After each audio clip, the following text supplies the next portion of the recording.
Shadow Slave Audiobook by Kevin Chapter 851. No Holds Barred 7 New Gates. A flood of nightmare creatures. Thousands of tired soldiers who had hoped for a well-deserved reprieve after the long and furious battle, only to have that hope snuffed out in an instant. Sonny could feel the resolve of humans surrounding him falter, but in the end, they quickly collected themselves. The officers barked orders, the soldiers hurriedly gathered in proper formations, the lumbering mobile war platforms repositioned to open fire on the new threat. Truth be told, the new development was well within the division's ability to handle. Luckily, none of the gates showed signs of reaching Category 3, so they did not pose more threat than the previous 6. The human force had barely suffered any casualties, if any at all, in the recent battle, and they had a theoretical chance of repeating that success.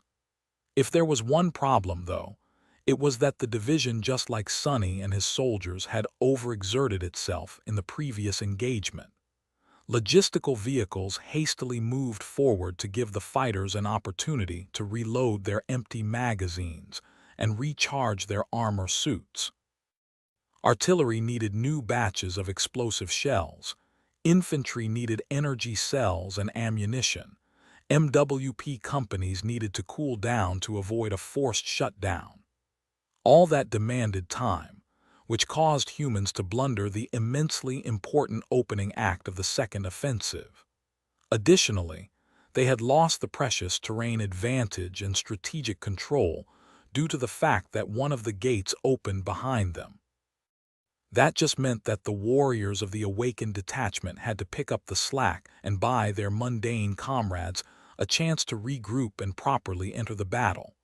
That included Sonny and his soldiers, too. Damnation! Sonny remained motionless for a few moments, studying the approaching flood of nightmare creatures as his mind went into an overdrive. He had no doubt that hundreds of awakened accompanying the division would be able to stall and destroy the threat eventually. However, this time, the human force was not going to achieve victory with minimal losses. Many people were going to die.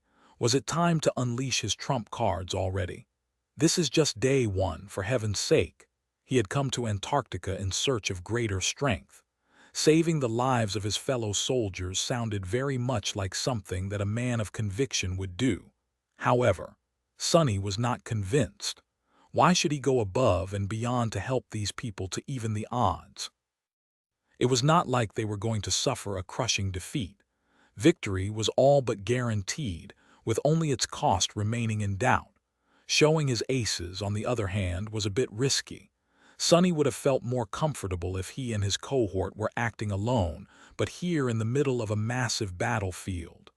The thought left a bad taste in his mouth. He was tempted to bide his time. There was a grim feeling slowly rising in his heart, though. Indeed, it was the very start of a campaign that promised to be long and arduous. If Sonny did not go all out and his division lost a bunch more soldiers as a result, the losses would not be anywhere near substantial in the grand scheme of things. However, what would happen if a bunch of soldiers died tomorrow, too, and then the day after that and the day after that? Pretty soon, there would be no one left to fight by his side. And that was a big problem. Suddenly, a simple and chilling realization struck his mind. Sonny's eyes widened slightly. The thing he had come to understand was so straightforward that it bordered on obvious. Antarctica was not a place where one could hold back. Even though the chain of nightmares was far away from reaching its full magnitude, everyone had to exert themselves to the absolute limit already, or face eventual and inevitable destruction. In fact, even that might not be enough. Sonny gritted his teeth. He had known that this cataclysm was going to be a dreadful trial, of course, but now it became starkly clear that even Sonny had underestimated the true scope of the disaster. Theoretical understanding was very different from actual knowledge. Standing on top of the corpse of a mighty gate guardian, he sighed, and then glanced at his soldiers. That gate over there seems to be bringing our old eyeless friends to the real world. Since we already know how to handle them, it will be our next target. As one of the very few masters in the division, and a captain of the first irregular company to boot, Sonny had a larger responsibility than most. It was a given that his cohort would have to lead the charge on one of the 7 gates. However, he couldn't be in several places at the same time. The gate that had opened behind the human formation, the one that posed the most threat and prevented the division from presenting a united front, thus constraining every soldier on the battlefield, was too far away from his position, and so the irregulars had no hope of reaching it in time. Someone else would have to handle it. Move out. Samara, change position to get a clear line of fire on the designated gate. Kimmy, stay close to Luster and assist him in covering the vanguard's back. Stay alive. Kill them all. Without wasting any more time, the cohort rushed forward to meet the onslaught of frenzied abominations. Hundreds of awakened joined them, creating a buffer between the nightmare creatures and the line of mundane soldiers, buying time for the division to form an effective response. A dozen seconds after they left, however, something moved in the shadow of the massive carcass. Suddenly, a terrifying black steed emerged from it, carrying a fearsome dark rider. The rider observed the battlefield with cold indifference, and then sent her destrier into a gallop. Their eyes burned with infernal red flames. Nightmare and Saint were heading away from the approaching abominations, toward the hastily assembled battle formation of human soldiers. Chapter 852. The Return of the Lord. A soldier named Ash was not having a great day. Early into the battle, his powerful exoskeleton armor suit sustained damage to one of its knee joints. Although he could still fight and shoot his rifle, not to mention more than willing to face the abominations despite having his mobility severely reduced, the command judged that the risk was not worth it. As a result, he had to abandon his fellow infantrymen and retreat to the supply train of the division, where a team of techs tried to repair his suit as fast as possible. Sadly, they weren't fast enough. Who knew that a bunch of new gates would open, with one of them appearing almost on top of the scarcely defended supply train? While the techs and other noncombatants desperately tried to retreat closer to the main formation, Ash and a small number of soldiers that happened to be nearby had no choice but to face the advancing nightmare creatures alone. They unleashed a torrent of bullets at the monsters, but there were just too many of them. Even when he emptied his shoulder-mounted launcher to send a hail of miniature rockets into the mass of rabid abominations, the surprisingly potent explosive load his missiles carried failed to make any difference. He had managed to slaughter a number of dormant bastards with that salvo, but those of them that were awakened, you needed an awakened to kill another awakened. All mundane soldiers knew that, more or less. Slowly, Ash's blood turned cold in his veins. Bad, bad, bad. An officer's shout reached his ears through the communication system of the armor suit, barely legible because of all the distortion produced by the massive gates. Tack bayonets, attach bayonets. That was the order that every soldier dreaded. Ash resolutely pressed a button on the side of his rifle. A moment later, a powerful alloy blade slid from underneath its barrel, turning the weapon into an improvised spear. Come then, wretches. Despite his bravado, Ash felt more and more like he was not going to live to see the next day, or whatever it was that counted as a day in the damned southern quadrant. The odds just seemed too slim. The awakened abominations were bad enough, but he at least had a theoretical chance to take down one or two with the help of his powered armor. But there were also fallen ones. Most terrifyingly of all, a creature that resembled a giant, ancient, rotting carcass of a monstrous deer had just emerged from the gate, sending the other ghastly beasts into a frenzy. It had to be a devil at least, or maybe even a tyrant. Ash shuddered and readied himself. Well, so be it. We need to give the supply guys time to run. These bastards are going to learn what humans are capable of. Hell, who knows? Maybe reinforcements will arrive in time. In the next moment, the nightmare creatures closed in on the thin line of soldiers, making ranged fire useless. Ash caught a lunging dormant beast on the tip of his bayonet and grunted, feeling his powered armor suit being pushed back. Strong! The mini-busters on the back of the heavy exoskeleton ignited, pushing him forward. Ash sliced through the flesh of the revolting creature, then tried to land a blow on another snarling abomination. Sadly, at that moment the damaged joint of his armor finally gave out, throwing him off balance. The bayonet slid off the hide of the awakened monster without leaving even a scratch on it. Ash helplessly toppled to the ground. Before he could move, sharp fangs closed on his shoulder, easily crushing the tempered alloy of his armor and the complicated internals of the powered suit. A terrible pain tore through his side. Die! I am going to die. He looked up and stared at the ugly snout of the monster that was going to kill him, his eyes wide. And then, the monster's head exploded into bloody chunks. Ash blinked as a visage out of a nightmare flashed past him. It was a black horse carrying a human rider that wore an intricate onyx armor, at least. The rider looked like a human, or a demon, perhaps. It was the black steed's hoof that had crushed the nightmare creature's head. Without ever slowing down, the demonic knight continued forward, killing numerous abominations in passing. Suddenly, the pressure on the mundane soldiers reduced. The dark rider and his hers, nightmarish steed, flew through the mass of rabid creatures, slaughtering one after another. The sword the knight wielded, a strange weapon. The sword she held was made out of black stone and broken. Its edge, however, was still sharp. As Ash struggled to stand up, the demonic knight tore through the onslaught of nightmare creatures, getting closer and closer to the monstrous deer.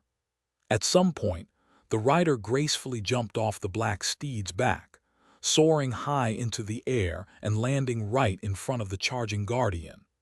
Ash didn't see what happened next, because the figure of the infernal knight became hidden behind the mass of nightmare creatures.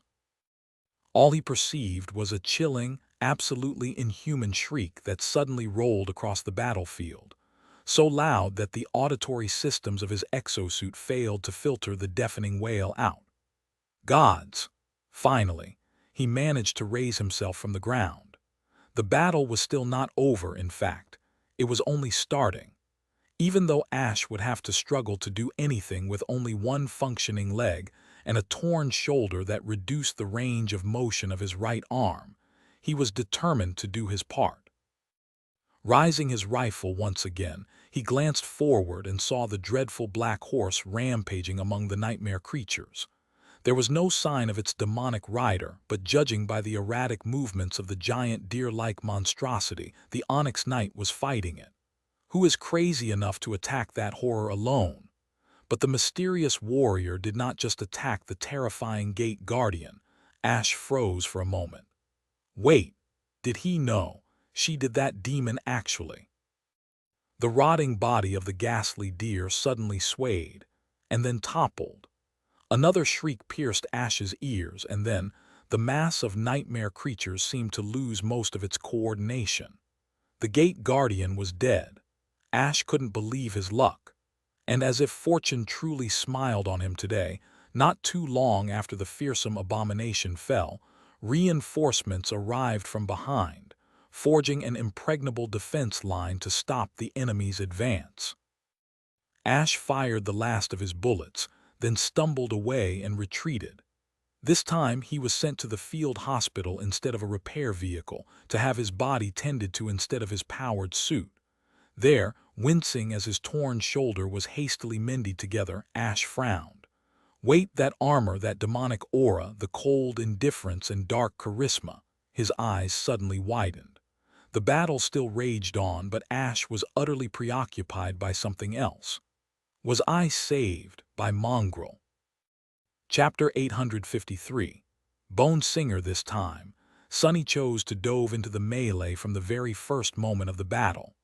His bow was a fearsome tool to slay powerful targets from a distance, but now that the situation had come to a full-fledged frontal assault, restraining the horde of lesser nightmare creatures was more important.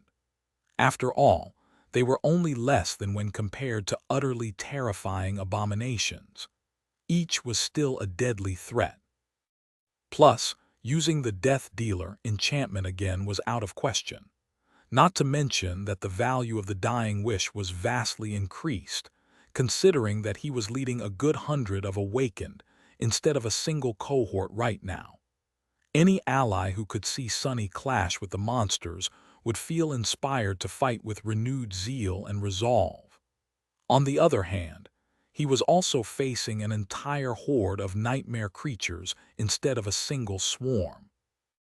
That meant that the Dying Wish would make him the target of hundreds of frenzied abominations. Its power had also increased due to the fact that he had already killed dozens of enemies affected by the Death Wish enchantment in the previous 2 battles. Oh well, he would just have to manage somehow. Sonny had already decided to go all out, but now, for the first time in a long time, he suddenly felt a dire lack of powerful tools at his disposal. He had always prided himself on how formidable and versatile his arsenal of memories was, but it seemed to have fallen behind the kinds of threats Sonny was facing these days. He didn't even have anything to arm Saint with. To his shame, her broken stone sword was deadlier than any melee weapon he possessed, except for the cruel sight. As a part of an ascended demon, the stone blade carried the power of an ascended weapon as well. Sadly, unlike taciturn Shadow herself, the sword had not shown any sign of being able to repair itself. Yet, Sonny was clad in the undying chain, wielded the cruel sight, and harnessed the power of the Dying Wish. He was also augmented by 2 of his shadows. Saint only had the broken oath, which she could not use recklessly while riding Nightmare. The Black Courser and his rider were empowered by 1 shadow each. Other than that, there was not much Sonny could employ to change the odds in his favor. Damn it, I really need more memories. What of the tools he did have, though? Kimmy, what do you see? His soldiers were his tools, too. Considering that the last powerful memory Sonny had found went to Kim, he hoped to get some results. There were just a dozen seconds left before they clashed with the enemy. The young woman lingered for a moment and then said something that ignited a small flame in Sonny's heart. I see. These beasts are vulnerable to sonic attacks. That. Sonny had formed a similar suspicion after facing the eyeless abominations for the first time, but unsubstantiated suspicions were not something a good strategy could be built upon. Now, however, I bet it's their perception, has to be. He summoned the flute carved out of a strange emerald femur, the Bone Singer. This ascended memory of the 3rd tier which he had gained in the Red Colosseum possessed 3 enchantments: Sonorous, Silenced, and Sepulture Song. The first one allowed the flute to sing at various volumes. This was the enchantment Sonny had copied to the Silver Bell and the Ordinary Rock. The second allowed the flute to create a dome of silence around itself. The third one, Sonny had not been able to use it yet. It was supposed to raise the dead. However, one had to know how to actually play the flute to activate it, which Sonny did not. Additionally, the risen corpses would be murderous, wicked, and uncontrolled. The only way to command them and prevent them from attacking the summoner was to soothe them with a correct melody which he had no way of knowing as well. In any case, Sonny was only interested in the sonorous enchantment right now. Commanding the flute to sing as loud as it could, he saturated it with his essence and then threw the bone instrument to luster. "Play it." The young man caught the emerald flute and stared at it with a startled expression. "But Captain, I have no idea how to." Sonny was already turning back to the tide of abominations. "Just blow into the hole, damn it." Luster hesitated for half a second, then obediently brought the Bone Singer to his lips. A moment later, a deafening, discordant, ear-piercing whistle exploded from the flute, spreading far and wide. And just a moment before the flood of eyeless abominations crashed against the awakened, they suddenly stumbled and lost their momentum, as if severely disoriented. Sonny grinned as the cruel sight reaped the life of his first victim. The Bone Singer had not produced a sonic attack per se. It was just terribly loud and hideously shrill. However, just like he had thought, that turned out to be enough. The beasts were blind, after all. They had to perceive the world through some other means, and their hearing had turned out to be the dominant one of those. If Sonny had to guess, he would have said that the long spikes on their backs were meant to sense sound waves spreading through the air, which the abominations were then able to interpret into a coherent picture of their surroundings. Subjecting them to the terrible song of the Bone Singer was akin to using a flashbang grenade. Without ever slowing down, Sonny cut into the horde of nightmare creatures. Driven into a murderous frenzy by the dying wish, hundreds of them rushed forward to tear him apart, only to die by his blade. Sonny had fully unleashed his powers. Dancing between the abominations like a dark deity, he slaughtered them without stop. Now that Sonny did not have to control the shape of the battlefield, he used shadow manifestation to enhance his own might. Dark tentacles rose from the ground to ensnare and rip his enemies apart. From time to time, 2 additional limbs appeared on his body, piercing the abominations or slicing their bodies with adamantine claws.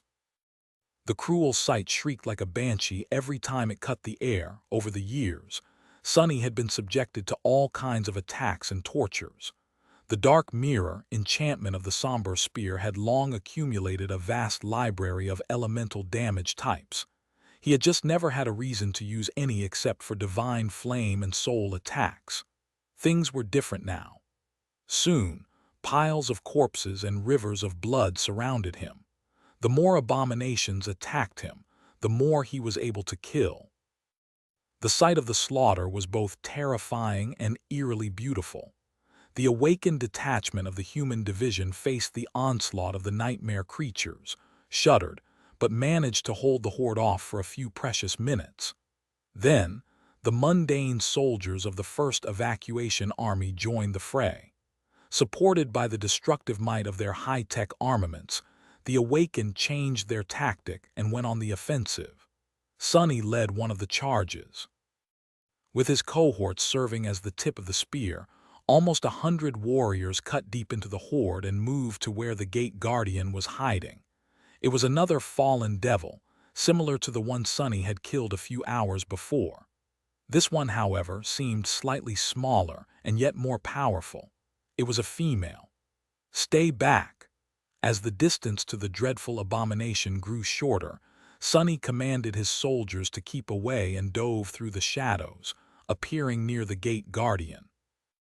Once again, the creature's eyelids trembled, as if about to open. Somehow, he knew that he would be in terrible danger if he ever looked into those eyes.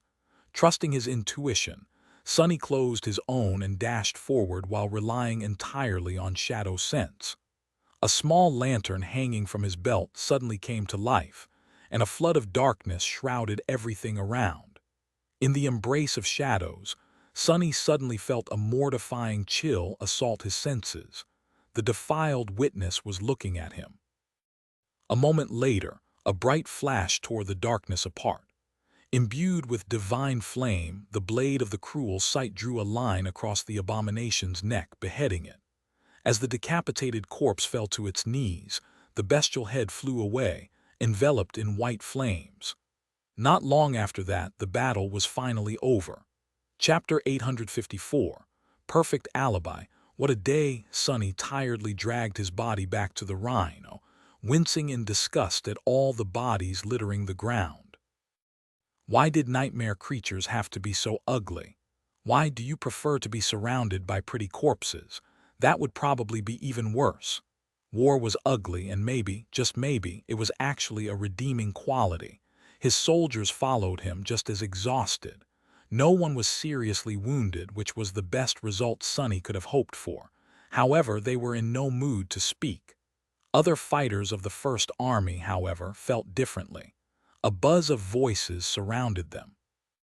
The division was in the process of regrouping after the unexpectedly strenuous confrontation with not one, but two entire hordes of abominations.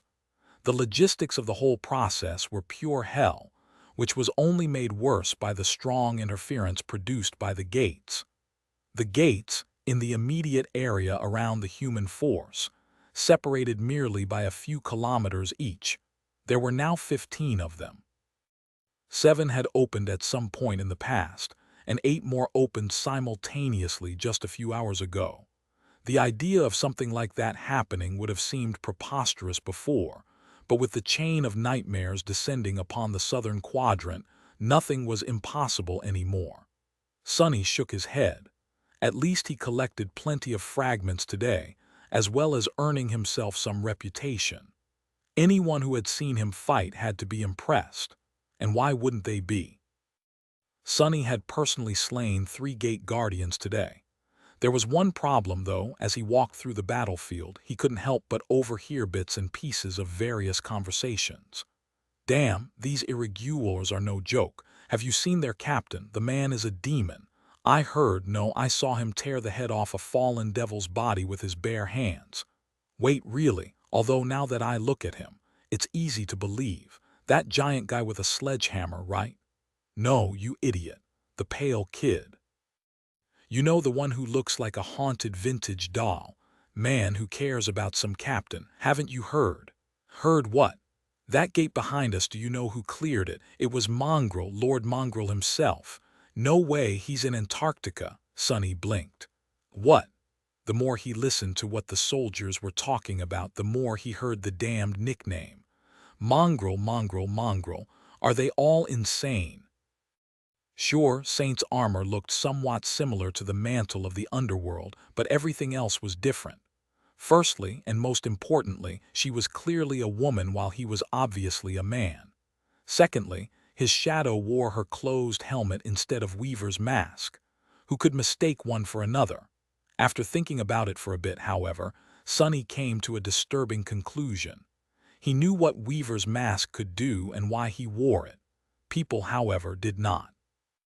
To them, the fearsome mask was just another memory, so it was perfectly natural that Mongrel would don a helmet instead of it before going into battle. Additionally, he doubted that anyone had gotten a good look at Saint.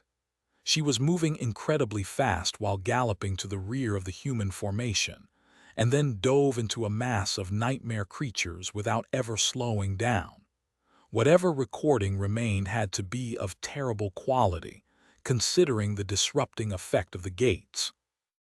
And speaking of recordings, as soon as they reached the Rhino, Sonny connected his communicator to the vehicle's powerful communications suite and accessed the network. Almost immediately, the sensational titles of several recent articles attracted his attention. A humble hero. After eschewing the allure of fame and avoiding the limelight for almost 2 years, renowned swordsman Mongrel appears in Antarctica to save 15,000 soldiers from certain doom. Guardian angel of humanity, true to his word, Long Mongrel, who once proclaimed that he was just a human, courageously puts his life at risk to protect the human race. Exclusive footage of Lord Mongrel vanquishing a fallen tyrant. Lord Mongrel confirmed to be a lady. Sonny silently covered his face with a hand. Gods, that was fast. The government propaganda machine must have decided that Lord Mongrel, whoever he might be, was a good tool to prop up the current recruitment efforts. A somewhat hot celebrity appearing on the battlefield was a good tool to inspire more people to enlist. His face turned a little bitter. "I killed 3 whole gate guardians, damn it. 3. Saint only killed 1, and even then it was with the help of Nightmare. Why is no one speaking about me?" Even the soldiers of his division seemed to have completely forgotten about Sonny's contributions once the news of Mongrel appearing during the battle spread. Not that Sonny wanted to be recognized for anything, in fact, he vastly preferred being a complete unknown. But still, with a sigh, he looked up the recordings uploaded to the network. Just as he had expected, the quality was terrible. Saint looked like a blurry black silhouette with no definable features. What little the government allowed to be shown did not paint a clear picture of her clash against the nightmare creatures. It just looked like a mess of movement accompanied by a litany of bestial howls. However, that only added fuel to the collective imagination of people who had watched the video.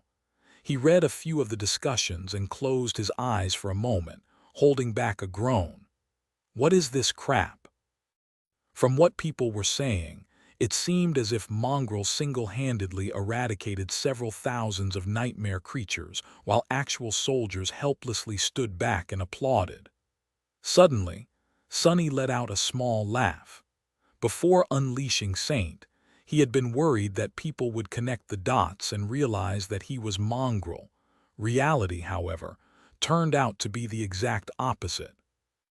Thousands of humans had witnessed him fight at the front of the formation, while at the same time, thousands more had seen someone who they mistakenly assumed to be Mongrel fight at the back. The two couldn't possibly be the same. The action that could have potentially revealed his secret had become a perfect alibi instead. Sonny sighed and then shook his head in bewilderment. Well, that's something, I guess. Chapter 855. Snow and ash. There were a lot of things to do before the division resumed its march. Soul's shards had to be extracted from the carcasses of the nightmare creatures. The carcasses themselves had to be piled into mounds to clear the way for the vehicles. Usually, each would have been dressed to harvest useful materials. The hides and bones of the abominations were a precious resource, especially that of the fallen ones. However, no one had time to properly process the remains of the fearsome horde, so the corpses were simply discarded by the side of the road, doused in incendiary liquid and burned. The transports and artillery vehicles, damaged war platforms, and powered suits of mechanized infantry had to be checked and repaired. Spent ammunition had to be replaced, wounded had to be healed. Soldiers, both mundane and awakened, needed time to rest and recover. Aboard the Rhino, members of the cohort slept in shifts. 3 entered the dream realm while the other 3 remained on guard. As soon as the first shift returned, the second shift took their place inside the sleeping pod. Sonny remained awake, meditating silently at the back of the vehicle. In the morning, the division had to perform one final task. In a solemn silence, the bodies of the fallen soldiers, about 100 or so, were covered by pristine white flags. The general in command of the division gave a short speech, and then lowered his head. After that, several war platforms towering above him activated powerful flamethrowers attached to their mechanical arms, unleashing long streams of furious fire to consume the bodies. In the harsh conditions of the Antarctic campaign, the First Army could not give its fallen a better burial. Even if the division could spare time to dig graves in the frozen soil, the risk of a stray nightmare creature disturbing them in the future was too high. And with so many living people waiting for their turn to board the evacuation ships, sacrificing precious space to send the bodies back home was a luxury that no one could afford. Looking at the funeral pyre in silence, Sonny couldn't help but fall into a somber mood. Although the ritual itself was beautiful and dignified, in truth, the soldiers who had sacrificed their lives were treated not much different from the nightmare creatures that had killed them. In the end, both were consumed by flames. For some reason, the image of countless candles burning in front of the academy gates appeared in his mind. With a sigh, Sonny turned away and spoke to his subordinates. Let's go. At least the losses weren't too terrible. If Saint had not struck down the guardian of the northernmost gate so swiftly, things could have been much worse. Soon, the division moved forward. All that was left behind was a landscape decimated by the battle, with snow and ash mixing as they swirled in the air. Sonny remained at the back of the Rhino with a contemplative expression on his face. Soon, however, he was distracted from his thoughts by an incoming communication. Master Jet's alabaster face appeared on the screen. "Sonny, I have a new mission for you." The field army dispatched to the Antarctic Center had a straightforward objective: turn a small number of cities into impregnable strongholds. Relocate all human population of the region to these strongholds, and then entrench themselves for as long as it was going to take to evacuate everyone. At some point, reinforcements were supposed to arrive and make the task of withstanding the siege of nightmare creatures easier. Before that happened, however, the First Army had to complete the most perilous stage of the operation alone. Siege capitals had to be built, evacuation corridors had to be established, and millions of people had to be moved through them in a timely fashion.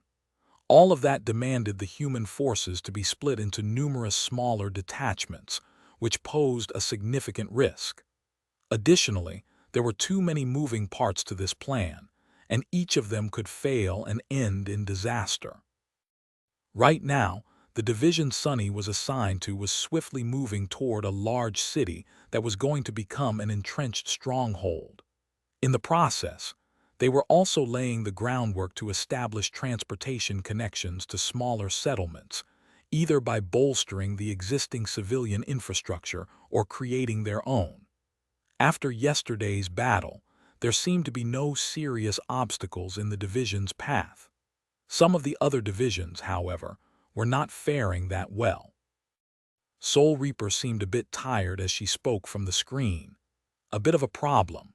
There is a Category 3 gate blocking their way, guarded by a powerful corrupted creature. From the initial observation, it is at least a devil. However, it could also be a tyrant. Winter can't handle it alone. You and I are the closest, so buckle up. Separate from your division and move southeast at full speed until you reach the rendezvous point. It's about 70 kilometers away from your current position." Sonny briefly studied the map, then said hesitantly, "A corrupted tyrant, are you sure that the three of us can manage killing it?" All corrupted abominations were frightening, but a tyrant, the thought of facing one in battle made Sonny feel ill at ease.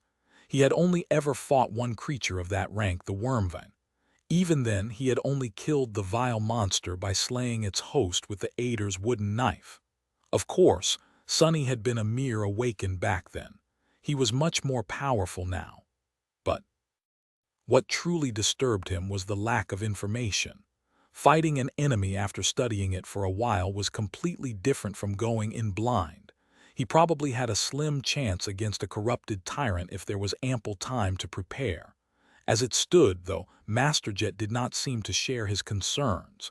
She grinned darkly and then shook her head. "The three of us is enough. However, this time we won't be fighting alone. Someone else will be joining the fun." Sonny raised an eyebrow. "Who?" Soul Reaper leaned forward a little. "A saint." Chapter 856. Alien Landscape. The first evacuation army was accompanied by 3 saints. One was loyal to the government, while the other two had been sent by the great clans. Unofficially, Valor and Song had refused to participate in the Southern Quadrant campaign. Officially, however, they still had to keep up appearances. For that reason, each had provided a token force to support the evacuation effort, and the 2 saints in question were in charge of these forces. Sonny did not know who these transcendent were. All he knew was that the government had wisely chosen to separate them, sending one to East Antarctica, while the other ended up in the Antarctic Center. And now, apparently, that latter was coming to aid the irregulars in vanquishing a powerful corrupted abomination. He was not sure how to feel about that. On one hand, the help of a saint was more than welcomed. On the other hand, one of the reasons he had decided to participate in the Antarctica campaign was to get away from the great clans and their machinations. Now, it seemed that he just couldn't escape coming in contact with the sovereigns and their forces. Curse it all! With a sigh, Sonny sent Luster the coordinates of the rendezvous point and walked over to the pilot's cabin. "We have new orders. Get to this location as fast as possible." The young man yawned, studied the coordinates for a bit, and then nodded. "Aye, sir." He lingered for a moment. By the way, what's there?" Sonny shrugged with a nonchalant expression. "A corrupted tyrant, something like that." Luster paled, stared at him with wide eyes, and suddenly grew very quiet. Rhino left the marching formation of the division and accelerated forward, quickly overtaking slower vehicles. Then it made a sharp turn, left the wide highway entirely, and entered uneven terrain. Its massive wheels easily rolled through mud and rocks. Thanks to the high-tech suspension system, the members of the cohort barely felt any disturbance. In the next several hours, the armored vehicle briskly traversed the wild expanse of the Antarctic center. Powerful spotlights installed on the Rhino's roof flooded the landscape in front of it with stark light, cutting the dimness with wide beams. Various sensors supplied Luster with additional information to better steer the heavy carrier. The Antarctic center was very different from the wilderness of Asia that Sonny had seen during his brief train ride. It was just as lifeless, but in a different manner. There were fewer signs of past wars and disasters here, but at the same time, the land somehow seemed even more desolate. It was much more uneven and mountainous, too.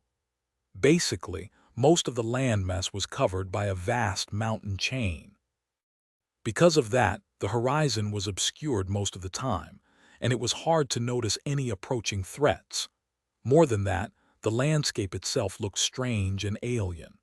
Well, no surprise. After all, Antarctica had been covered by ice for millions of years, and only recently shrugged off its heavy veil. The passing of monumental glaciers had left many strange things behind. The Rhino was doing an amazing job of navigating the complicated terrain. It moved toward the rendezvous point with sufficient speed, sometimes making use of existing roads, sometimes cutting through untouched wilderness.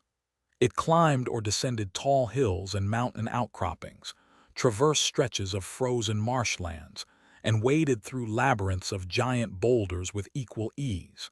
If there was one thing that kept Sonny tense, it was that he rarely had an opportunity to see far ahead.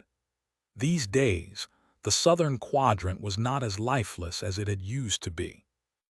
The life that was spreading through its reaches, however, was not the kind anyone in the waking world would welcome. Eventually, he sighed and climbed on the Rhino's roof through one of the upper hatches. Since Samara was yet to return from the dream realm, Sonny was the only member of the cohort with decent means of ranged attack. Using the open lid of the hatch to shield himself from the cold winds, Sonny summoned Morgan's warbow and peered into the dimness that surrounded the moving vehicle. In the next few hours, he had to use his bow 3 times. Several stray abominations wandered into the Rhino's path, only to be slain by a swift black arrow before having the chance to approach it. Luckily, none of them turned out to be too powerful or laid a dangerous ambush. For now, by noon, which, of course, looked the same as morning, evening, and night, the Rhino reached the ruins of a small outpost, where 2 similar carriers were parked in the shadow of a broken wall. A handful of people could be seen gathered around a fire, having a cozy meal. As Luster stopped the vehicle, Sonny jumped off the roof and walked toward the fire. Orange light gleamed, reflecting from the bleak metal of his armor. "What are you guys drinking?" The members of Queen's and Soul Reaper's cohort looked at him with wistful expressions. Just hot water, sir. The cargo capacity of our carriers is limited, so we couldn't bring anything better." He shook his head, then summoned the covetous coffer. As the large chest manifested itself into reality and opened its toothy maw, Sonny thrust his hand inside, and then threw a can of instant coffee and an expensive chocolate bar to the startled awakened. "Oh, sir. Thank you, sir." The bunch of irregulars did not look like people who were about to fight a corrupted abomination of a high class. They seemed relaxed and nonchalant about the whole ordeal, and paid more attention to the can of coffee than to a menacing mountain that loomed above them. The Category 3 gate was situated on its peak. As the grateful awakened brewed coffee for themselves and Sonny's soldiers, who emerged from the Rhino and joined them, he looked around and noticed Master Jet and Winter. The two were standing some distance away, discussing something between themselves in low voices. He headed toward them and caught the tail end of their conversation. "Is definitely a woman, hot as hell too. I am telling you, idiot, I saw that mongrel guy myself once. He's definitely a man. Everyone knows that you're blind in both eyes when it comes to these things, Reaper. I mean, remember the time when that handsome saint tried to hit on you? What are you talking about? He was just hoping to cooperate with us to claim a new citadel. Damn, you are hopeless, you know that? All men." At that moment, Sonny approached them, glanced at Master Jet, and then cleared his throat. Winter stared at him for a moment. "See, case in point. What is that supposed to mean?" As Sonny pondered what she alluded to, Master Jet smiled and waved at him. "Ah, Sonny, you're just on time. The saint should be arriving any moment now, too." He couldn't help but frown. Who exactly is, at that moment, a vaguely familiar feeling suddenly overwhelmed him. Sonny sensed a massive shadow covering the ruined outpost, and then heard a sound that resembled the rustle of 1,000 wings. Suddenly, a fourth figure was standing among them. Sonny blinked, momentarily lost for words. Saint Tyrus, what are you doing here?" In front of his stood none other than Sky Tide of the White Feather Clan.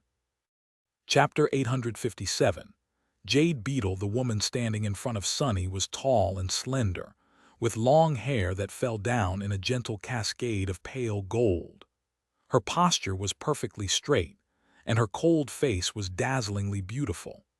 Sky Tide was wearing a suit of light steel armor, with pauldrons and greaves decorated with stylized feathers. The gaze of her stern amber eyes was piercing and heavy, while her strange vertical pupils resembled that of a bird of prey. Snowflakes swirled and danced in the air as if trying to get closer to her.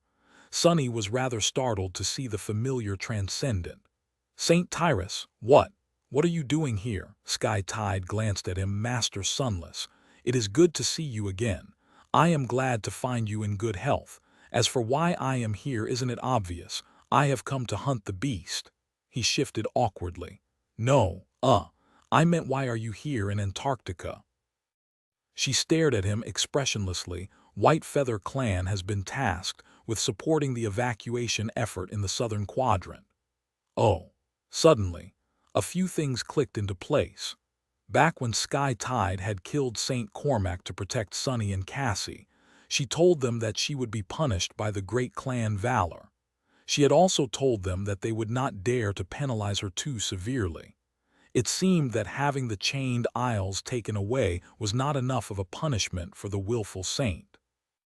Valor had to make a gesture by sending a token force to Antarctica, and so the White Feather Clan had drawn the short straw.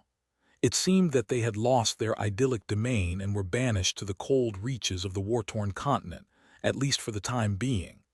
Looking around, Sonny suppressed a sad sigh. The dark and inhospitable land surrounding them was a far cry from the empyrean beauty of the sanctuary of Noctis. He felt a bit guilty about the whole thing. Sky Tided did not seem to mind, though. Or at least hid her displeasure perfectly. Master Jet, meanwhile, looked at them with curiosity. "Ah, I have forgotten that the two of you know each other. In any case, we are grateful for your assistance, Saint Tyrus." Sky Tide simply nodded. Soon, the gaze of her striking amber eyes drifted to the tall mountain looming above the ruined outpost. "What do we know about the enemy?" Soul Reaper shook her head slightly. "Not much." Then she smiled and looked at the youngest member of the group. "Yet, Sonny, do your thing, do your thing. Do your thing. What kind of request is that?" As Sonny grumbled silently, his shadows nimbly scaled the slopes of the mountain. By now, the range of shadow control had exceeded a dozen kilometers, so it was not impossible for them to reach the peak. There was hardly anyone better suited to spy on the corrupted abomination. However, Sonny grimaced as the call of the nightmare assaulted his mind.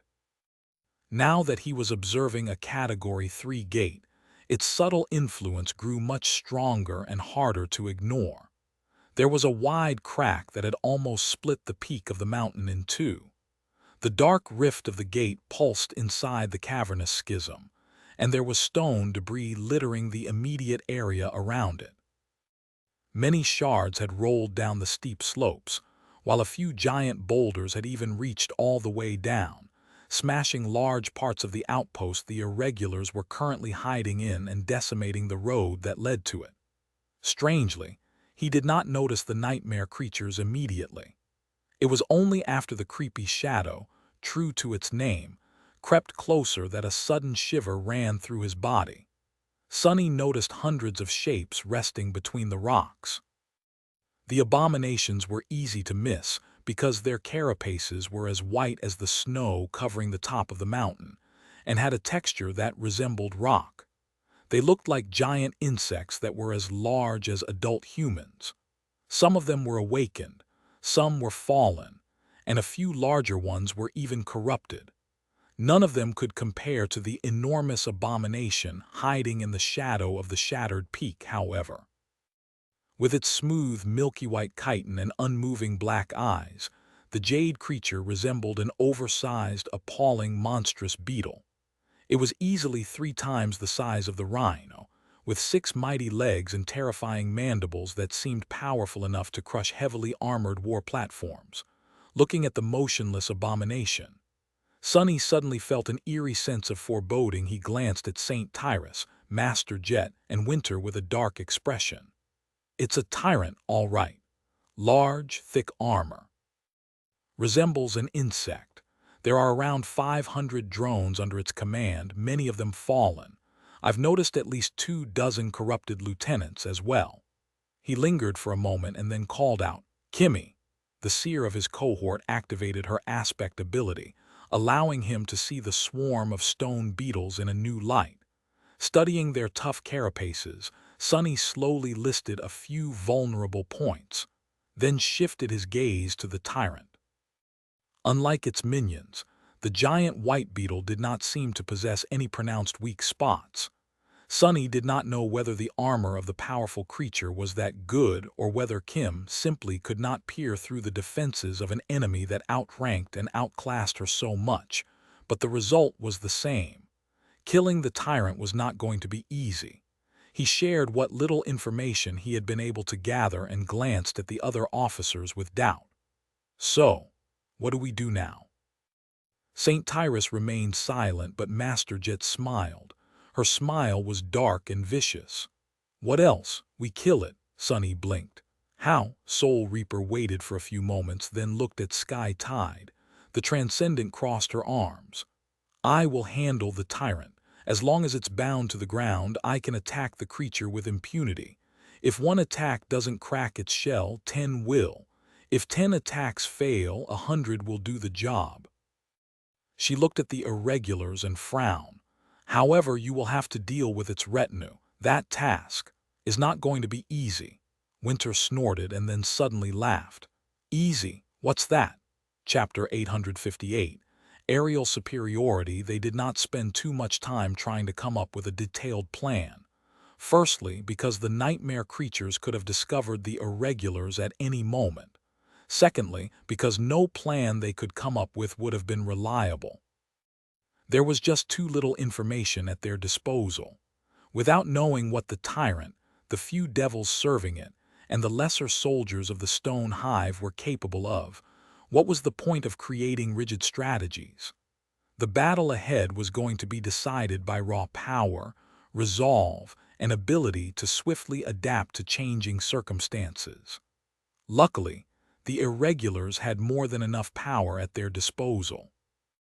With 3 elite masters and an actual saint leading them, there was hardly a more fearsome human force in the Antarctic center. Would that power be enough, though? They were going to find out soon. How did I end up here? Creeping up the slope of the mountain with a morose expression, Sonny bitterly remembered his dreams of becoming a rich, decadent, cowardly shop owner. What was he doing on a continent drowning in nightmare gates, preparing to battle a corrupted tyrant and its army? He could have been relaxing in the hot springs of a luxurious spa with a bunch of beauties right now. That was what rich people did, right? Instead, Sonny hid behind a tall boulder, shivered in the cold, and glanced at the handful of people pressing against rocks around him. Sure, there were plenty of beauties among them as well. But it wasn't the same. It couldn't be more different, really. Damn! There was still a good stretch of the mountain slope remaining until the peak. That high, the air was not devoid of oxygen yet, but it surely tasted different. None of the awakened would be hindered by the slight hypoxia or suffer from the high-altitude illness, of course, but it still required some adjustment. Sonny sighed and watched as St. Tyrus calmly walked forward. A swarm of sparks surrounded her hand, and then coalesced into a long javelin. At the same time, Winter summoned a strange silver bow and 2 arrows. She knocked one on the string of the bow and waited. A shadow hiding at the peak of the mountain watched as one of the hideous insects wandered to the edge of a protruding rock outcropping and froze, its long antennae twitching in the wind. Sonny frowned. I think we're noticed." Before he could warn anyone, however, Sky Tide took one last step, raised her javelin, and silently threw it into the dark sky. Her throw caused the snow around St. Tyrus to be cleared away by the gale of crushing wind. The rocks beneath her feet cracked. In the next moment, a thunderous roar of a sonic boom rolled across the mountains as the javelin accelerated toward the peak with terrifying speed. It streaked across the sky like a radiant star, and then collided against the tyrant's carapace with devastating force. The milky white chitin did not shatter, though. The javelin shattered instead. As St. Tyrus tilted her head a little, Winter shot an arrow almost straight up. It flew into the sky and then exploded with brilliant radiance, flooding the gloomy slope with bright light. Illuminated by it, the nightmare creatures hiding behind the rocks moved. They ran forward with surprising agility and then jumped, twisting their bodies into tight spheres. Hundreds of these spheres then rolled down, approaching the hiding irregulars like with terrible speed. Sonny felt his heart growing heavy. Because of how similar the carapaces of the Stone Hive soldiers were to actual rock, it seemed as if the mountain itself was falling on them. And that wasn't all. The tyrant moved forward and opened its maw, disgorging a cloud of darkness from it. The cloud flowed down like an avalanche of volcanic ash, swallowing the figures of rolling drones as it overtook them. Bad. Sonny did not know what the black avalanche consisted of, but his intuition was screaming that inhaling, or even being touched by the black ash, was deadly to humans. At that moment, Sky Tide suddenly disappeared, and a massive shape shot forward from their formation. A giant bird of prey with white feathers and talons forged of lustrous steel appeared above the mountain, gaining speed as it flew into the sky. Her body was wreathed in a radiant mantle of dancing lightning bolts. As St. Tyrus moved her enormous wings, the cloud of black ash was torn apart by the hurricane winds and dissipated long before reaching the irregulars. She soared high into the dim sky and then plummeted down, aiming to savage the jade beetle with her terrifying beak. The two monstrous creatures collided, and the tyrant jumped back with an ear-piercing screech. A beam of darkness escaped from its maw, but Sky Tide was already rising into the sky as she circled to deliver another devastating attack. The bolts of lightning gathered on her body and then shot forward, colliding with the dark beam. It seemed to weaken considerably and missed the swift saint, disappearing into the somber expanse of cold heavens. A net of lightning descended from above and bit into the milky white jade chitin of the tyrant. A devastating thunderclap battered it like a physical attack. Tyrus folded her wings and fell down again, leaving deep grooves on the enemy's armor with her talons. The whole mountain shook from the ferocious force of their clash. Comparatively uninjured but hopelessly outmatched by the flying opponent, the jade beetle seemed almost aggrieved. Its black eyes stared at the silhouette of the colossal bird with an indescribable, inhuman emotion. And then the tyrant straightened. Its carapace suddenly seemed to split in the middle and move aside like a giant gate. From beneath it, four long, translucent wings emerged and then blurred, causing the massive creature to rise into the air. It would have been an eerily beautiful image, if it wasn't so dreadful. Looking from below, Sonny gritted his teeth.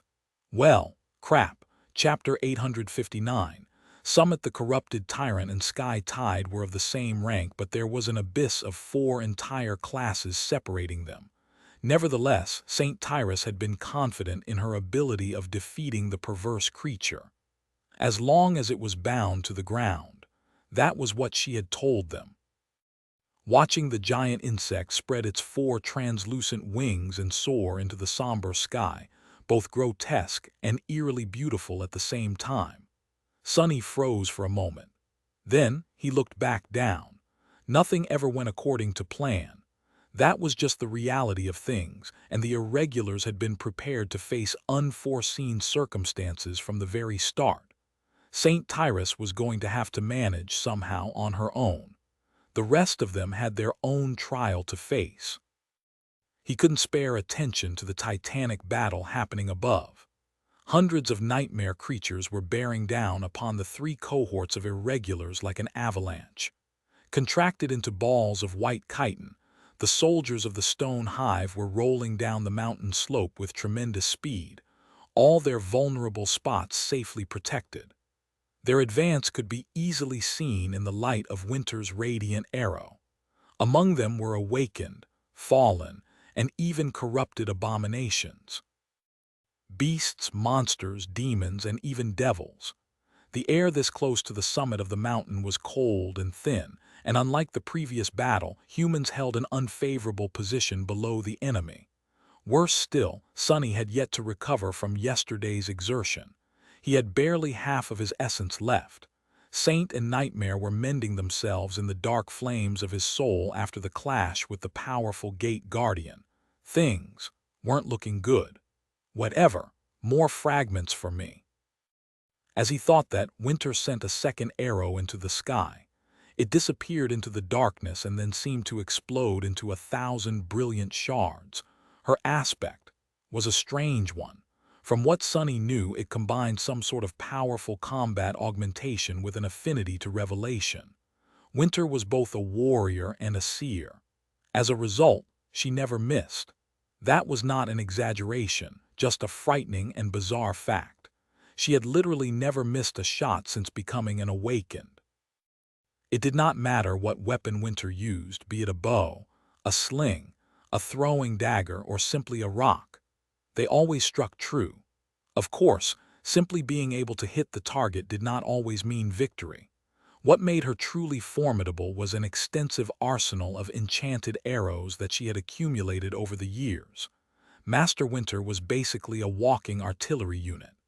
As the 1,000 brilliant shards rained from the sky, each revealed itself to look like a small silver arrow. They bit into the mass of rolling abominations, shredding their carapaces, and finding their way through the smallest cracks in the chitin armor. Instantly, fetid blue lymph flowed onto the snow-covered rocks. A moment later, another arrow was already knocked on the string of Winter's bow, with several more already manifesting themselves from a whirlwind of sparks.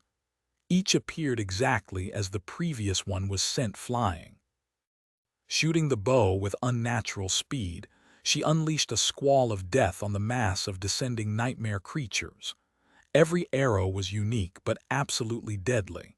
Studying the nimble, calculated, and lethal movements of the older master, Sonny couldn't help but sigh. So that's what a professional looks like. He had a long way to go if he hoped to reach this realm of archery. Soon, the other ranged fighters among the irregulars joined the fray.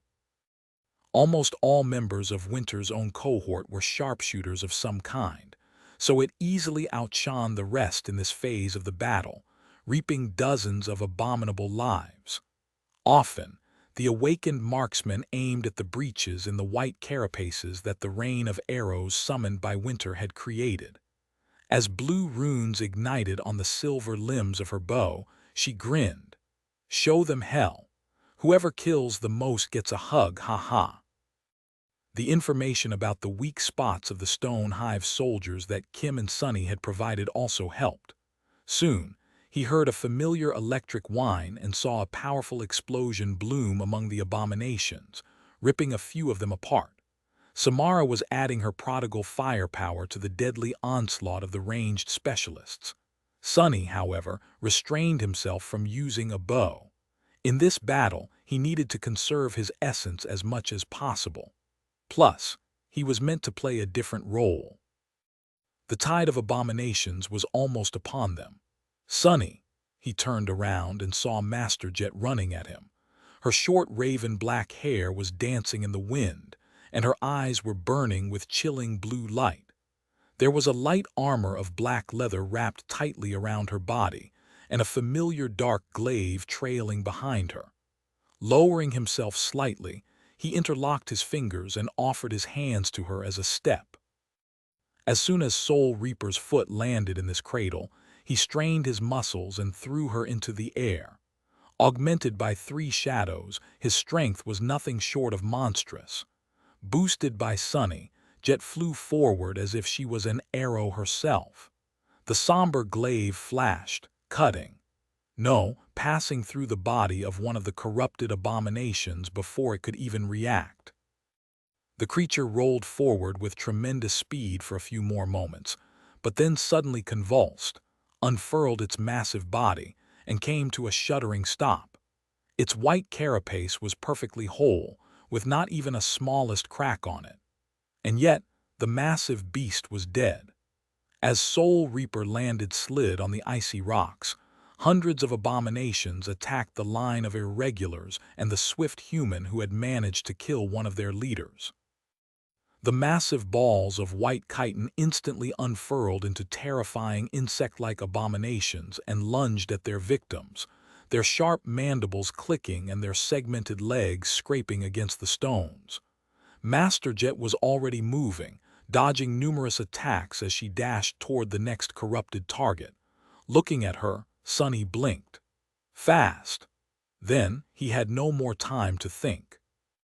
Chapter 860. Stone Hive. Even though the archers managed to kill and wound a lot of nightmare creatures, there were still enough of them left to bury the irregulars under a mass of chitinous bodies. Master Jet's sudden advance divided their attention and lessened the pressure on the rest of the human force, but that was not her primary goal.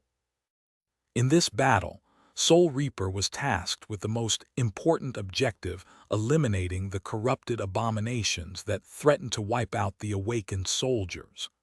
Awakened were supposed to fight nightmare creatures of their own rank. Facing a fallen abomination was usually a recipe for disaster, and only a small amount of human warriors could be confident in defeating an overbearing foe like that.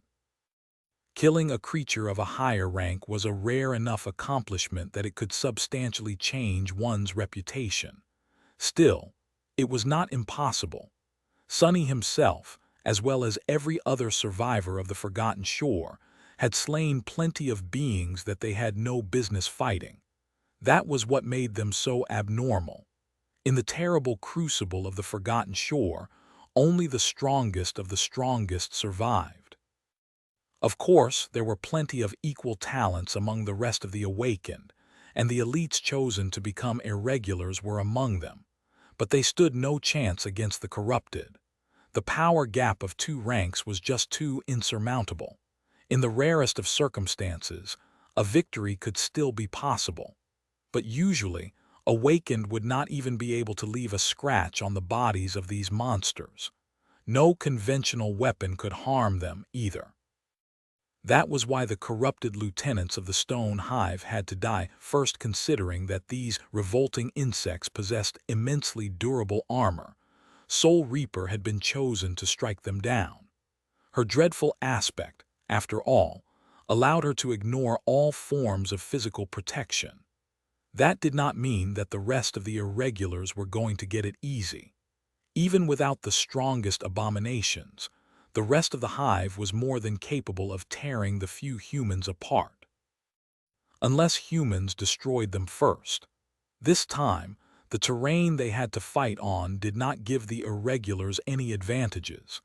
They could not create a layered formation where melee fighters held the enemies off in the front while the archers pelted them with arrows from the back. The small human force was destined to be instantly surrounded. That was where Sunny came in. Most of the irregulars created a defensive line slightly higher up the slope, while the range specialists continued to shoot arrows and other projectiles over their heads. Their line bent like a crescent moon so that the abominations could not attack them from the sides. He alone stood behind the formation, holding the cruel sight and breathing deeply. Sunny's task was simple, to not let even a single nightmare creature attack the human force from the back. Let's go.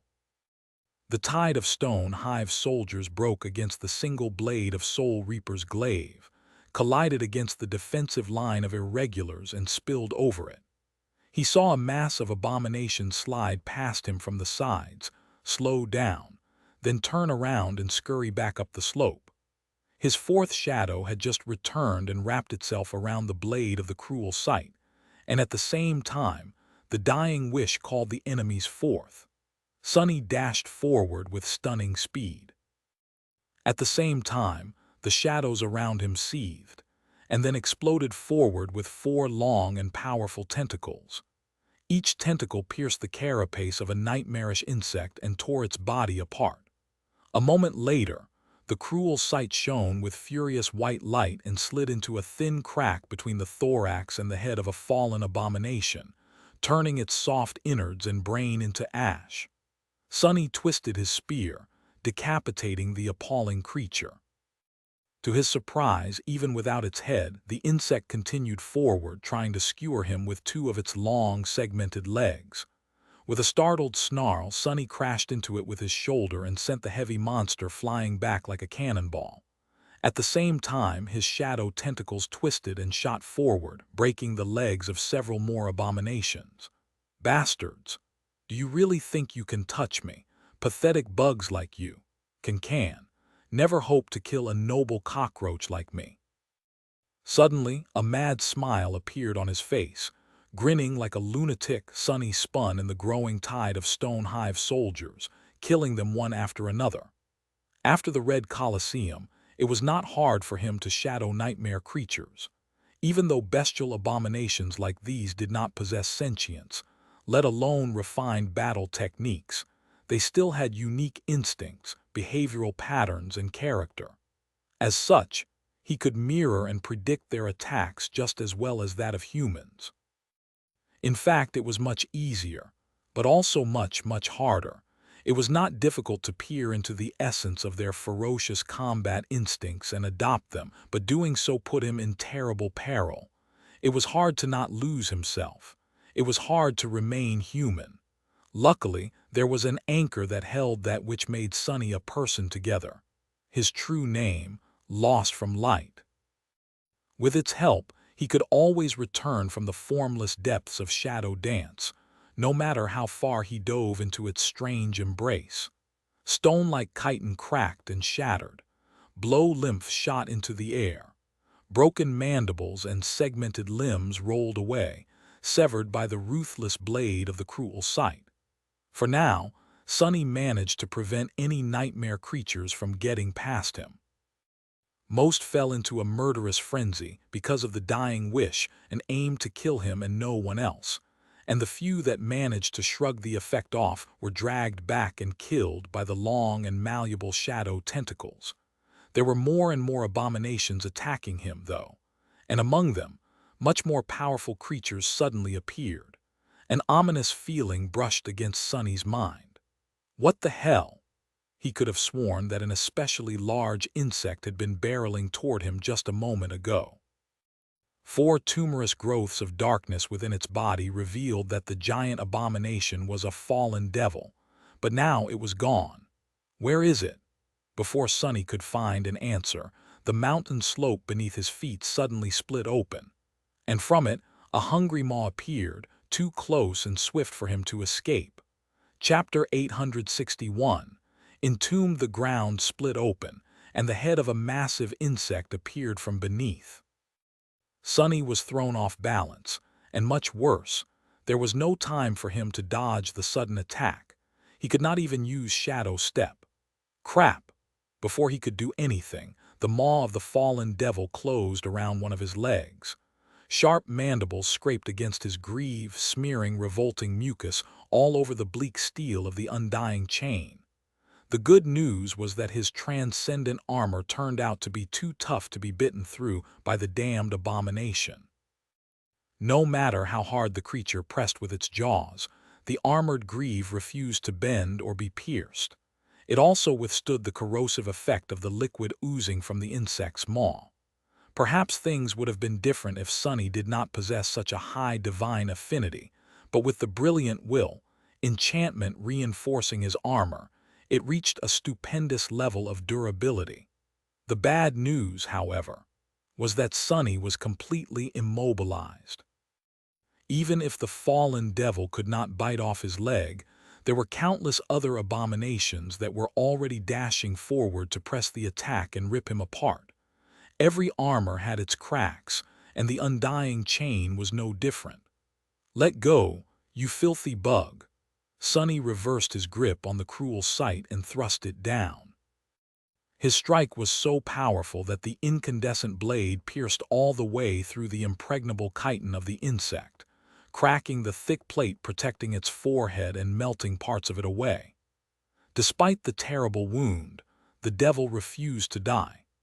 Even with its listless black eyes turning into liquid and evaporating, it rose from the ground and then viciously jerked the upper part of his torso, swinging Sonny into the ground.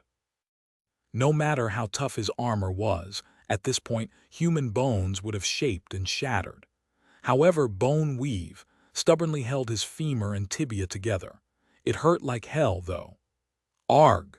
Slamming into the rocks, Sonny stubbornly thrust his spear deeper into the devil's head and then briefly glanced at the approaching soldiers of the stone hive.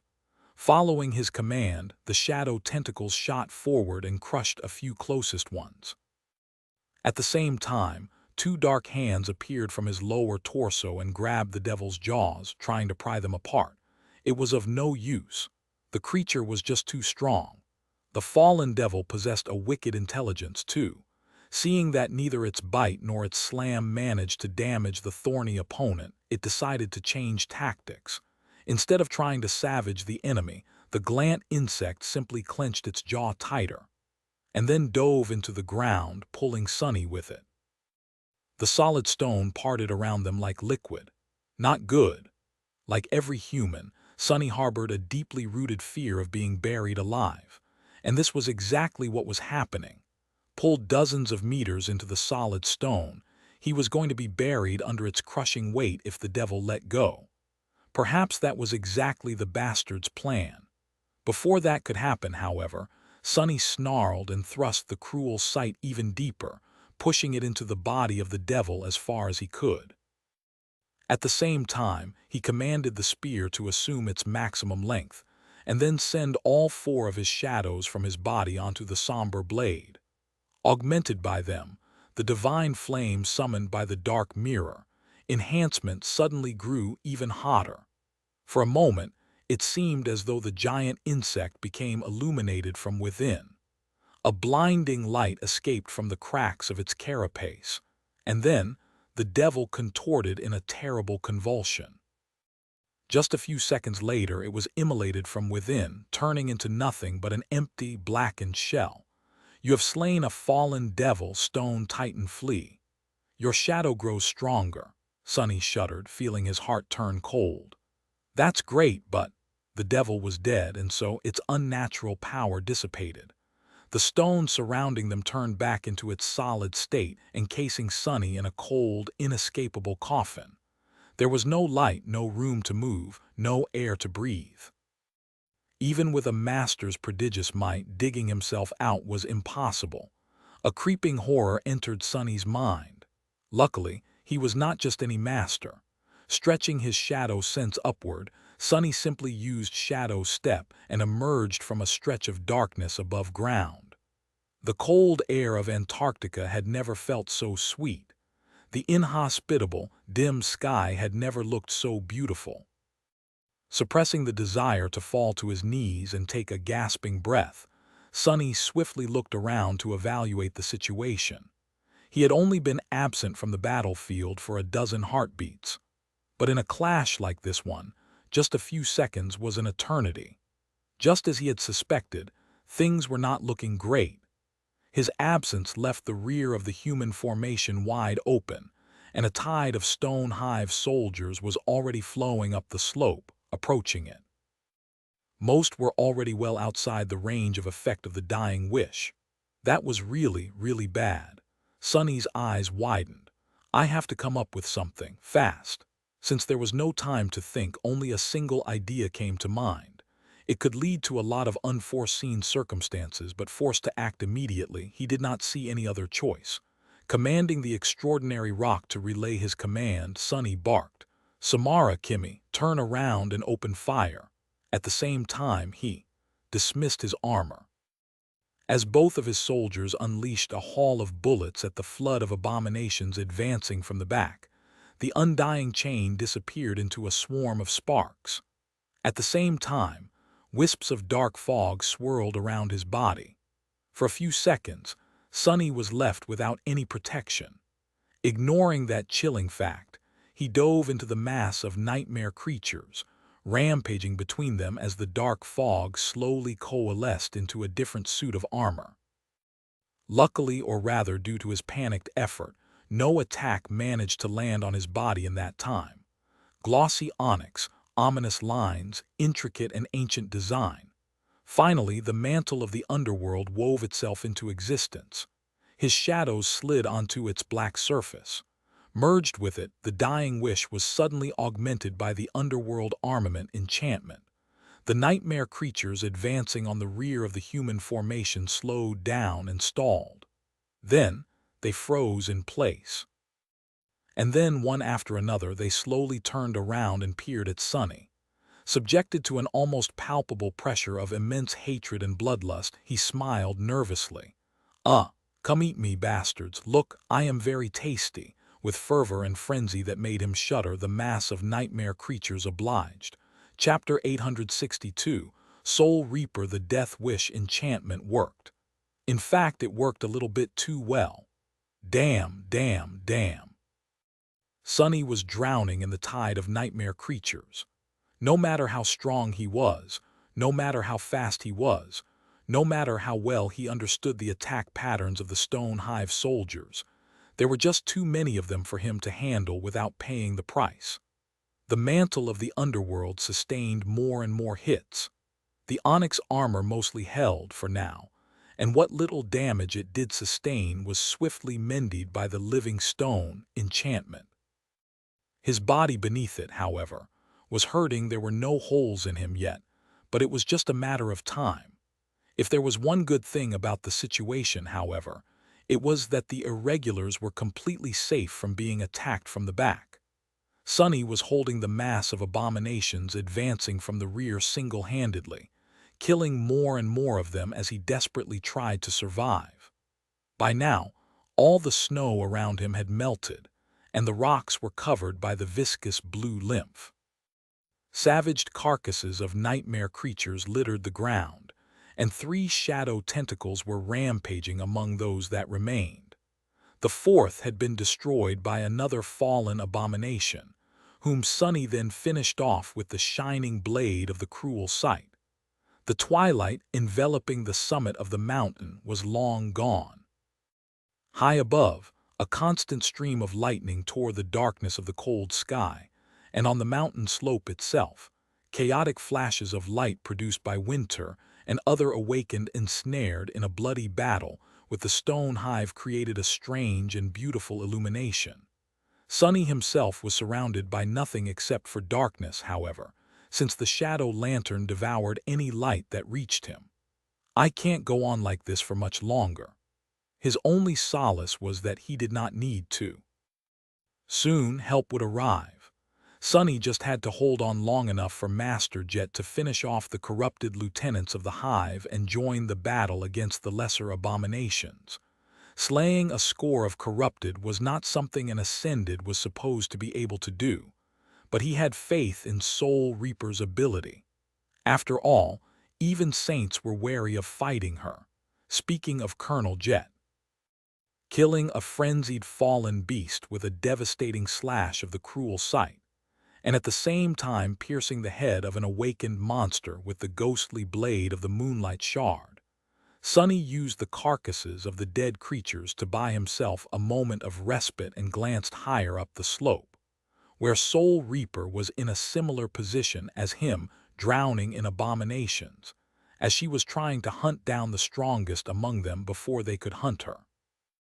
Master Jet was moving with murderous purpose and terrifying speed, dodging the storm of attacks as she descended upon one corrupted after another, the blade of her glaive ignoring all physical armor as it viciously struck directly at their darkness-infested soul cores. All of it was very bizarre, and also gave him a better understanding of why Soul Reaper was so feared by other Awakened. Very few humans possessed powerful means of defending themselves from soul attacks. However, she was not even delivering blows infused with soul damage. Instead, her glaive was somehow able to deliver physical damage directly to the souls of her enemies. More than that, it could bypass all forms of armor and strike at the vulnerable cores. Scary. But there was more strangeness about how Master Jet fought. She was just too fast, too strong, too deadly. Even knowing that her cohort was assembled based on their ability to augment the combat performance of their commanding officer, Sonny could not explain how Soul Reaper was so frighteningly powerful. Just her physical prowess alone was almost on par with his own, which was not supposed to be possible. Not only did Sonny possess more cores, he also enjoyed the enhancement of shadows. And yet, he couldn't deny what he saw. Her battle style, meanwhile, was brutal and domineering, honed and perfectly sharpened to achieve a single purpose: deliver swift death and utter devastation to her enemies. While it lacked flair and refinement, when Sonny looked at how Soul Reaper fought, he felt something that he had never felt before. It was the lethal weight of thousands and thousands of deathly battles. He did not think he had ever encountered a human fighter that seemed to possess quite as much combat experience. Her technique possessed a dark depth to it that he had yet to sense from anyone else. Not even Pierce and Welve, two high-ranking knights of valor, could compare to Soul Reaper Let. Not even the saints he had met.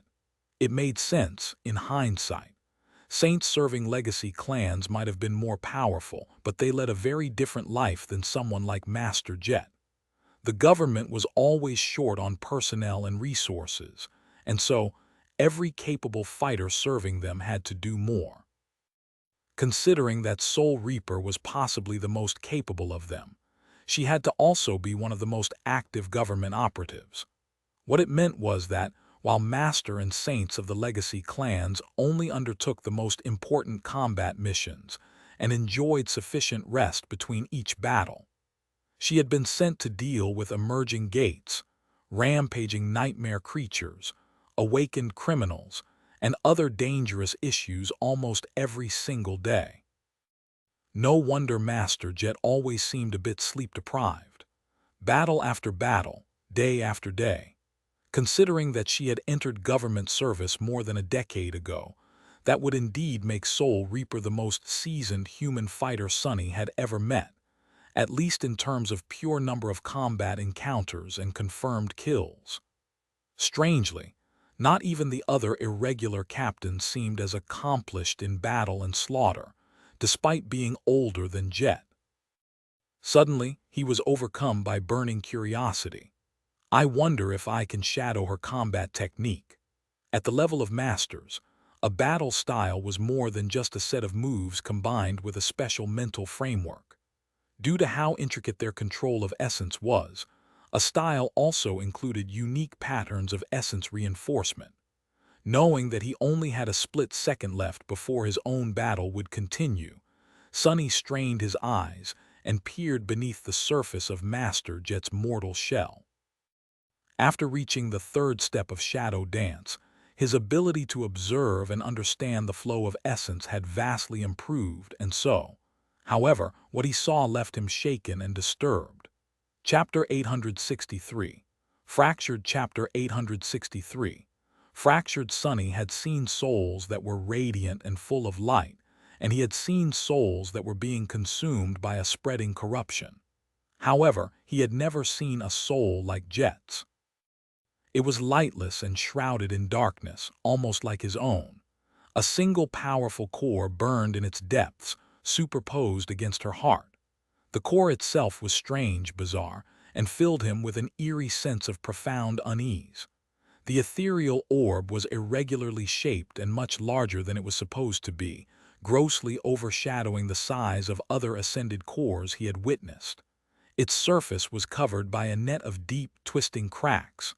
No, not quite. It was more like the whole core was assembled from numerous shards, as if it had been shattered once and then crudely assembled back into an uneven sphere. Some shards seemed to match each other, while others did not fit well, bringing a sense of chaos to an already flawed and fractured, disfigured construct of Soul Reaper's core. However, there was also a certain order and beauty to the ugly disharmony of it. The patchwork sphere of broken shards shone with furious, radiant light. It was brimming with a stunning amount of soul essence, which was much more than an ascended should have possessed. However, unlike most cores, this one's radiance was not uniform. Instead, most of the light was concentrated in its depths, while the outer edges were dark and dull. More than that, thin streams of light were constantly flowing through the cracks of the shattered core and dissipating into nothingness. They were like water slowly seeping out of a cracked vessel. Despite that, Master Jet's essence did not seem to be diminishing. Instead, as Sonny watched, the strange soul core only grew brighter. What the? At that moment, Soul Reaper had just slaughtered another corrupted abomination. This one had taken her longer to put down, since as a monster it possessed two cores. Each had to be destroyed with separate strikes. As soon as both perished, however, the creature twitched and collapsed to the ground. Then something strange happened. When the corrupted insect died, a flood of tainted essence seemed to rush into Master Jet's fractured core.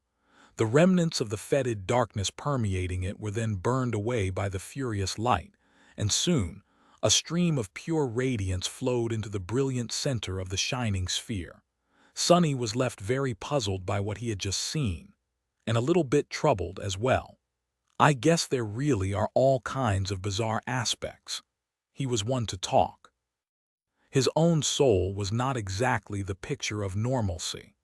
In any case, distracted by the unusual nature of Master Jet's soul core, Sonny had missed his chance to study her battle technique. All he managed to notice was that her flesh was saturated by essence to a much larger degree than usual.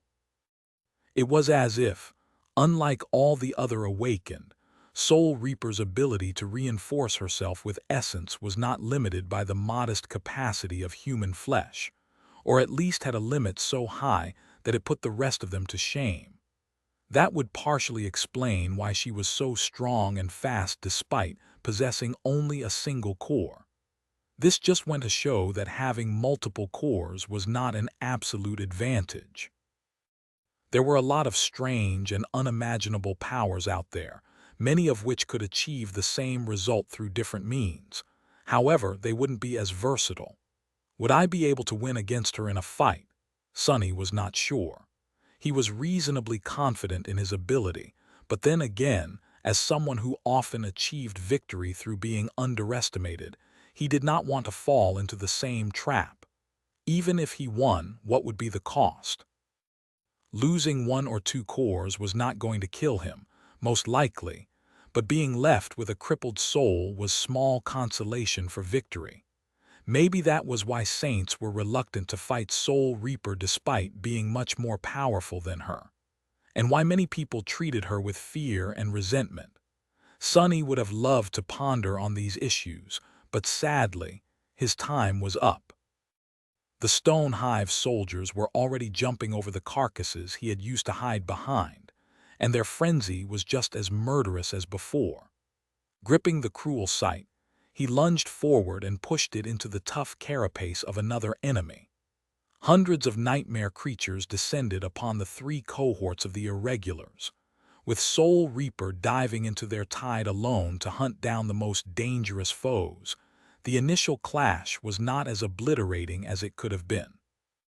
Supported by Queen and her sharpshooters, the melee fighters held, but were instantly surrounded. Behind them, Master Sunless, the youngest of the first company captains, was somehow holding off the entire flanking force of abominations by himself. Even if irregulars had time to look back, they wouldn't see much except for a veil of strange darkness that refused to dissipate despite the constant flashes of bright light produced by the battle. All they could perceive were the deafening shrieks of dying nightmare creatures and the cracking noises of parting chitin that resounded from the depths of unnatural darkness, as well as smell the sickening stench of burning flesh. One of the soldiers staggered back after killing another bug and briefly looked back. At that exact moment, a disfigured body of a massive fallen beast flew out of the darkness and crashed onto the rocks, splattering fetid blue lymph all over the mountain slope. It was more or less torn into two halves. Not cut, torn. The soldier shuddered. Gods, what kind of monster is that kid? Suddenly, a blinding flash momentarily turned the world white. High above them, two gargantuan forms clashed furiously, producing a deafening thunderclap. The whole mountain shook from the violent force of their impact. Cursing his luck, the irregular tried to throw all unnecessary thoughts out of his mind and lunged back into the deadly melee. There were still hundreds of the damned bugs for them to kill. By his side, other soldiers of the first irregular company fought for their lives. No one faltered, no one allowed despair to poison their mind. Each of them gave it their all, full of determination and resolve worthy of the government's best. And yet, things weren't going too well. The enemy was just too numerous, vicious, and overwhelming. Worse than that, the cursed bugs were wickedly smart and coordinated. Something had to change soon. Chapter 864. Breaking the Balance. Chapter 864. Breaking the balance. Stuck in the middle of a never-ending massacre, barely holding on, and sensing a ruinous hint of exhaustion already seeping into his muscles, Sonny knew that the battle was entering its decisive stage. For now, it seemed to remain in a fragile equilibrium. The Jade Beetle and Saint Tyrus were clashing somewhere high above, neither of them capable of striking down the adversary yet. On the ground, Master Jet were fighting alone in the tide of nightmare creatures, seeking out the most powerful foes. She had already killed many, but her task was far from being accomplished. The irregulars held, pushing back against the rabid onslaught of the Stone Hive. They had managed to avoid being overwhelmed, but could not throw the enemy back and go on the offensive. Even with Winter and her sharpshooters taking out the most deadly fallen abominations, the situation was extremely precarious. And finally, Sonny was protecting the rear of the formation. He was containing his share of nightmare creatures as well, but was not anywhere near prevailing against them. For every hive soldier he killed, two immediately took its place. Neither side could wipe out the other. This balance, however, could be destroyed at any moment. Time was working against the irregulars, for the most part, since their soul essence and endurance were not infinite. The soldiers were not going to be able to keep up with the ruthless tempo of the furious battle for much longer. Their only hope was that Soul Reaper would finish off the last of the corrupted abominations and join the fight against the mass of lesser soldiers soon. However, from a few glimpses that Sonny had caught, things weren't going too well for the commander of the first irregular company. Master Jet had quickly dealt with the comparatively weak corrupted, but now only the most powerful of them remained. More than that, the stone hive seemed to have understood how much of a threat this single human represented. With each second, it was getting harder and harder for Soul Reaper to move and attack her targets. She would probably be able to kill them all eventually, but was that going to be fast enough? Currently, Sunny was not sure. I need to do something. He had extinguished the divine flames burning within the blade of the cruel sight to conserve essence, and was now fighting against the frenzied abominations with nothing but its somber silver steel. Mounds of corpses surrounded him, and more creatures were jumping over their fallen brethren, every second to lunge at the hateful human. But what can I do? How was he supposed to break the balance of the battle in favor of the human force? He had already done his best to gain the upper hand in his own section of the battlefield, and failed. Preventing the soldiers of the stone hive from advancing at the rest of the irregulars was all that he could achieve here. Changing the scales of the main frontline was also outside his ability. If Sunny chose to join the awakened fighters, they would gain a boost of inspiration from the dying wish. However, they would also be forced to split their focus and defend against attacks from two directions. Whatever benefit he could bring would be invalidated by the increased pressure. Assisting Master Jet was out of the question. Although Sunny was more than capable of slaying a corrupted abomination or several, it would take him some time. Not to mention that to achieve real results, he was going to have to abandon his position behind the formation of the irregulars. So then, only one component of the battle remained. Dodging an especially fierce attack of a bloodthirsty bug, he used one of the shadow tentacles to suddenly pull himself away from the advancing enemies and pierce the body of a somewhat startled abomination a dozen meters further down the slope instead. Then he briefly looked up. Two giant shapes were entangled with each other high in the dark skies. Arcs of lightning danced between them, and rivers of caustic black ash were flowing through the air like clouds. His face turned grim. It's too strong. I can't kill it. Can't kill it fast enough. But then again, did he need to? Deciding something. Sunny sighed and threw the cruel sight into the maw of a lunging abomination. Then he closed his eyes and tried to forget about the fact that he was surrounded by a swarm of nightmare creatures, each of them driven crazy by the desire to tear him apart. The shadows unleashed from the small lantern that was tied to his belt suddenly surged forward and formed a barrier around him. Even the tentacles that had been slaughtering hive soldiers dissipated and merged into its dark walls. Within the barrier, Sunny summoned Morgan's warbow. As a swarm of scarlet sparks appeared in the air, a heavy blow shook the shadow cage he had constructed around himself. Then another and another and another. Soon, countless strikes were raining on it, making the surface of the barrier shake and crack. Sunny had made the cage as durable as he could. Infused with his ascended essence, it was much more resilient than the armored hull of the mighty battleship he had once helped preserve. And yet, just a few breaths later, it was already crumbling. Wide cracks appeared on its surface, and then a sharp chitin blade shot through one of them, scraping against the onyx surface of the mantle of the underworld and throwing Sunny back. However, it was enough. As the black bow appeared in his hand, Sunny commanded the shadow cage to transform itself. Immediately, it lost solidity and substance. Instead, long and sharp spikes shot forward from the barrier in all directions. A few abominations were skewered by them, but most were only stalled for a moment as deep scratches appeared on their carapaces. Not paying them any attention, Sunny looked up and drew his bow. Soul arrow. Death dealer. This time, a lustrous arrow that appeared to be made out of pale gold appeared on the string. Its wide broadhead, which was perfect for slicing flesh and dealing devastating wounds, was radiating a soft golden radiance. As time seemed to slow down, Sunny took aim, wrapped his shadows around the arrow, and then sent it soaring into the sky. Flying through the darkness, the arrow reached its target almost instantly. The target, of course, was the corrupted tyrant. However, Sonny was not aiming to kill it. He knew all too well that a creature like that would not be destroyed by a single strike, no matter how much essence he poured into it.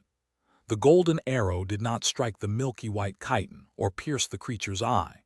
Instead, it hit one of its translucent wing, tore through it, and then bit deep into the base of another one. At the same time, Sonny activated a third enchantment. Burden of Peace enchantment description. After soul arrows pierce the flesh of an enemy, their weight can be drastically increased. Lodged deep into the jade beetle's flesh, the golden arrow suddenly grew as heavy as a ship's anchor, far below the monstrous tyrant. Sonny smiled in satisfaction. "Try and fly away now, bastard." Chapter 865. Lucky Shot. Chapter 865. Lucky Shot. Sonny was not powerful enough to casually slay a corrupted tyrant. Yet, defeating one was not outside the realm of possibility for him anymore, but it would require a good amount of meticulous study and preparation. Even then, challenging a nightmare creature of such immense power meant dire risk to his life. However, Sonny did not really need to kill the jade beetle. All he really needed to do was to break the balance of power between the monstrous tyrant and Sky Tide. Something like that was more easily said than done, but Sonny had several advantages that very few people possessed. He had a bow created by the best forgemasters of the great clan Valor, or maybe even King Anvil himself. That bow demanded immense strength to be drawn, but was capable of sending arrows much further, and imbued them with much greater force. He had the Death Dealer enchantment, a rare divine affinity that translated into highly destructive soul arrows, and the ability to see through the darkness devouring the cold sky of Antarctica. More importantly, he had enough power and ability to buy himself enough time to make a good shot. As a result, the divine arrow he had sent tore through one of the tyrant's wings and dealt modest damage to another. Just like that, 2 of the 4 wings of the jade beetle were wounded. That alone might have not robbed it of the ability to fly, but combined with the weight of the burden of peace, the result severely reduced the creature's mobility in the air. Sadly, it did not plummet to the earth as Sonny had hoped, but it was enough to give Saint Tyrus a crucial advantage. Using the window of opportunity created for her by Sonny's arrow, she lunged into a recklessly committed attack without wasting a single moment. Slashed at the 2 untouched wings of the jade beetle with her steel talons, Sky Tide finally managed to break them. Then, she delivered a terrible blow with her beak and threw the abomination down. Wounded and barely able to keep its weight in the air, the corrupted tyrant was ruthlessly sent into a perilous fall. The jade beetle tried to slow down the speed of it, but failed. A few moments later, the massive body hit the slope of the mountain with a thunderous crash. However, Sonny was too busy to see any of this, because, while his arrow had managed to turn the tables of the titanic clash in the skies, he had to survive the consequences of that success somehow.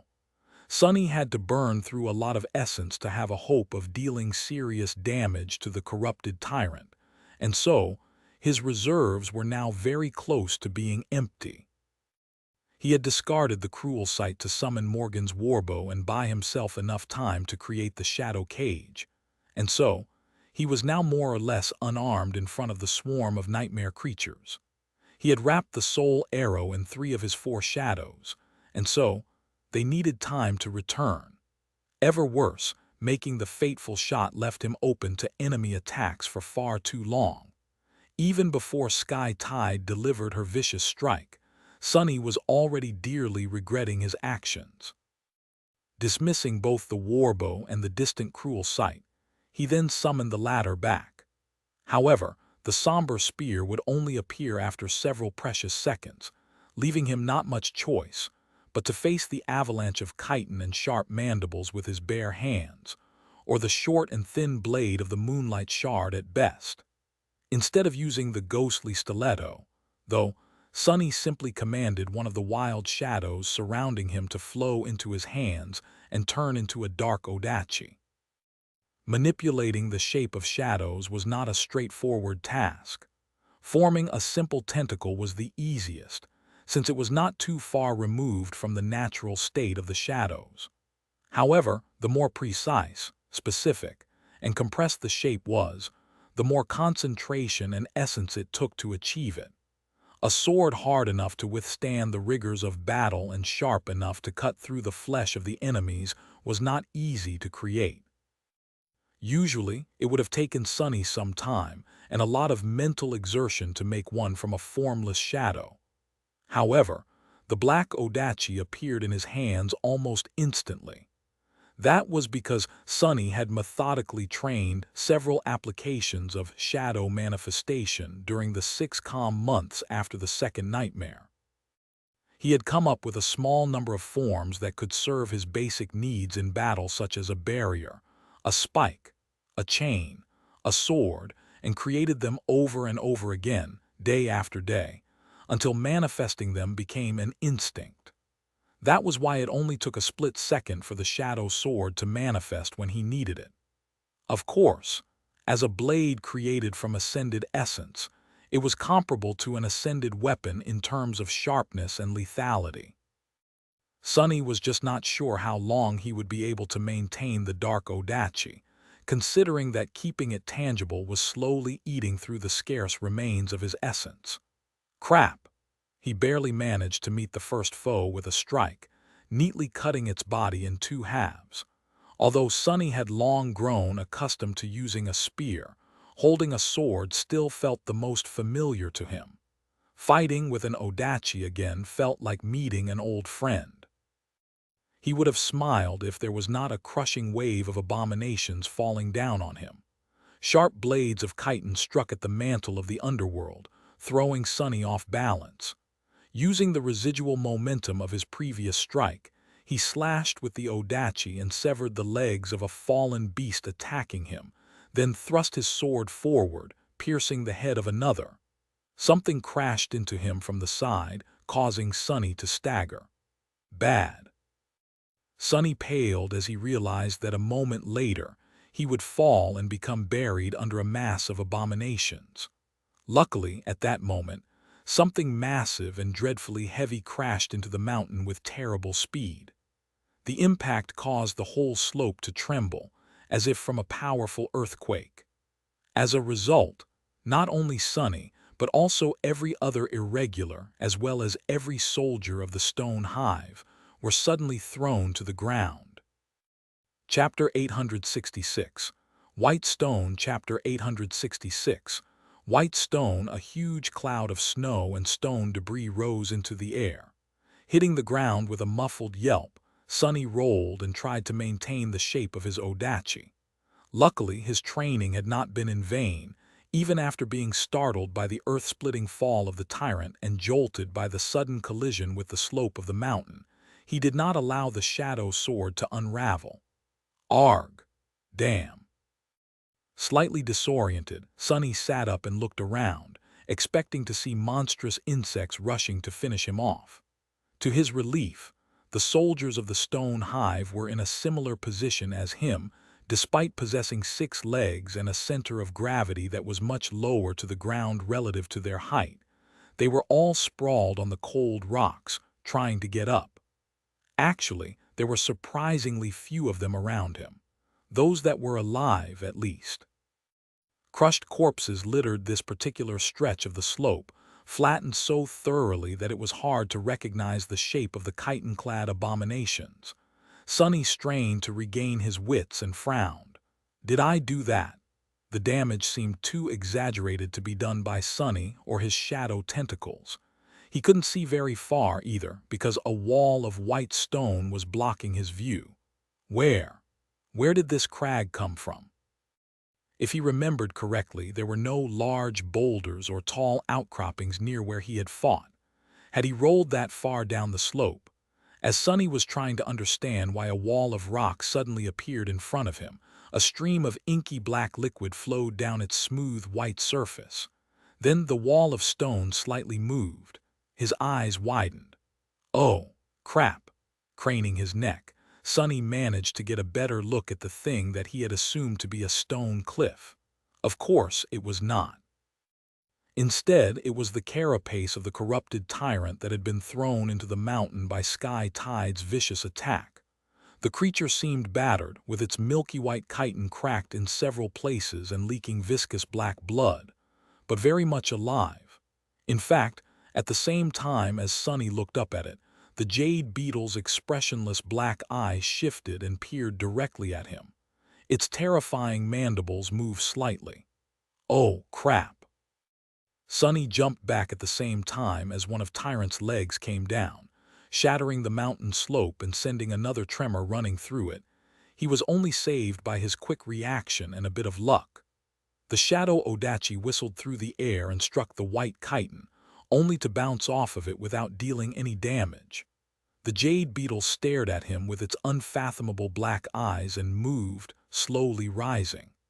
It opened its maw, where a cloud of black ash was already swirling, ready to be spat out. Sonny knew that if that ash enveloped him, something very bad was going to happen. For a split second, he was paralyzed by fear. Then, the familiar weight of the cruel sight calmed Sonny down. The somber spear finally finished manifesting itself into reality, and he instinctively caught it by letting go of the hilt of the shadow Odachi with one hand. What difference does it make?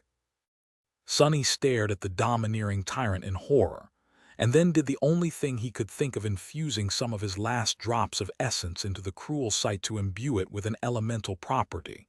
He threw the spear again, only a moment after being reunited with it. He did have enough presence of mind to put some thought into what type of elemental damage to choose, though. Neither divine flame nor soul damage would do much in this situation, so...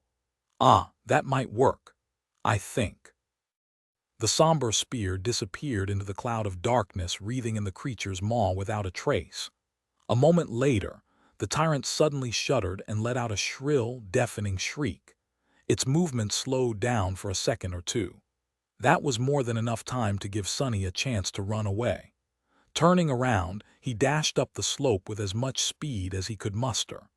The cloud of ash shot to chase him, but quickly dissipated due to the fact that the jade beetle was distracted by torturous pain. The element Sonny had chosen was not the most destructive, but it was insidious, persistent, and extremely painful. That element was corrosion. To be more precise, it was a special kind of wicked corrosion that the Dark Mirror had memorized after Sonny inhaled a lungful of Wormvind's poisonous miasma back on the shipwreck island. Blood Weave had overcome it without any trouble, so he did not expect to deal much damage to the tyrant. However, it had hurt like hell to deal with it, so Sonny hoped that the damned monstrosity would be distracted for a few seconds, giving him a chance to retreat. That's right, retreat with dignity, not run away in panic. As he swiftly retreated, Sonny felt a cold shiver running down his spine. The jade beetle had to be preparing another attack. At that moment, a shadow fell from the sky. Saint Tyrus, in her human form and wielding a saber that seemed sharp enough to cut the fabric of the world itself, flashed through the air and collided with the corrupted tyrant somewhere behind his back. Sonny, meanwhile, finally saw the battlefield through the cloud of snow that had been thrown up by the jade beetle's fall. The irregulars were slowly rising to their feet, and so were the soldiers of the stone hive. Only one figure appeared to have withstood the earthquake and used the shock of it to her advantage. Some distance away, Master Jet landed on the swaying body of the last corrupted abomination and thrust her glaive deep into its flesh. A vicious smile appeared on her face as the creature shuddered and fell down. The battle formation of awakened warriors was broken, but Soul Reaper was finally finished with her dreadful task. Despite how much she must have exerted herself to slay a score of corrupted beasts and monsters, as well as a couple demons, she seemed to be still brimming with essence. Master Jet would be able to join the main line of the first irregular company soon. The flanking force that Sunny had been holding back, meanwhile, seemed to be all but destroyed by his own efforts and the devastating fall of the tyrant. What little remained of it was currently being torn to pieces by the furious confrontation of the Jade Beetle and Sky Tide. All in all, the situation was not too terrible. The scales definitely tilted in the favor of humans now.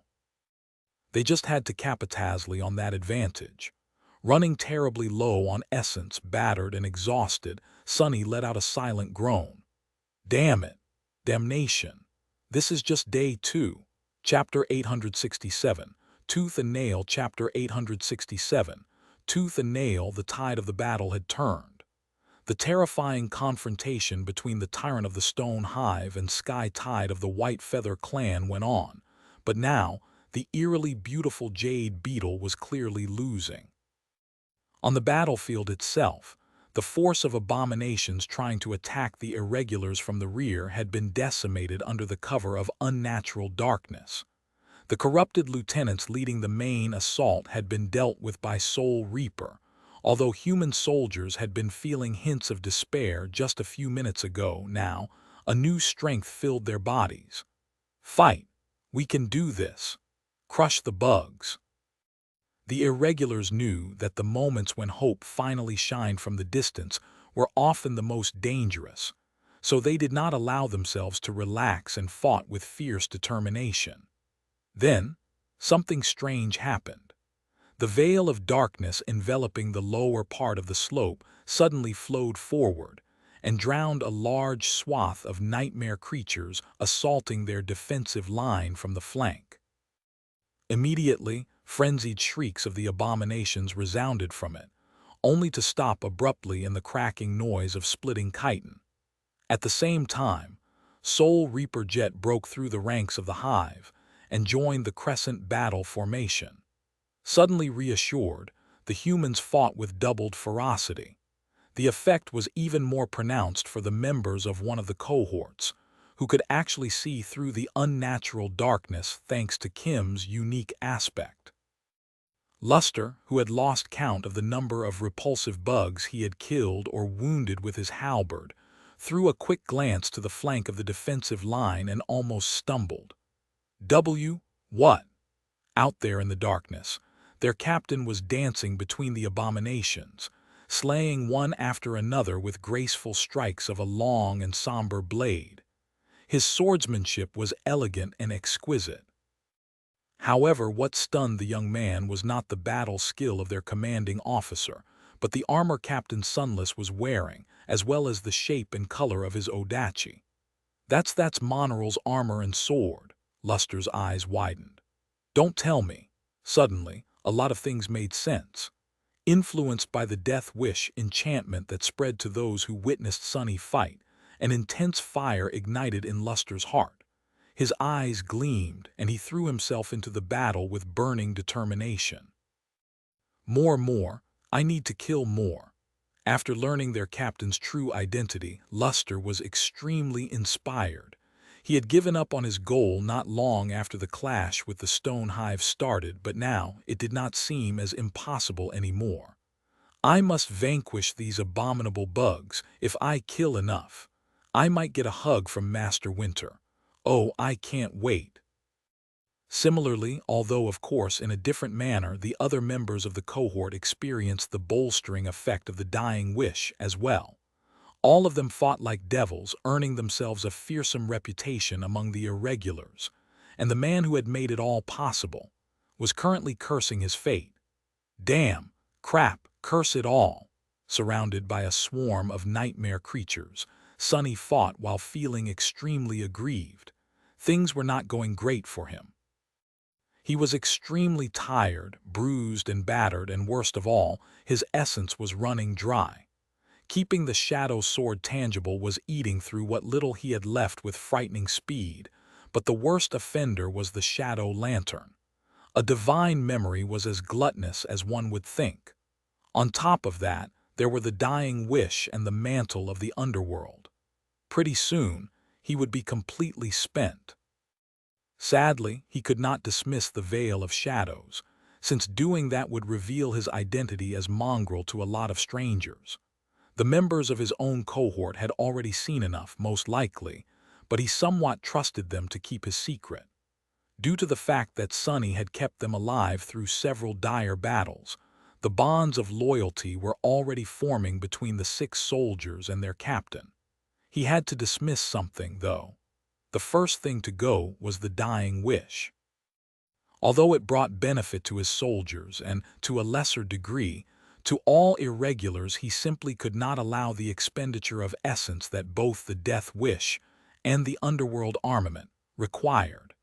The next memory to go was the mantle of the underworld itself.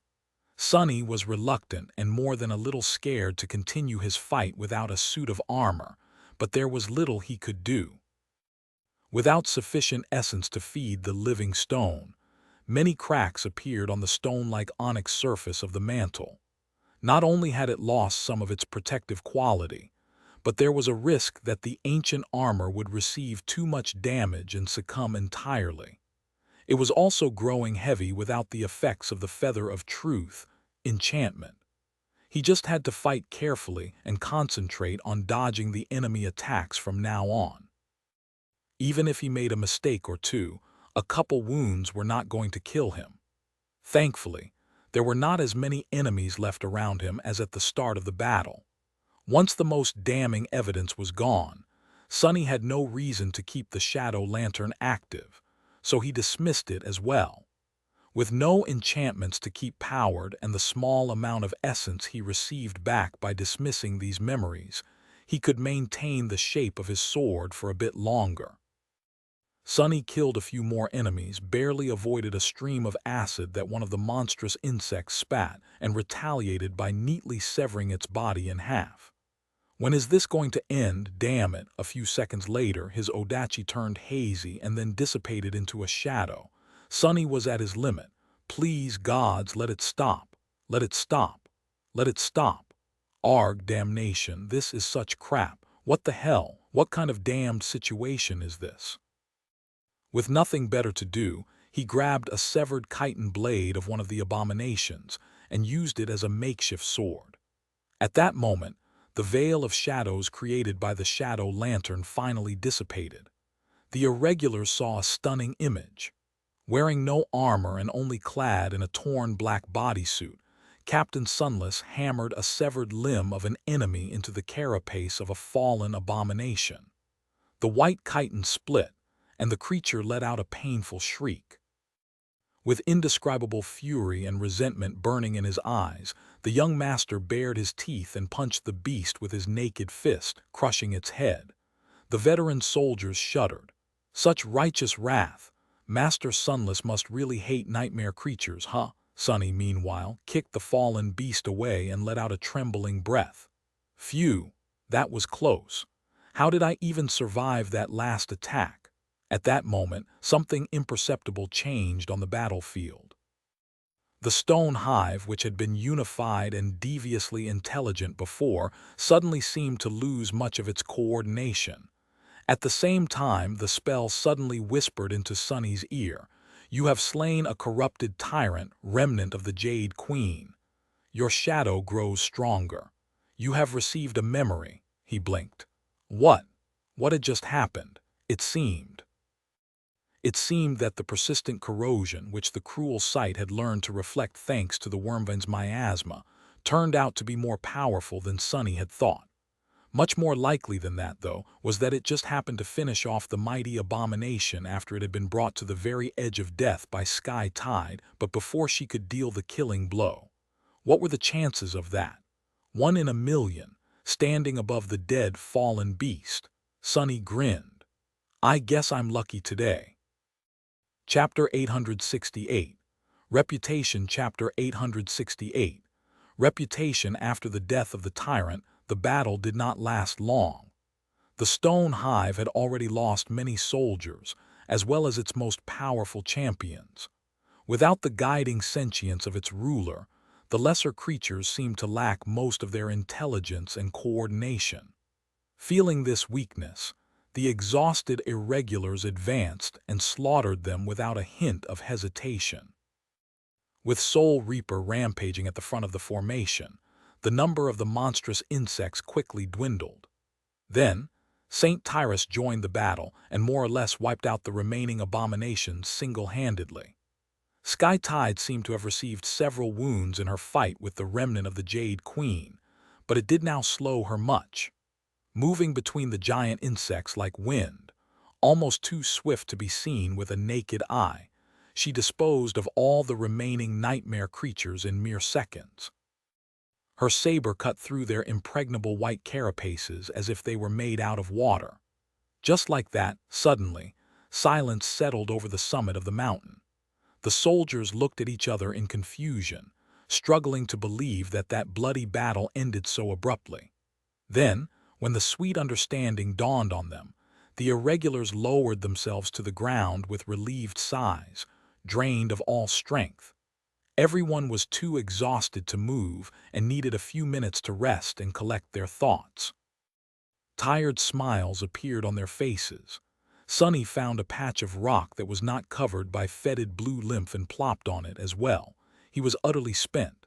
As the excitement of the battle died down, his thoughts turned slow and lazy.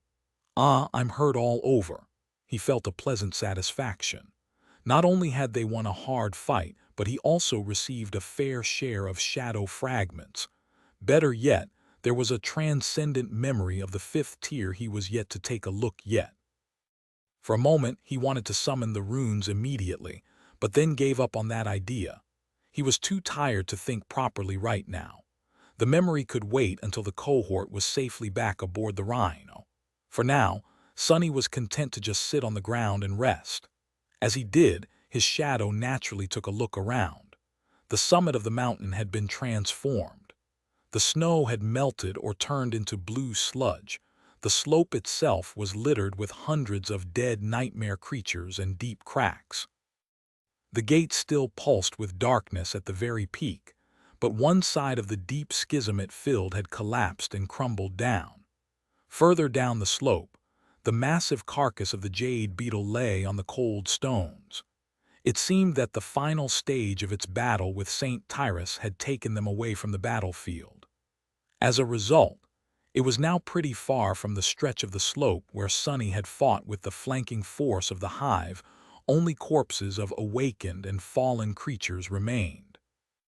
Some were cut apart, some were torn apart by the shadow tentacles, and many were utterly crushed by the fall of their ruler. Of course, the irregulars did not know that, since that area had been covered by the veil of darkness summoned by the shadow lantern. To them it all looked like Sonny's doing. Their whispers entered his ears. "Gods, look over there, is that where Master Sunless fought? So many dead bugs. Wait, what the hell? Why are these corpses so mangled? It's like they were put through a meat grinder. I mean, it does not even look like they were cut by a blade. It's more like he ripped them apart and crushed them with his bare hands. He did. Did you not see him at the end? His weapon and armor must have been destroyed in the fight, so he just tore a leg off a fallen abomination and then beat the bastard to death with it. And then, I swear to the gods, I saw it myself." He stood there and smiled as though someone gave him the best present in the world. I think he really hates nightmare creatures. His expression before that. So much anger, so much resentment. It looked, I don't know, personal. Maybe there's a tragic story there. No wonder Soul Reaper went into trouble to personally recruit him. What kind of devil is that kid? Sonny blinked. Had he really smiled? Oh, that must have been the moment when he received the transcendent memory. He had indeed lost composure and grinned like an idiot for a few moments there. In any case, none of these soldiers seemed to have connected him to Mongrel. They just thought that he was some kind of monster with a personal grudge against nightmare creatures. His own cohort, meanwhile. Sonny turned slightly and caught sight of Luster, who was staring at him with an intense expression.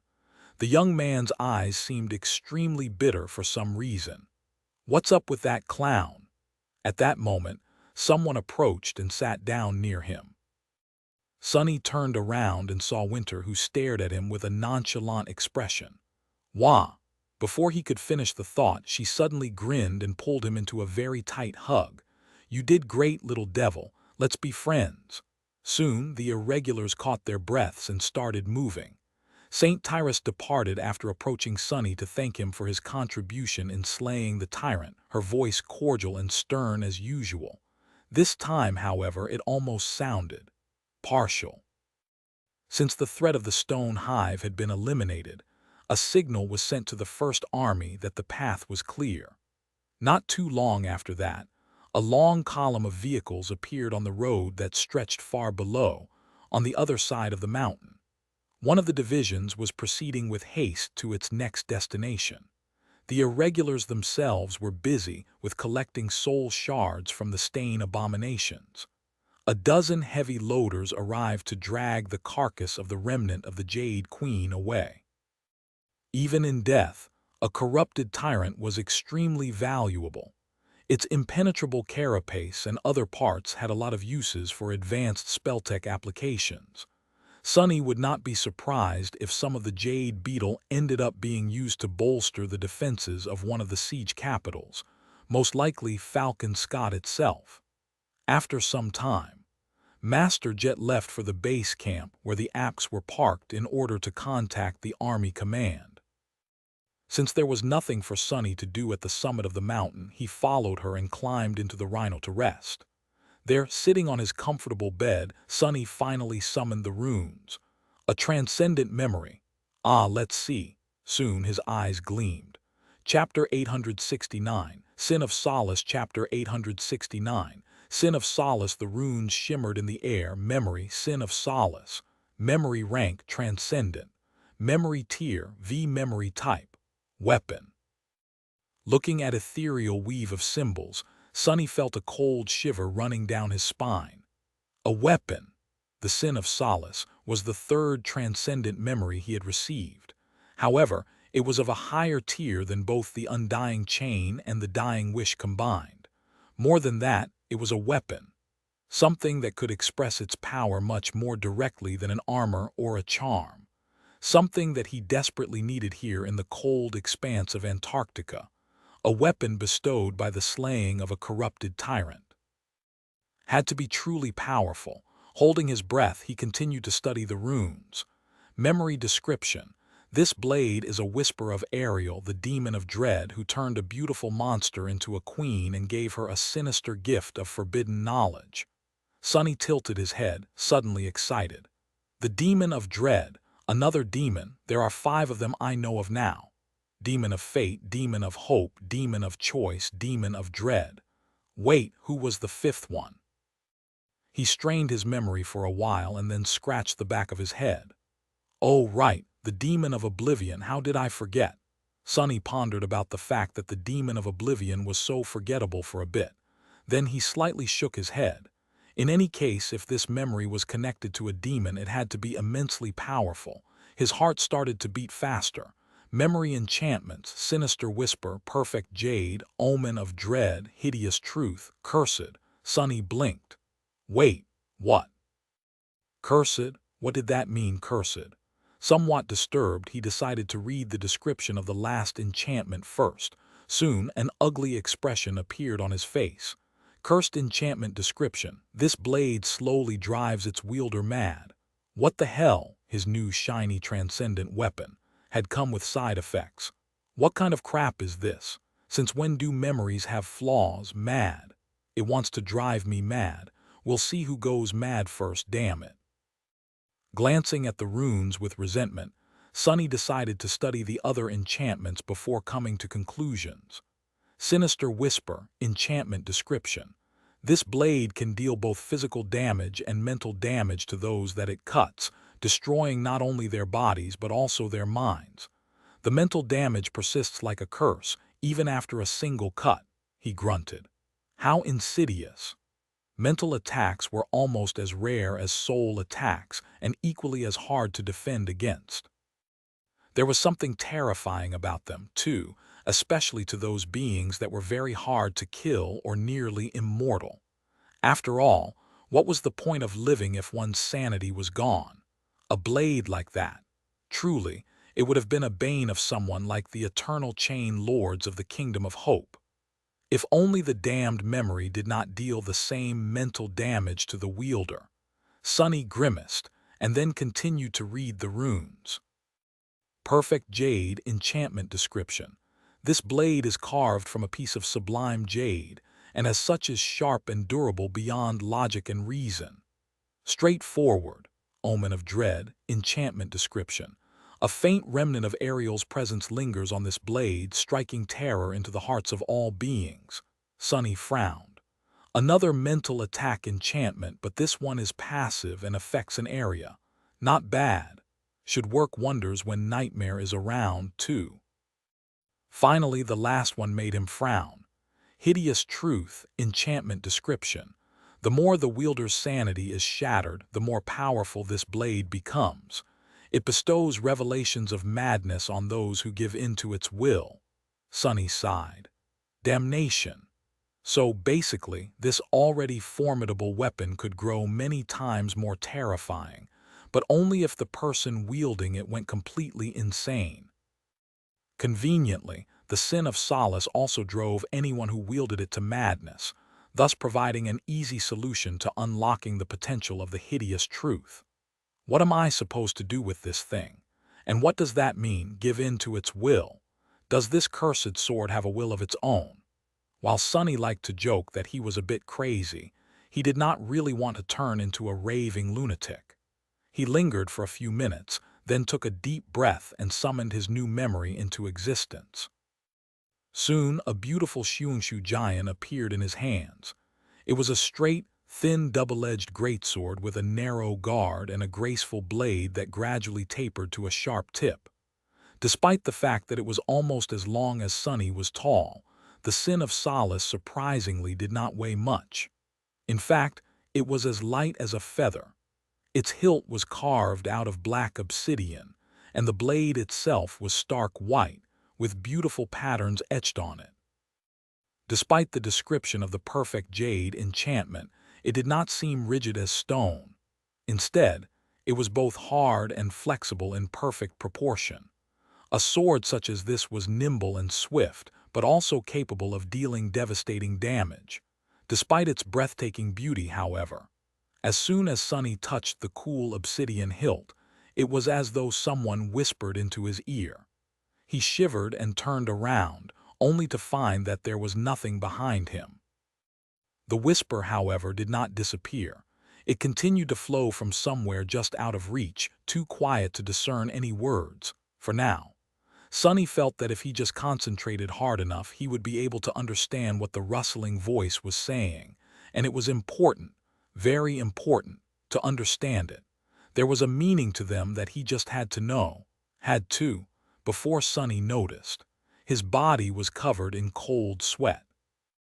He stared at the sin of solace with a complicated expression, and then summoned the undying chain. As soon as the bleak armor wrapped itself around his body, the insidious whisper seemed to grow weaker. Sunny was only slightly obsessed with listening to it now. Ah, good. The chains of longing, enchantment of the transcendent armor provided him with a high protection against mind attacks, and the cursed attribute of the beautiful giant seemed to be just that. A strange and sinister mind attack aimed at the sword's own wielder, which meant that Saint, who was completely immune to mind attacks, would be able to use the jade sword without any problem. Sunny was sufficiently certain what he would be able to withstand the tantalizing whispers if need be as well. It was a small price to pay for being able to wield such a frightening transcendent weapon. If push comes to shove, I can afford to lose a bit of sanity too. I mean, what's wrong with going a little mad? Been there, done that. Chapter 870. To-do list. Chapter 870. To-do list. Dismissing the beautiful sword, Sunny breathed a sigh of relief. The insidious whispers assaulting his mind disappeared, leaving only a lingering sense of chill and unease behind. The pressure of the call was already enough to drive a person insane. Adding the curse of the sin of solace to this burden was not for the weak of heart. Well, whatever. I'll just let Saint use it for now.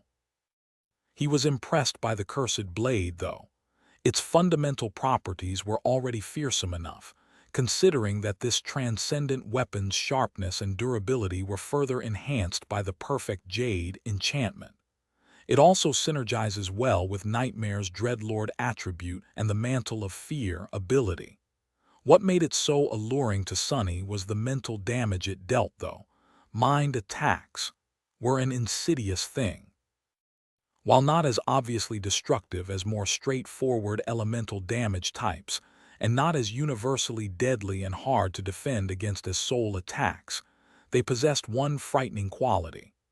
The more sentience a being possessed, the more that being stood to be damaged by a mind attack.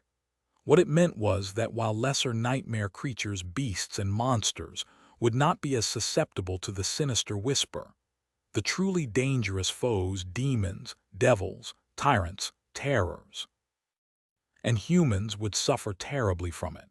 And since those were the enemies Sunny was wary of the most, the sin of solace was a perfect tool to satisfy his needs. I just have to be careful not to suffer terribly myself. But even if he did, at least he would be reaping the benefits of the hideous truth. Sunny felt that the cursed sword would become truly terrifying if its wielder managed to unlock that strange enchantment at its full force. Maybe the sin of solace would be powerful enough to strike down even great nightmare creatures, or supreme humans. With a wistful sigh, Sunny decided to check his progress in other areas since he already had the runes summoned. Shadow Fragments, 870/4000. Not bad. After being stuck at 744/4000 for half a year, he had gained more than 100 fragments in just 2 days. If this continued, Sunny would become a tyrant in a not-so-distant future. Of course, if he continued to fight at that intensity every day, he would also probably be dead by then. Somewhat reassured, he shifted his gaze to the mantle of the underworld. Vanquished foes, 4,555/6000. The monumental task of satisfying the requirement of the Prince of the Underworld enchantment was nearing its final stage. With how many nightmare creatures ran rampant in Antarctica, Sunny would certainly be able to complete it soon. Now that his identity as Mongrel was, most likely, known to the members of his cohort, there should be no problem wearing the mantle more often. He still did not know how the onyx armor would grow after the limit was reached, but hoped to see something incredible. Then, Sunny concentrated on his shadows, starting with Saint. Shadow Fragments, 101/200. Saint was already halfway to becoming a saint, or a transcendent demon to be more precise. He could not even imagine how powerful she would be once he collected enough memories or echoes to feed to his loyal knight. Still, 100 or so ascended memories was not a small amount. Luckily, he could also use memories of lesser ranks, although the process would be much slower in that case.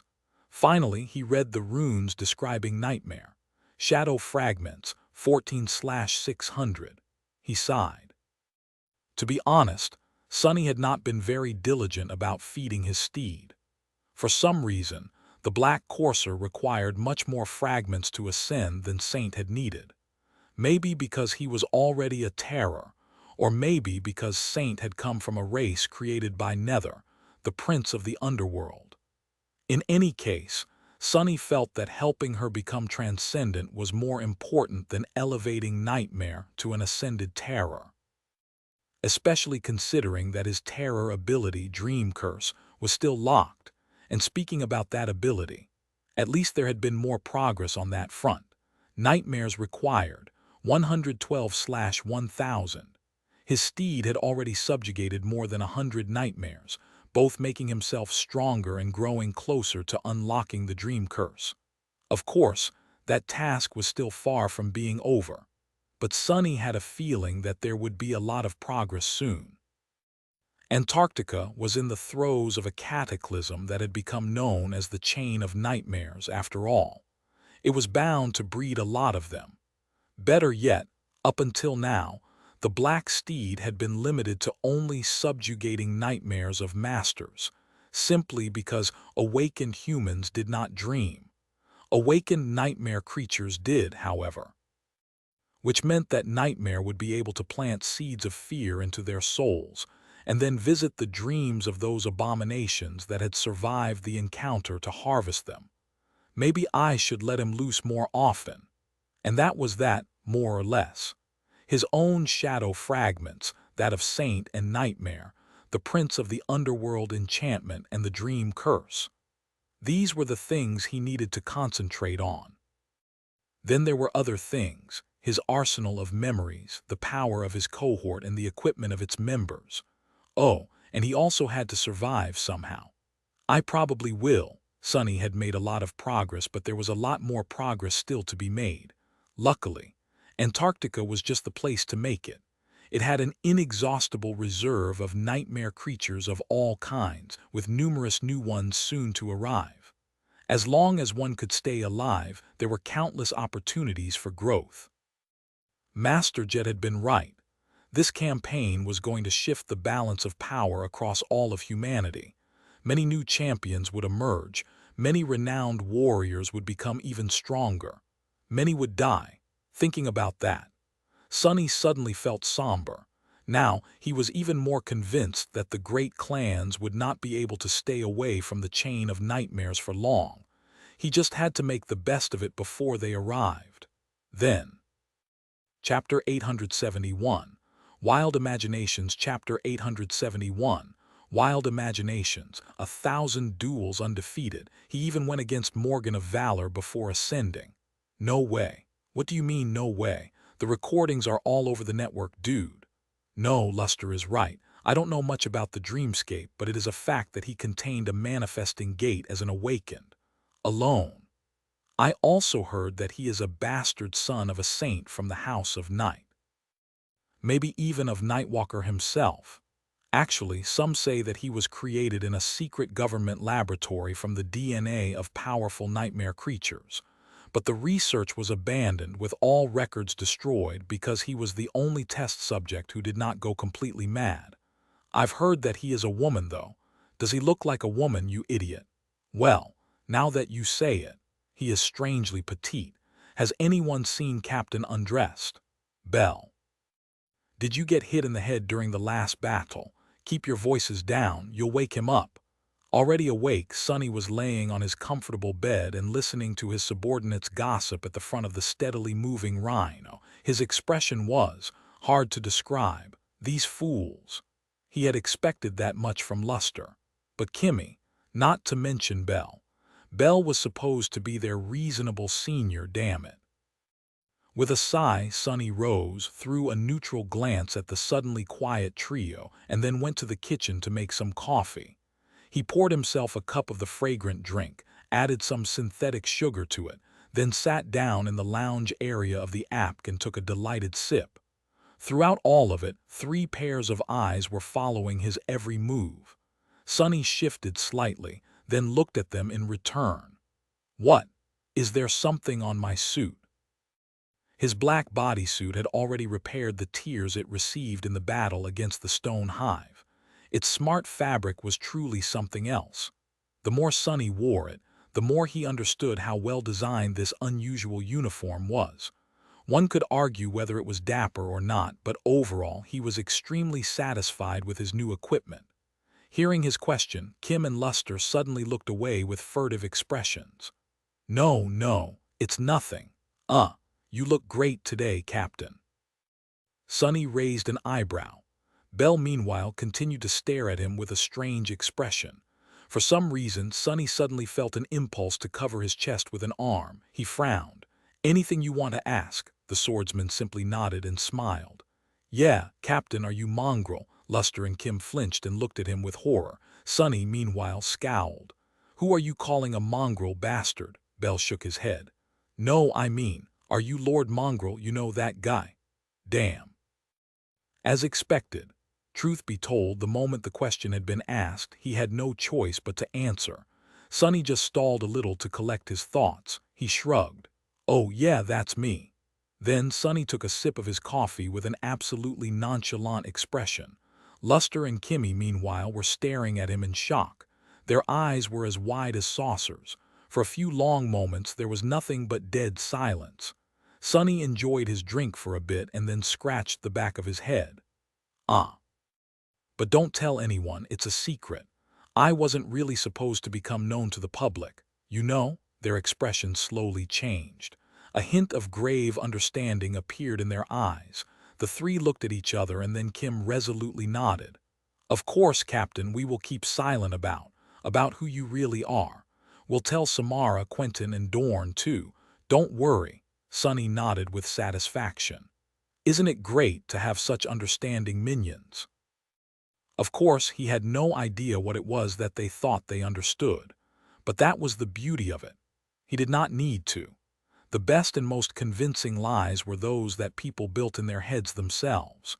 Human imagination was a wild thing.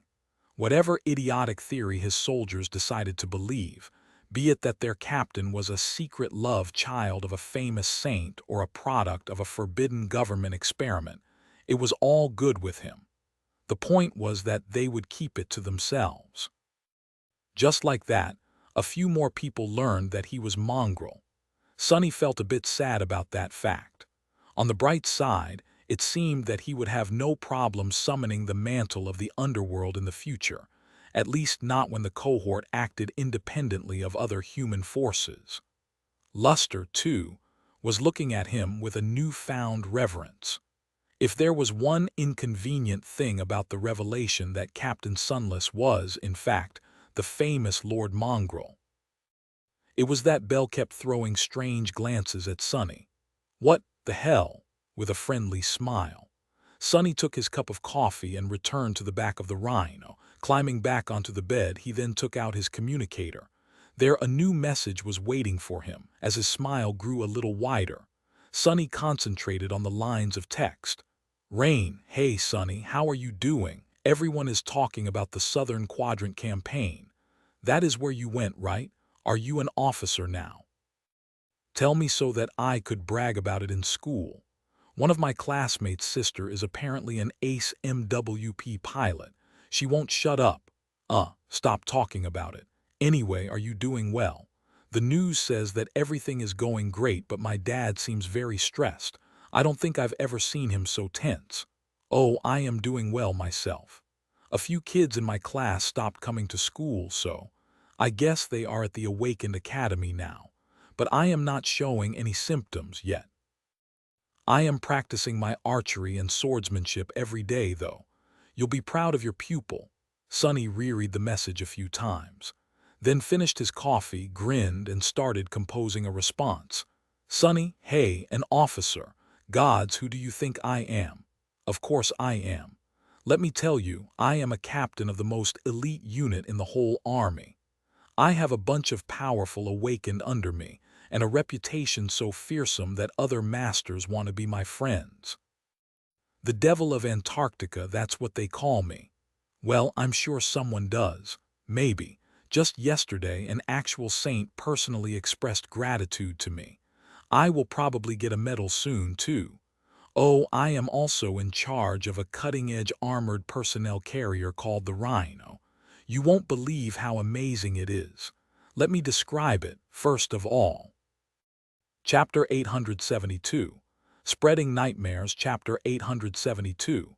Spreading Nightmares. The initial several weeks of the Antarctica campaign were the most intense, at least for now. The divisions of the First Army steadily moved south, fighting through the swiftly growing swarms of nightmare creatures and establishing strategic encampments along the way. These encampments were going to serve as the transit points of the evacuation network soon.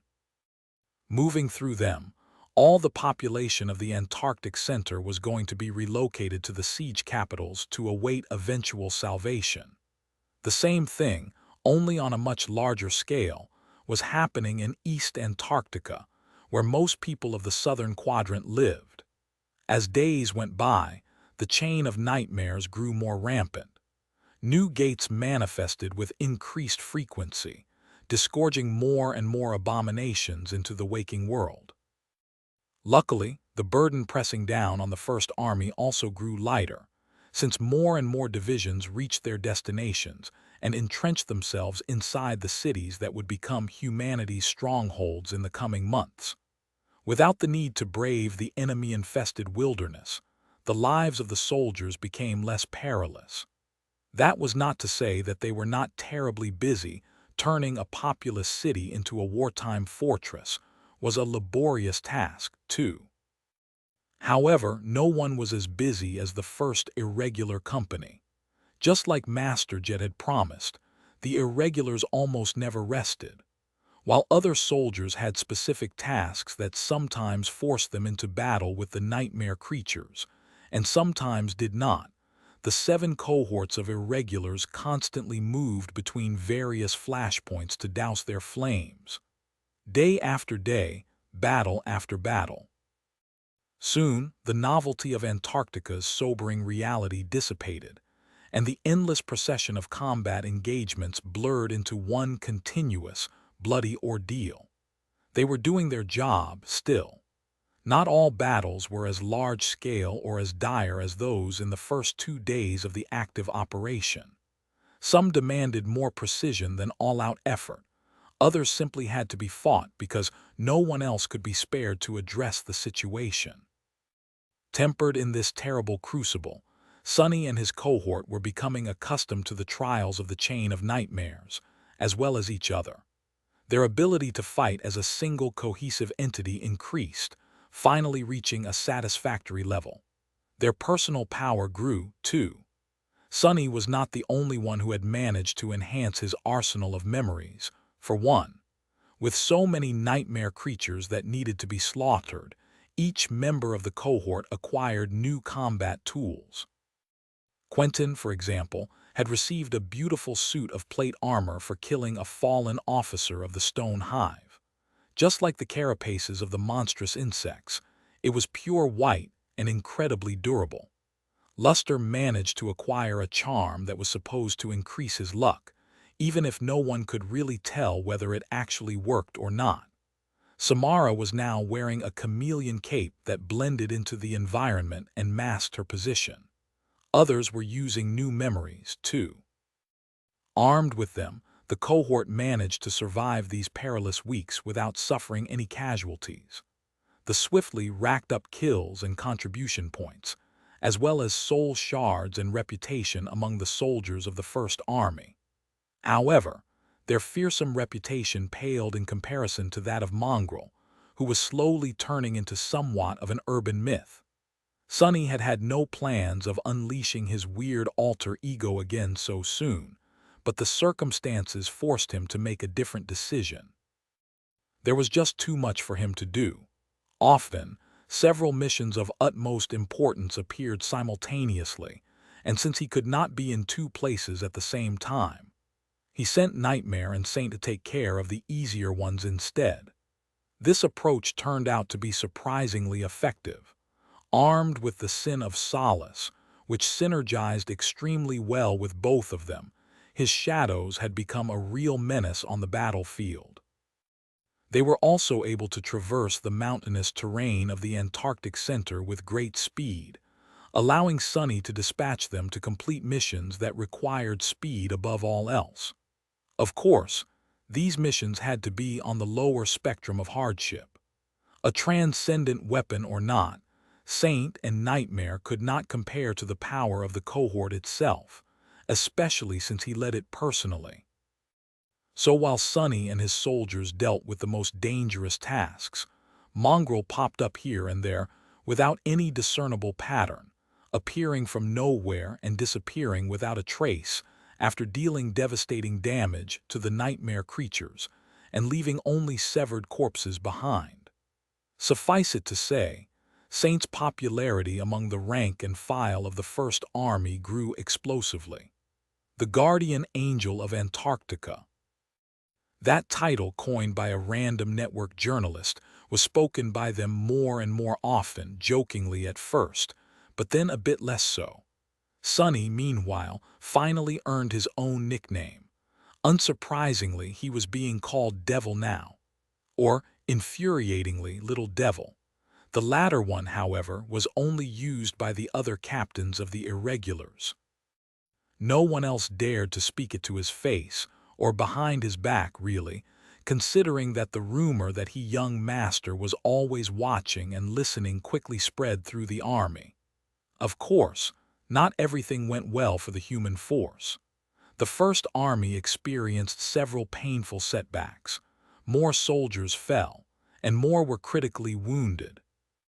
The technical equipment was starting to grow less and less reliable as time went by, even if the most critical pieces worked as intended due to expensive spelltech countermeasures. It was getting harder and harder for the awakened to find a safe place to sleep without being whisked away by the call. Worst of all, however, was the effect that the chain of nightmares exerted on mundane humans.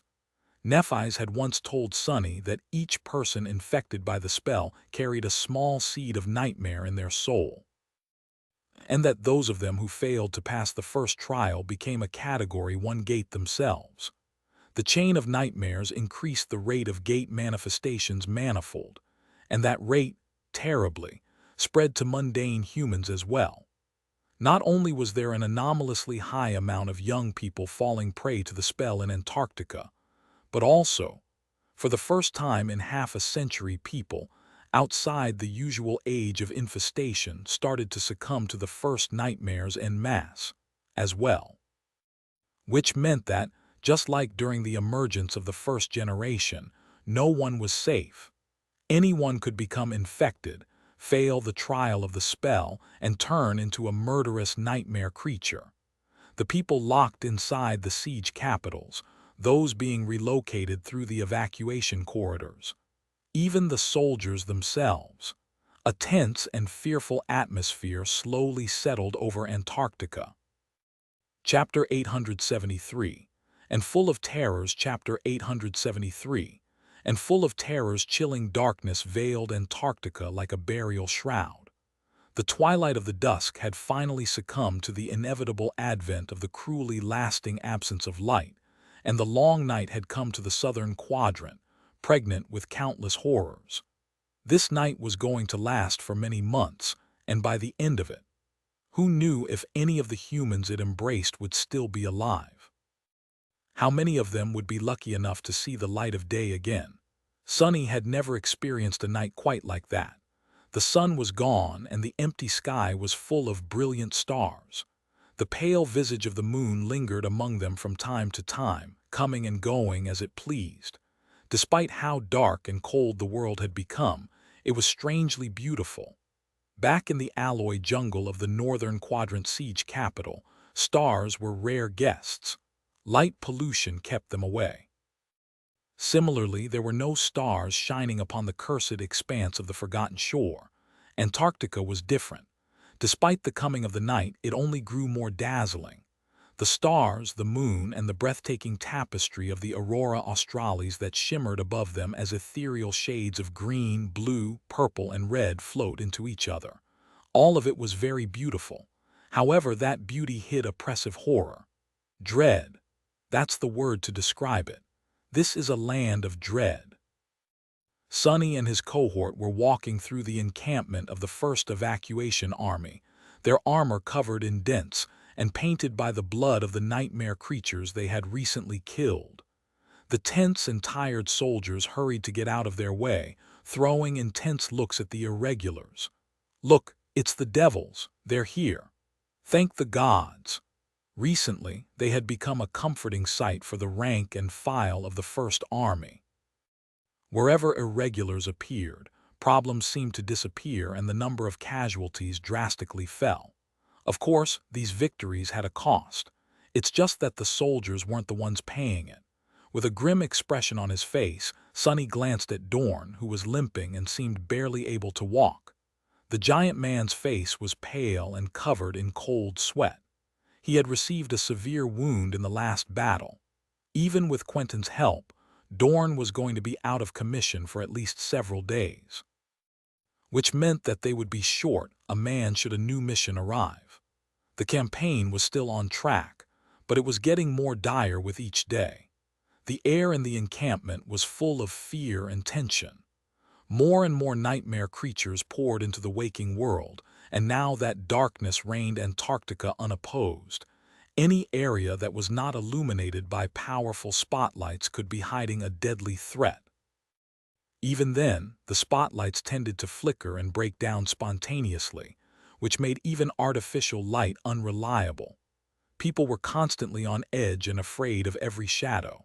After all, most couldn't see through them like Sunny. Even worse, danger lurked not only in the darkness outside, but also inside the fortified encampments. The spell was spreading through the ranks of mundane humans like a plague, and anyone could turn into a rampaging monster if left alone for too long. There was no real safety anywhere. If things are like that after just 1 month, how are we going to last the whole year? Shaking his head, Sonny looked ahead and caught a glimpse of the rhino. His eyelids suddenly grew heavy. He really needed rest. Despite the glum atmosphere in the camp, objectively, things were going reasonably well for the field army dispatched to the Antarctic Center. It had already advanced almost all the way to the southern edge of the narrow landmass. All but one division, the one Sonny and his cohort were assigned to, had already reached their destinations and were in the process of converting them into siege capitals. Evacuation networks had been established, with fortified transit outposts placed near the strategic points. Constant patrols maintained protected corridors for the armored convoys to ferry the civilians from smaller settlements into the handful of human strongholds. Up north, the relocation was already in full swing. Here in the south, however, it was only starting. Still, the first phase of the operation was well on its way. Maybe we'll get to relax behind a thick wall of a siege capital soon, too. Climbing into the rhino, Sonny glanced at Kim. Status, she studied her military communicator. Army Command designated this camp as a green zone. Last check was 13 minutes ago. He nodded. A green zone was one with no gates close enough to affect the dream realm anchors of the awakened. People could sleep safely within its confines. Okay, Quentin, tend to Dorn, Kimmy, Luster, Samara, and Belle enjoy the first sleep shift. I'll stand watch until you guys return. They nodded and soon disappeared inside the sleeping pods. Quentin got busy dealing with Dorn's injury, using both his aspect and an extensive medkit. Sonny, meanwhile, walked over to the command and communications suite and sat behind a console. He lingered for a moment and then summoned his runes. Shadow Fragments, 1332/4000. Shadow Fragments, 133/200. Nightmares Required, 209/1000. And finally, Vanquished Foes, 5523/6000. He had achieved a lot in the past month. So much, in fact, that exhaustion had seeped into his very bones. Sonny had long lost count of how many nightmare creatures he had slain, but it had to be a couple of thousands at least. Even more if he counted those that Saint and Nightmare had hunted down. Mantle of the Underworld will probably be first. Even though he could not wear the onyx armor in every battle, its counter was swiftly approaching the limit. Sonny sighed, and then dismissed the runes. Almost simultaneously, the symbol of an incoming communication appeared on the console's screen. He closed his eyes for a moment. Looks like a new mission is here after all. Chapter 874. One last mission. Chapter 874. One last mission. A moment later, a familiar face appeared on the screen. Despite the pressure of leading the first irregular company into the meat grinder of the Southern Quadrant campaign, Master Jet looked relaxed and at ease, like she always did. No, actually, she almost seemed to look better than how she had back in the safe haven of the NQSC. It was as though the exhaustion that everyone in Antarctica felt could not touch her. The perpetual dark circles under her eyes were gone and her whole presence appeared strangely invigorated. Sonny had a suspicion of why. Soul Reaper flashed him a bright smile. "Hey, Sonny, "How is it going?" He simply nodded. "We cleared that fallen nest. Dorn was wounded, though. He'll need a few days to recover." In the past month, his relationship with Master Jet had gradually changed. They grew a bit closer and more familiar with each other. That sense of camaraderie could only be forged by fighting side by side in numerous battles, and was only enhanced by the exceedingly rare background they shared. Wasn't it funny to see two outskirt rats leading the elite government awakened into battle? However, at the same time, after observing Soul Reaper in combat more, Sunny felt that he had come to understand the nature of her flaw, and it was a grim one for sure. A long time ago, in a different lifetime almost, before even the Forgotten Shore, Sunny had heard from Teacher Julius that Master Jet was feared by many awakened. As the old man had put it, her problematic personality destroyed any chance she might have had of ever becoming a saint. Actually, the exact words he had used were, "Who would want to help a psychopathic killer become a saint?" Later, Sunny had learned more about the unspoken rules of the awakened society and came to believe that these rumors were just a pretense to justify the suppression of the sovereigns. A product of the contempt proud legacies felt toward a clanless nobody from the outskirts who dared to become stronger than them and refused to bend the knee to their power. But now, he was not so sure. Sunny had seen that Jet possessed a bizarre ability to absorb the soul essence of those that she killed. He had also witnessed her powerful, but fractured core that constantly leaked essence like a broken vessel. Later, he also observed that she seemed to lack the ability to naturally regenerate essence, as all awakened could. And so, he now suspected that Soul Reaper's flaw forced her to constantly pursue murder. It seemed that killing was the only way for her to prevent her fractured core from becoming lifeless and empty. That would actually explain a lot of things, from the true reason she had chosen to come to Antarctica to why a girl from the outskirts, someone who had never been treated like a human by the government, would decide to become a dedicated government operative. Working for the authorities might not have been the most glamorous job, but if there was one thing it did not lack, it was an endless amount of targets that had to be killed. So, maybe those who treated Soul Reaper Jet like a person obsessed with killing were not wrong.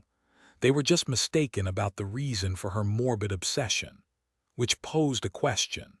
Could he really trust her? What would happen if Soul Reaper's essence was running low and Sunny was the only one around? If he was correct in his suspicion, of course. While Sunny was thinking about that, Master Jet grinned and waved her hand in front of the camera, and it was a strange charm. No, actually, it was just a mundane piece of jewelry. The thing looked like a golden circle with 4 stars engraved on it, beautiful filigree surrounding them, and a purple ribbon attached to the top. "What the hell is that?" Noticing his confusion, she shook her head. "God, Sunny, don't you know what that thing is?" "This is the Transcendent Star of Valor, the highest military decoration one can receive. It's your medal, fool. I finally managed to get the Army Command to issue it." Sunny blinked. "Oh, that's great." Master Jet let out an exasperated sigh. "It comes with a very sizable contribution point reward, too." Instantly, his expression livened. "Oh, that's great." Finally satisfied, Soul Reaper nodded. "It took some convincing to make happen. Anyway, I'll hold on to it until we meet in person. About that, plans changed a little, so you'll have to complete one more mission before that happens. Ah, but don't worry. This one is a calm one, so your man will have plenty of time to recover." Sunny stared at her with a dubious expression. Master Jet summoned the map of the Antarctic Center and highlighted several points on it.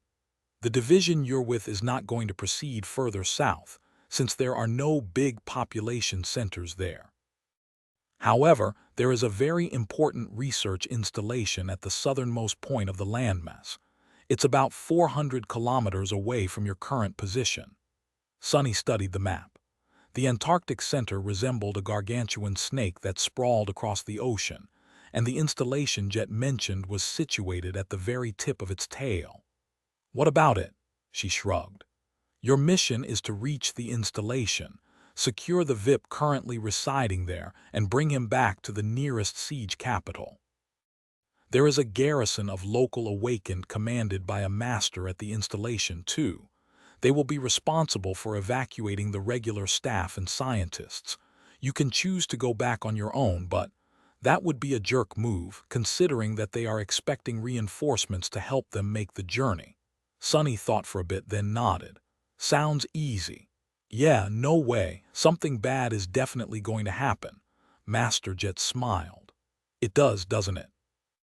In any case, after that is done, we will probably remain within the walls of siege capitals for a long time and finally have time to rest. Good luck." Chapter 875. Old Roads. Chapter 875. Old Roads. The next day, Sunny and his cohort separated from the battered division. The mass of vehicles and soldiers marched down the broad highway, heading to a large city that was situated behind the mountain peaks to the cast. The Rhino, meanwhile, continued south. 400 kilometers. How long do you think it will take us to reach the research installation? Sunny was currently in the cabin of the APC, leaning on a bulkhead as he looked ahead.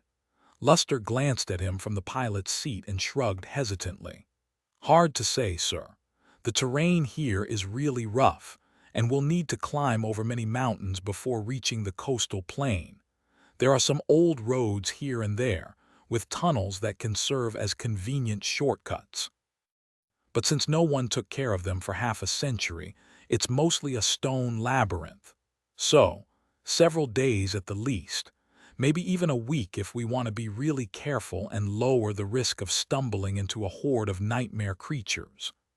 He hesitated for a few moments and then added, "Of course, I can get us there in a day if we leave the mountains and drive along the coastal thoroughfare." Since most of the Antarctic center was mountainous in nature, moving across its expanse with speed was somewhat of a problem. It would have been much faster by air, but no one was suicidal enough to use an aircraft in these circumstances. The reason was very simple. It was impossible to load enough armor on a flying vehicle. Not only would its electronics and navigation be swiftly fried by the interference of the gates, but even worse than that, countless nightmare creatures in a 100-kilometer radius would be able to see and take the aircraft down. Since very few awakened could fight effectively in the air, being swarmed by winged abominations or taken down by a hail of ranged attacks from the ground was their worst nightmare. Still, that did not mean that there were no means of traversing the Antarctic center quickly. Since the terrain was much more flat near the coast, there was a convenient highway running along the shore of the cold ocean. It's just that traveling by it was not exactly safe, especially these days. The ocean, too, was overflowing with nightmare creatures. All kinds of horrors hid beneath its restless surface. Sunny sighed. "No, let's not go anywhere near the coast. Avoid those old tunnels, too. Just take your time and take us over the mountains, Luster. Dorn needs time to recover anyway." The young man smiled. "Yes, sir. Will do, sir." Sunny gave him a bleak look and shook his head. Ever since the revelation of his identity as Mongrel, Luster had been acting as an overly enthusiastic sycophant. It was honestly a bit bothersome. "Well, all right then." He walked back to the back of the Rhino and sat down to meditate. In the past month, the importance of replenishing one's essence had become painfully clear to all awakened in Antarctica. There were just too many nightmares creatures around and too many battles that had to be fought. Maintaining one's reserves was often the difference between life and death. It was also an inescapable restriction that defined how often and how well one could fight. Sunny's essence capacity was roughly 4 times as vast as that of almost any other master, but the rate at which his soul restored it was only twice as fast. As a result, he needed 3 to 4 days to fully replenish it. Sleep, rest, and meditation helped. But who had time to rest in Antarctica? All of them had to get accustomed to fighting while suffering from a dire deficit of essence. That was another reason why the campaign grew harder as days went by, and why everyone was exhausted. His cohort was in a much better spot than most thanks to Luster, but Sonny himself had not been able to make use of the young man's extraordinary aspect. Luckily, they were not supposed to fight any serious battles in the next few days. That was already a blessing. Keeping his eyes closed, Sonny rested as his shadows scouted the route ahead. The rhino climbed the steep slopes of the mountain chain with agility that was surprising for a machine of that size. The aurora australis shimmered with ethereal lights in the black sky above it, but the mountains themselves were shrouded in darkness. Driving a heavy app up and down the treacherous slopes at night was not for the faint of heart, since one small mistake could send it plummeting down from a deadly height. Still, Luster seemed to be doing fine. He even had his lucky charm summoned, rubbing it from time to time with a nervous look. Everything seemed calm, slowly but surely. They were moving toward their destination. Sonny made an effort to memorize as much of the landscape as he could, knowing that they might be coming back the same way after picking up the VIP at the research installation. The southern edge of the Transantarctic Mountains was, indeed, a real labyrinth. Tall peaks rose into the sky, with remnants of broken roads clinging to their slopes. Dark maws of tunnels that had been burrowed through the mass of stone appeared from time to time, filling him with a sense of alarm. The roads, as well as the tunnels, had been constructed long before he was born, during the dark times. Back then, humanity had been busy destroying itself in a series of devastating wars as the world fell apart around it. Then, the nightmare spell came, and many things changed. The old roads were now abandoned and in a state of disrepair, but the rhino could still make use of them. The progress was slow, however, and it was only made slower by the need to avoid active gates and prowling swarms of nightmare creatures. In the end, it took them almost 4 days to traverse the mountains and descend to the coastal plain at the southern edge of the Antarctic center. From here, they could proceed to the destination at full speed. As the rhino accelerated and flew across the plain, a powerful blizzard enveloped it, reducing the visibility almost to zero. That was when things started to go wrong. Chapter 876. Low 49. Chapter 876. Low 49. Sonny woke up with a start. The familiar sounds and vibrations of the rhino told him that everything was okay, and that the vehicle was moving at high speed toward its destination. No one seemed to be attacking them. And yet, for some reason, he felt a sense of deep unease.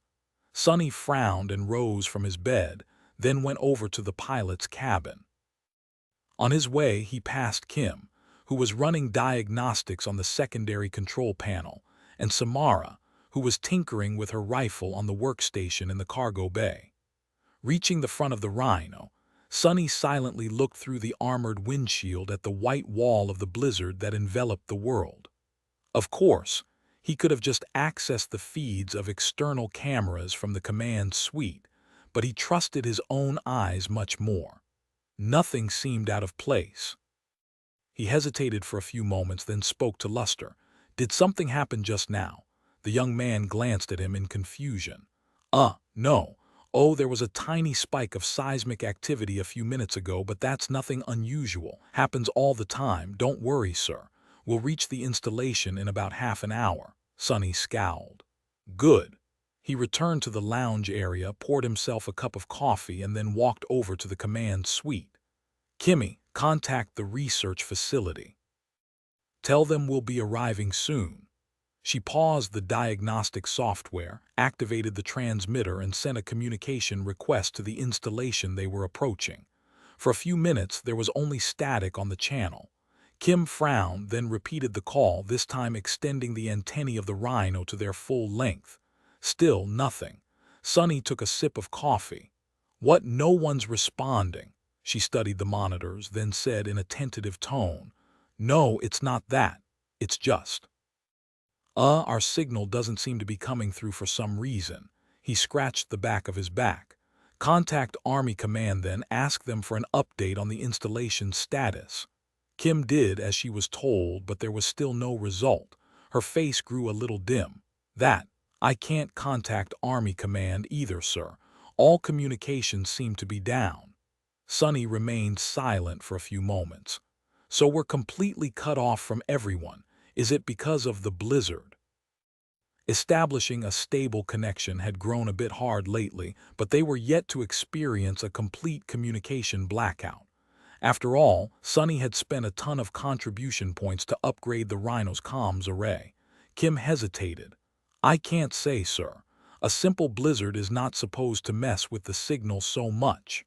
Sonny rubbed his face. "That doesn't sound good." He sighed, then sent his shadows out into the snowstorm. They spread around the speeding Rhino, searching for any sign of danger that could have been hiding in the white haze. However, no matter how hard the shadows looked, nothing seemed out of the ordinary. Sonny remained on guard throughout the remainder of their journey. Minutes passed by without anything happening.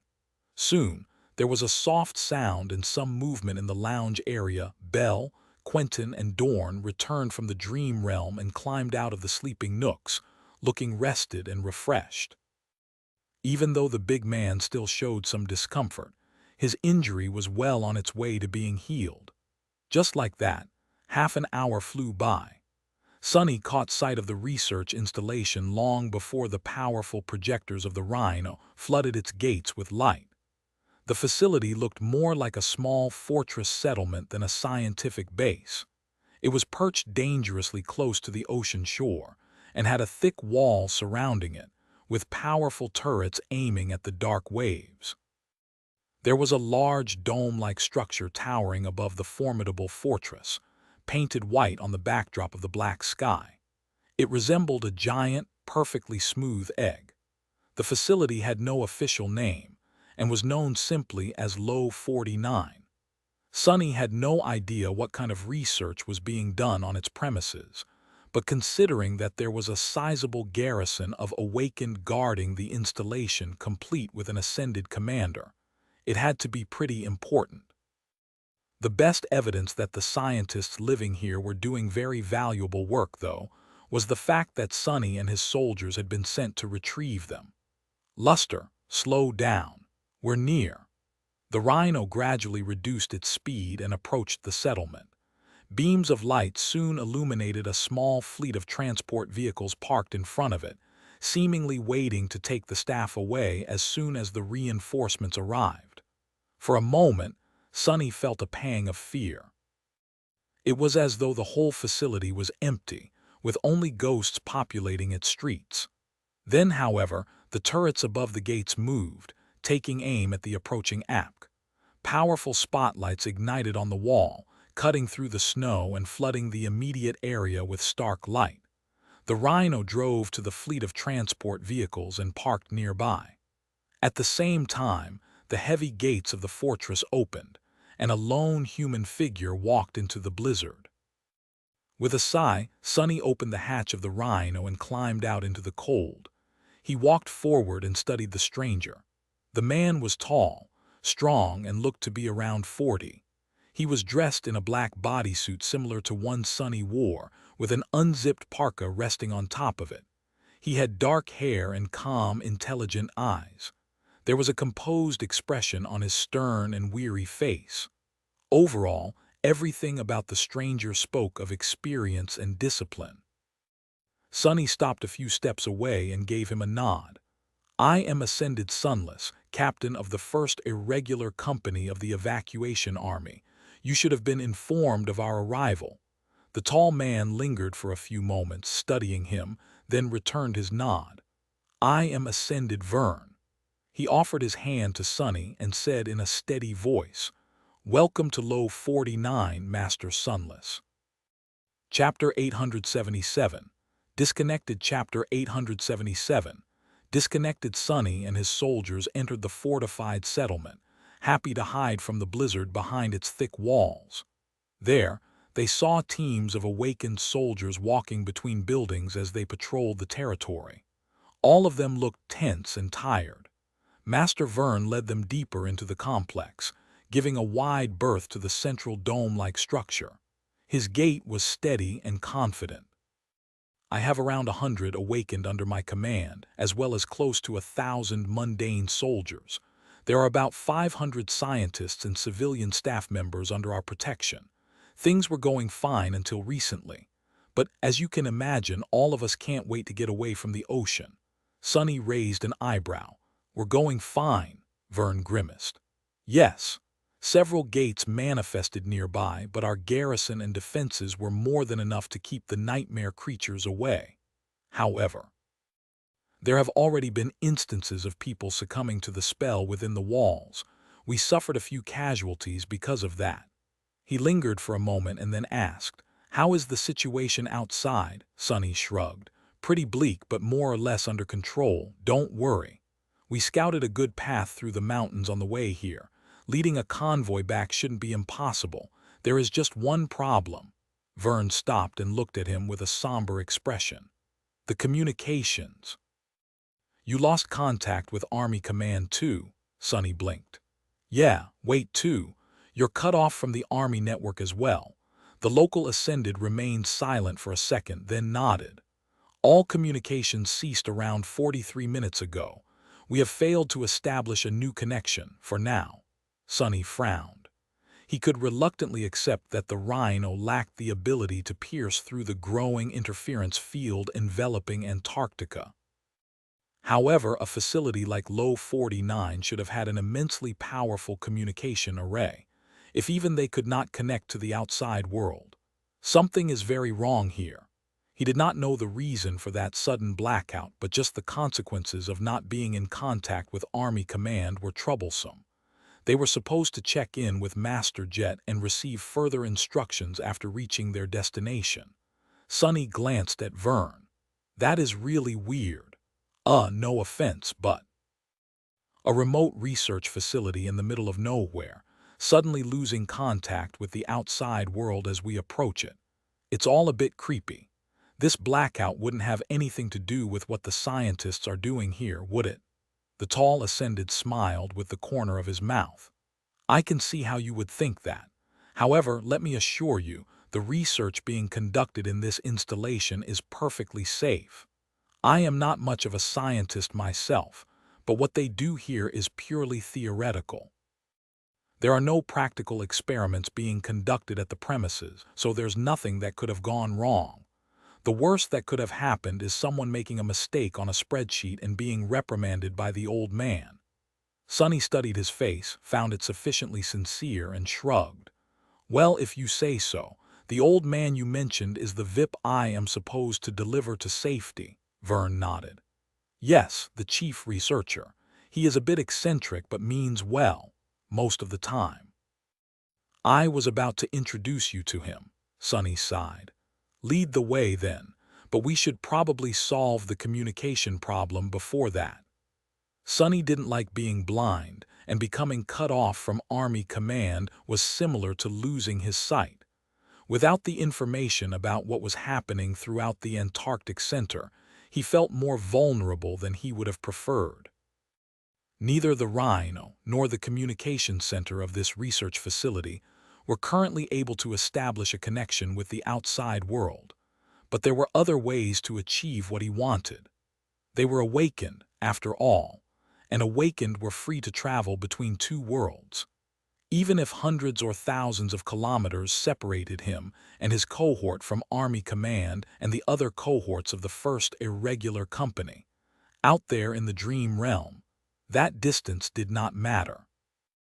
As long as two awakened were anchored to the same citadel and visited it at the same time, they could freely exchange information even if the technological means of communication had broken down in the real world. Knowing that, he glanced at Vern and asked a very important question. "What's the status in this place?" Vern hesitated. "It was green 43 minutes ago." Of course, with no Army Command, There would be no updates on the condition of gate interference and the potency of the call surrounding the base. However, awakened, and especially masters, could make a judgment on that matter themselves. They were the ones affected by the call, after all. It's just that their personal senses were not as precise as the complex calculations and observation data provided by the headquarters. That was why Army Command had issued a recommendation to only trust the verified status updates. Vern was someone who liked to do things by the book, it seemed. Sonny closed his eyes and listened to the whispers of the call. They were so faint as to be almost non-existent. Nothing appeared to have changed in the past 43 minutes. He opened his eyes. Should still be green. Luster, Samara, and Kim. Go get some sleep and find out what the hell happened. Try to get information from Colonel Jet herself or one of our captains if you can. We were supposed to receive more detailed orders anyway. With that, he would be able to find out more about the situation in about 8 hours. Considering that Sonny had to guide a convoy containing more than 1,000 people to a siege capital, he needed to know as much as he could about the condition of their supposed route. Vern nodded. You can bunk in that building over there. The sleeping pods we have here are rather nice. The rest of the cohort followed him into another building, where they entered an elevator and descended underground.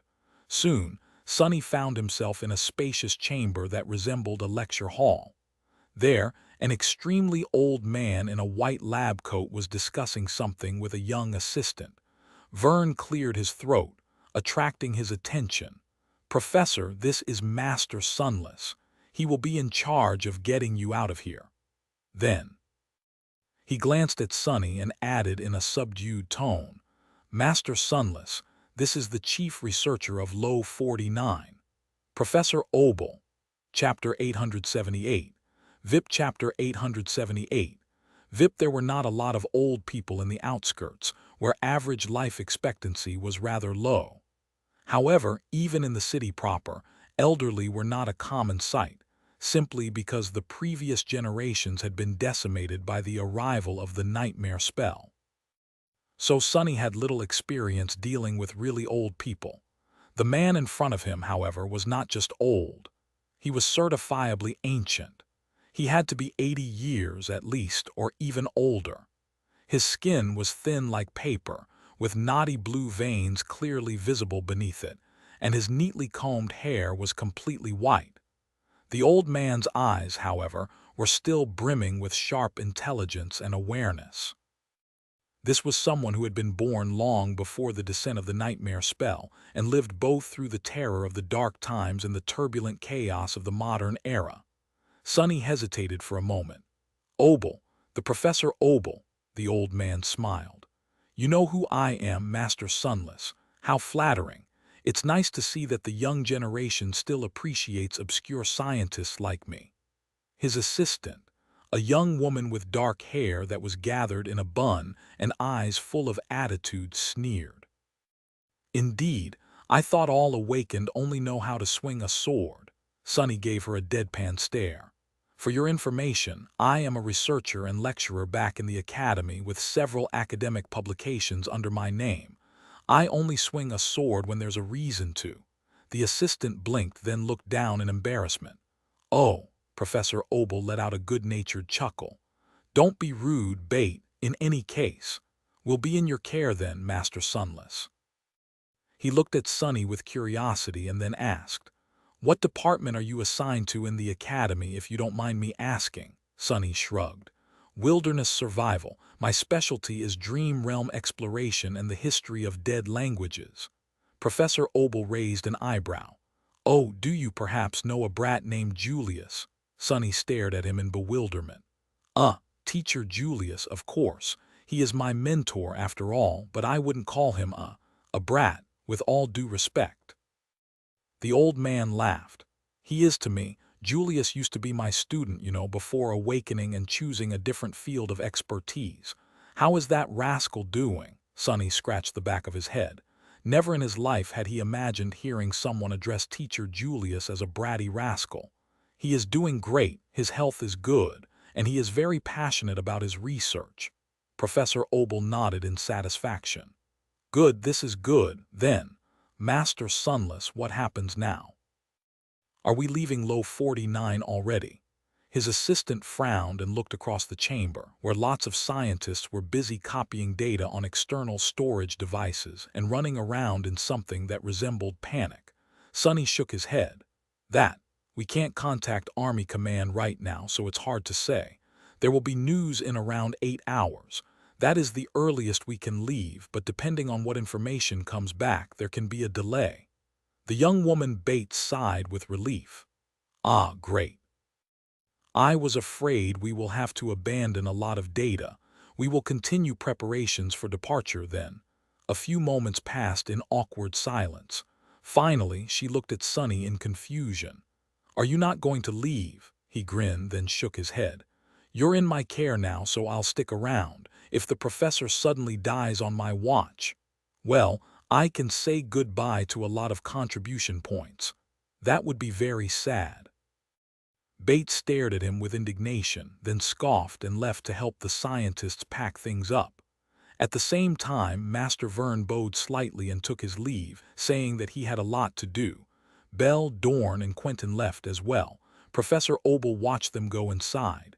Don't mind my assistant, Master Sunless. All of us are on edge these days. Sonny shrugged. Understandable. After a while, he looked at the old man and asked, So, Professor, what exactly are you researching here? Also Low 49. That's a strange name for a facility. The old man smiled. The name? Oh, it's just an abbreviation. Lunar Observatory 49, that is what it means. Have you not noticed the telescope dome when you arrived? Sonny coughed. An observatory. So that was the purpose of that weird dome-shaped structure. Sonny had thought that it was some kind of strange magical construct, but it was just a mundane observatory. To his defense, he had never seen one of those before, at least not in real life. Ah, yes, I did notice a dome. You're studying. The moon? Professor Obel laughed. Goodness, no. Around 100 of these observatories were built when the nightmare spell first appeared, but most of them are now sealed and abandoned. This one had its telescope dismantled and was repurposed as a research facility, though. Sonny frowned, feeling like he was missing something. Wait, why were these observatories constructed? And why were they abandoned? The old man glanced at him with curiosity. Why, they were constructed to observe the moon, of course. There were human settlements on the moon in the past, you know. Not that that is important. What is important is the nightmare spell. Sonny shook his head. I don't follow. Professor Obel lingered for a moment. Ah, you might not know this. Actually, the first registered case of the nightmare spell infection happened in one of the moon's settlements. Mind you, that doesn't mean that it was the first case, just the first documented one. No one really knows where the spell came from, but many point to Luna as its origin, or at least the point of contact. So, of course, there was a strong desire to study the moon many decades ago. Sonny looked at him with a wary expression. Really? Wait. So what did people find out? The old man shook his head. Nothing. As it turned out, staring at the moon for too long can lead to some very, very dire consequences. After many casualties among the researchers, the LOW program was discontinued and the observatories were sealed. I would advise you not to look at the moon too closely, young man. Actually, it's better not to think about it at all. Sonny remained silent for a long time. Eventually, he said, All right, I guess that answers one of my questions. But what about the other? If you are not studying the moon, what are you researching here? Professor Obel smiled. Oh, that is very simple. We are studying the nightmare spell. More precisely, we are trying to understand its causality. Chapter 879. Signs of Lightning. Chapter 879. Signs of Lightning. Sonny glanced at the old scientist with interest. Causality? Do you mean its reason? Professor Obel smiled. No, nothing so philosophical. What I mean is that we are exploring the cause and effect of various phenomena having to do with the spell, as well as correlations between them. Of course, our study mainly has to do with the nightmare gates, but since nothing exists in isolation, we need to consider the system in its entirety. Sonny considered his words for a while. Is this how you make the obel scale work? The old man shook his head with an amused look. That thing? No, not quite. The so-called obel scale is a primitive work that I and many talented colleagues of mine created in the early days of the spell. It is relatively effective for what it is supposed to do, but the solution is purely practical. It can track and predict manifestation events, but does not shine a light on how and why they are happening. Back then, we had no time to ponder such things. We needed to come up with an immediate and effective measure, limited as it might be. He sighed and then said in a wistful tone, "You see, a caveman can observe lightning and know that being hit by lightning is dangerous. Therefore, he can learn to recognize the signs of an approaching thunderstorm and take shelter from it. However, without understanding the principles of why and how lightning appears, a caveman cannot invent a lightning rod, build a Faraday cage, or harness the power of electricity. So that is how our work here differs from the obel scale. That old solution is simply a tool to recognize the signs of a thunderstorm and assign a numerical value to the probability of a lightning striking in a particular spot, while we are trying to understand its principles." Sonny listened to the elderly scientist attentively. When else would he get a chance to converse with someone so learned and knowledgeable? Luckily, Professor Obel seemed to either be fond of educating young people in general, or was simply in a talkative mood. Deciding to use this chance to learn something new, Sonny asked, "How does the obel scale work anyway?" The old man chuckled. "Ah, it's not too complicated. You are familiar with a pulse that the manifestation of a nightmare gate produces, right? Depending on the category of a gate, it differs in potency and characteristics, spreads over a certain radius, and affects a certain volume of space. The more powerful the gate, the greater the impact." Sonny tentatively nodded, prompting Professor Obel to give him a small smile. "Well, in truth, that pulse is a bit more complicated than that because it spreads not only through space, but also through time. So if we know what to look for, we can detect faint aftershocks of a gate impulse before it actually appears. Of course, that requires a vast and expensive network of sensors and monitoring satellites to monitor the entire globe, or at least those areas that we deem important." Sonny blinked. What exactly do you mean when you say that the impulse spreads through time, Professor?" The old man looked at him and remained silent for a few moments. "How do I put it? Try to imagine time as a river, young man. It always flows forward from the past into the future, and we travel forward with its current. Now, imagine that someone threw a rock into that river. There would be ripples on its surface, wouldn't there? And those ripples, unlike the waters of the river itself, would travel both downstream and upstream. Hence, he can detect those ripples from a bit further up the stream." Sonny couldn't help but scratch his head. What Professor Obel said was not hard to understand. However, it was a bit harder to accept. "Perhaps if I think about it in a different way." Sonny imagined a string of a harp. Someone plucked it in the middle, sending a vibration spreading both up and down. Downward was the future and upward was the past. Then he imagined the inconceivable tapestry of fate and the never-ending expanse of its countless strings, each stretching from nowhere to infinity. A certain event happened, making small sections of several strings tremble. Was that what the old man was talking about?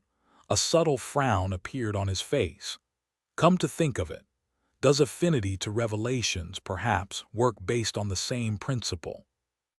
Sonny hesitated for a bit and then cautiously said, I think I understand. Maybe." Professor Obel smiled. "Good. However, as I said, this is just a primitive solution. That solution only observes the effect without understanding the cause. And the cause? Why, it is much harder to comprehend.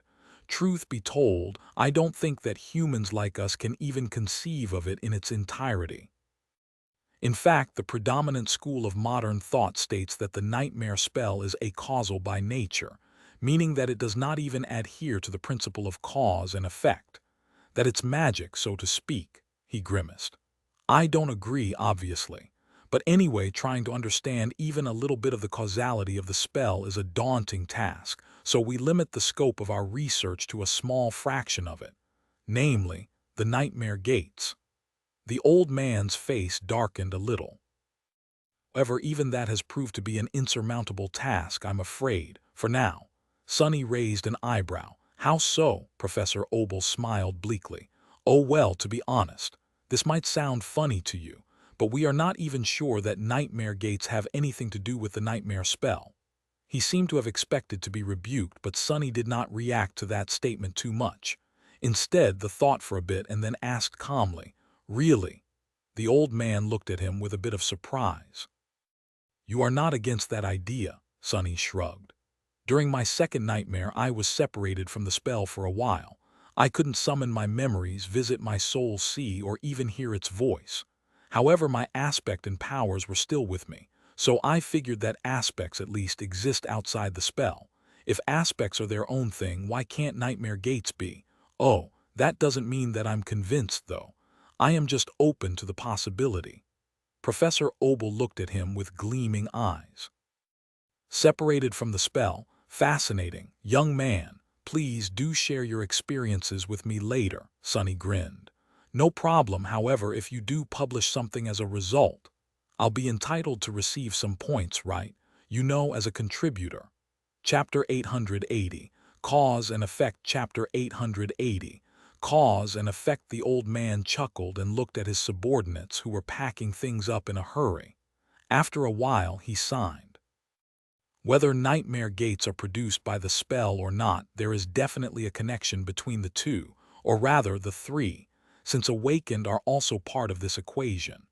He grew silent after that and then added in a more serious tone, What interests me the most, however, is which of the three came first. Sonny looked at him with surprise. Forgive me, Professor, but isn't that common knowledge? The spell came first, bringing with it the nightmares. Then, we awakened appeared as the result. He frowned slightly. Of course, common knowledge is not always trustworthy, but in this case it seems to follow logic.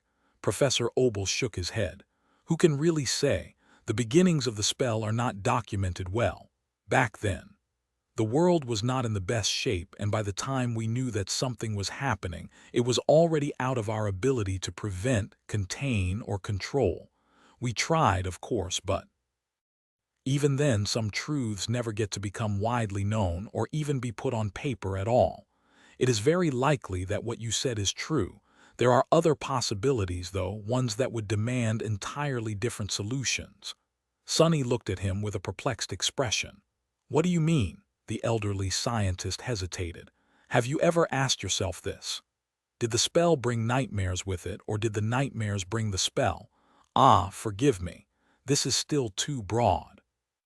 Here is another question. Do the nightmares produce the awakened, or do the awakened produce the nightmares? Sonny blinked.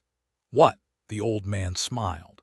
Consider it a mental exercise. Of course, it is widely known that one becomes an awakened through surviving the first nightmare. However, after that, things become more interesting. You are too young to remember, but at the beginning of it all, the disasters of the spell descended on the waking world in stages. Otherwise, we would have never survived. Professor Obel's eyes suddenly became distant, as if he was remembering a distant past. At first, there were only those infected by the spell. Some of them became sleepers and some became dormant abominations. Then after the first solstice, there were awakened. However, there were also nightmare gates of the second category, and with them, more powerful creatures came into our world. Eventually, there were more sleepers, more awakened. There were also masters. But with them came more gates and more gates that were unlike anything we had ever seen. He paused. Then there were saints in North America, and now we have the chain of nightmares. One can't help but wonder. Sonny did not like the sound of that. What is he trying to say? Wonder about what? The fragile old man let out a heavy sigh. This is just a scientific inquiry, Master Sunless. Don't take it close to heart. As scientists, our duty is to ask questions, and one of these questions is whether there is a correlation between the number and power of awakened in our world and the number and power of the nightmare gates that manifest here. Awakened and nightmares. Which of these elements is the cause and which is the effect? Sonny thought for a bit, then simply shook his head. Your argument has a big flaw, Professor. If there really was a correlation and we, awakened, were somehow responsible for attracting bigger and better nightmare gates, then there would not have been a Category 5 gate in North America before a bunch of Supremes ran around the world. I think you are just giving in to the desire to see patterns in the chaos that all us, humans, share. There were 3 sovereigns alive in the world right now, but there had not been any when that gate swallowed an entire continent. In any case, Sonny was not going to mention the Supremes as anything but a theoretical possibility. Professor Obel nodded with appreciation. Good thinking, young man. It is always good to have a healthy amount of skepticism. However, your point is only unassailable if we assume a crucial detail to be true. Sonny frowned. Yes, what detail? The old man looked at the scientists surrounding them and smiled with a bit of sadness. That the impact of a powerful, awakened emerging only flows down the river of time as we, mortals, do. However, if it spreads like a ripple through time, just like the aftershock of a gate manifesting itself into reality, then it doesn't matter when their ascension happens. The first Supreme might appear in a few years, but the consequences of their rise could have already burdened us years ago. His fatigued eyes suddenly shone with strange light. As for the harrowing gate that destroyed North America, who knows, maybe it is just an echo of a god emerging from the human race in a distant, dire future. Sometime later, Sonny left his shadow in the laboratory to stand watch and went to check on his soldiers. As he walked through the underground complex, his expression was dark. What Professor Obel had told him, Sonny was not exactly buying it, at least not entirely. However, he felt that there were a few nuggets of truth in what the old man believed, even if the scientists might have come to the wrong conclusions based on those theories. The ripples of time, the disasters that came from the future and thus paved the path for their eventual inception, thus creating a weird self-contained paradox. Sonny was dubious about the validity and even sanity of these ideas. In his experience, the simplest answer was most often correct. Professor Obel seemed to have lost sight of that fact. There was one theory, however, that made him restless. Can the ascension of many awakened really cause the growing number and intensity of the nightmare gates? He did not really see how that could be the case. After all, one had to go through a nightmare first to become awakened, not the other way around. However, if he assumed that there really was a correlation, one thing would make more sense: walking through the dark corridors. Sonny scowled. Can this be the reason why the sovereigns are suppressing the emergence of new saints?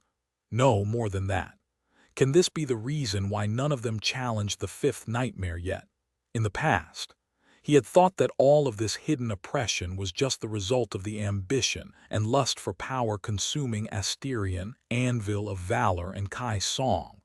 But was that the only reason? Sonny let out a frustrated sigh. He simply did not know. Chapter 881. Change of plans outside. The blizzard was still rampaging across the world, drowning reality in a murky white haze.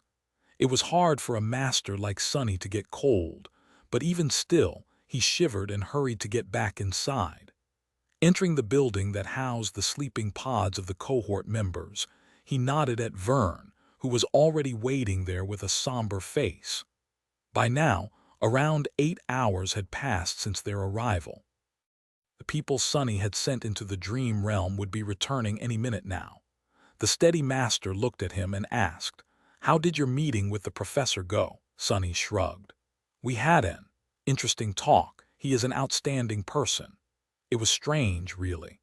Professor Obel was a mundane human, but he had probably saved more lives than any awakened Sonny knew of. Without the predictive system the old man had developed, countless people would have been swallowed by the emerging gates over the decades. Sonny knew how dangerous a sudden manifestation of a gate in a populous area could be. He had faced one himself, after all. Vern silently nodded. That he is. I hope you understand now why it is so important to deliver him and his scientists to safety, Master Sunless. Their work must continue. Sonny wanted to answer, but at that moment the sleeping pods came to life, announcing that the people occupying them were waking up. Samara, Kim, and Luster returned almost at the same time. They climbed out of the pods and put on their clothes with dark expressions on their faces. I guess the news is not too good. At that moment Luster blurted, "Captain, sir, bad. It's really bad." Sonny looked at him darkly. "I gathered as much. Speak." The three awakened looked at each other. Eventually it was Kim who addressed the masters. The situation is still unclear, but there was some sort of earthquake, followed by the manifestation of multiple Category 3 gates. There were also several Titans that emerged. The three Saints fought one of them above the strait between West Antarctica and the center. And then communications across all the southern quadrant went down. By the time we left the Citadel, people were still trying to understand what happened. Sonny's face darkened. All of that sounded very troublesome. It seemed that the chain of nightmares had reached a qualitative change, plunging Antarctica in chaos. What about our orders? Have you heard from Colonel Jet? Samara spoke in a subdued tone. She did pass on instructions, sir. Well, at least something went well. Judging by the heavy gazes of his subordinates, however, he would not like what they were about to say. Master Vern frowned as he looked at the beautiful sharpshooter. "Well, what does Army Command want us to do?" Samara sighed. "The region between this installation and the nearest siege capital is judged to be too dangerous to traverse. All the Antarctic center is affected, but its southern edge was seemingly hit the worst. So, we can't go back. The previous evacuation plan was scrapped." Vern did not say anything, but his jaw muscles tightened. It looked as if he was on the verge of uttering a curse, which said a lot about how dissatisfied the man was with the news. From what Sonny had observed, Vern was a very uptight and proper person. He himself was far from feeling elated as well. Being stuck in a remote facility with no route of escape was not as bad as it could get, but very close to it. Sonny cursed for the both of them. "So, what? Are we supposed to just stay here and wait for death?" Samara shook her head. "We received new orders, sir. Although evacuation by land seems to be impossible at the moment, the naval convoy that delivered us to Antarctica is already on the way back to pick up the second batch of refugees. One of the vessels, battleship Ariadne, is going to be rerouted to the southern edge of the Antarctic center. If all goes well, it will reach us in 2 to 3 weeks. We are ordered to fortify Low 49's defenses and await its arrival." Vern let out a relieved sigh. "I see. 3 weeks. That should be doable." Sonny, however, was not too enthused. The thought of going back aboard a ship did not sound very alluring. On the other hand, traversing hundreds of kilometers of rugged terrain with 2,000 local soldiers and civilians, as well as no reconnaissance data from Army Command and an unknown number of Titans walking around, seemed like an even worse idea. He shrugged with a grimace. "I see. Well, I guess we got ourselves a small vacation." Considering that the cohort was going to spend at least 2 weeks at the research facility, Sonny told his soldiers to make themselves at home. The Rhino was brought within the walls of the fortress, and they chose to use it as their living quarters instead of settling in one of the buildings. The new environment really was a welcome change. The cohort was exhausted after a month of constant fighting, and this forced break, although unexpected, could potentially give them ample time to rest and recuperate. If something did not go really wrong, of course. Low 49 was a large facility. and offered the members of the cohort a lot of opportunities to entertain themselves and pass time. They could eat in the mess hall, relax in one of the recreational lounges, or even visit a small library. The most refreshing change, however, was simply being among new people. Conversing with the civilian staff of the installation reminded them of the calm times before the chain of nightmares. There were just two places that Sonny forbade his soldiers from approaching: the old observatory and the outer wall that oversaw the ocean. Even though the observatory had its telescope dismantled, he still didn't like it. The ocean, meanwhile, Sonny was just prejudiced against dark water for a good reason. A few days passed in relative peace, and then a week. The news coming from the north were still strangely vague and fragmented. Then, however, that peace was spoiled by a sudden and dangerous development. Chapter 882. Condition Yellow. Sonny was staring at the black waves that came and went, licking the stone shore not too far away from the tall wall of the fortress. Even though he had told his soldiers to stay away from the ocean, Sonny came here once or twice every day, perhaps hoping to see the fearsome silhouette of the giant battleship emerging from the darkness. That was silly, of course, since the arrival of their ride away from Low 49 was days, or even weeks away. Still, he found himself in a contemplative mood whenever he observed the waves. He was also reasonably sure in his ability to get away should anything other than Ariadne appear from the ocean. The blizzard finally subsided a few hours ago, so today, Sonny saw much further than before. Not that there was anything to see. Shivering in the cold, he sighed and turned around to go find warmth inside one of the station's buildings. It was at that moment that Sonny froze and tilted his head as if listening to something. His eyes narrowed. Crap! The maddening whispers assaulting his mind had just grown much louder. Jumping off the wall, Sonny walked quickly and soon reached the security center of the facility. There, several awakened were monitoring the sensor feeds. Vern was standing in front of a wall of screens with a dark expression on his face. Hearing Sonny's steps, he turned his head. "You felt it too," Sonny nodded. "Yeah. It's strong." Vern closed his eyes for a few moments. "This complicates things." That was an understatement. What they sensed was the call, which had suddenly grown much stronger. That meant two things, none of them promising anything good to the people isolated inside Low 49. The first thing was rather obvious. Somewhere out there, very close to the facility, one or more nightmare gates had just opened. Considering how loud the call was, Sonny was willing to bet that there were two of them at least.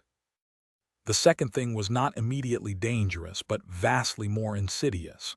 Vern gritted his teeth, then sighed and pressed a few buttons on the console in front of him. Then he spoke, his voice being carried all across the fortress by the integrated speakers. "Attention all awakened personnel. This is Master Vern speaking.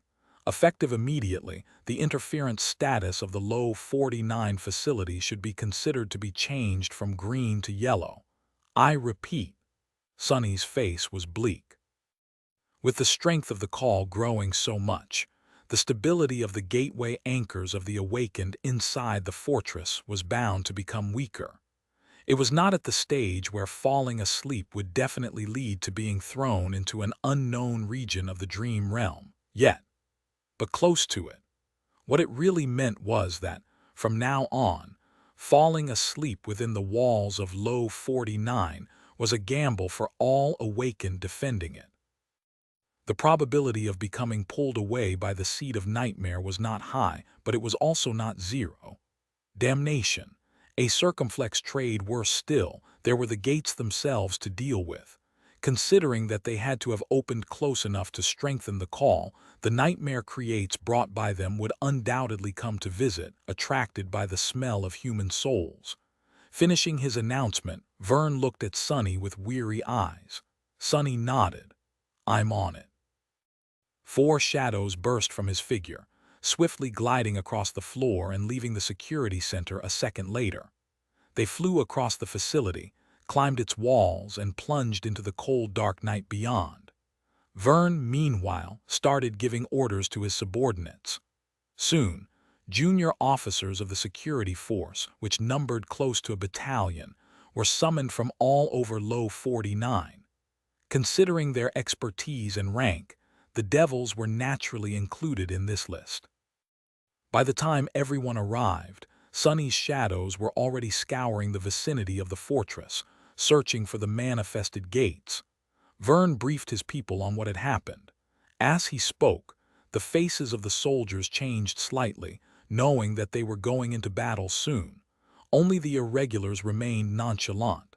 Finally, Sonny sighed. Found it. The coastal plain did not have a lot of geographic features, so it was easy to discover the menacing rift that tore apart reality. He was slightly surprised that there was only one gate, but then again it seemed to be a potent one. As everyone stared at him, Sonny winced slightly. There is a single gate about 3 kilometers away from the northern wall. It seemed to be Category 3. The mundane soldiers among them paled, and even awakened seemed disturbed. He did not pay them attention.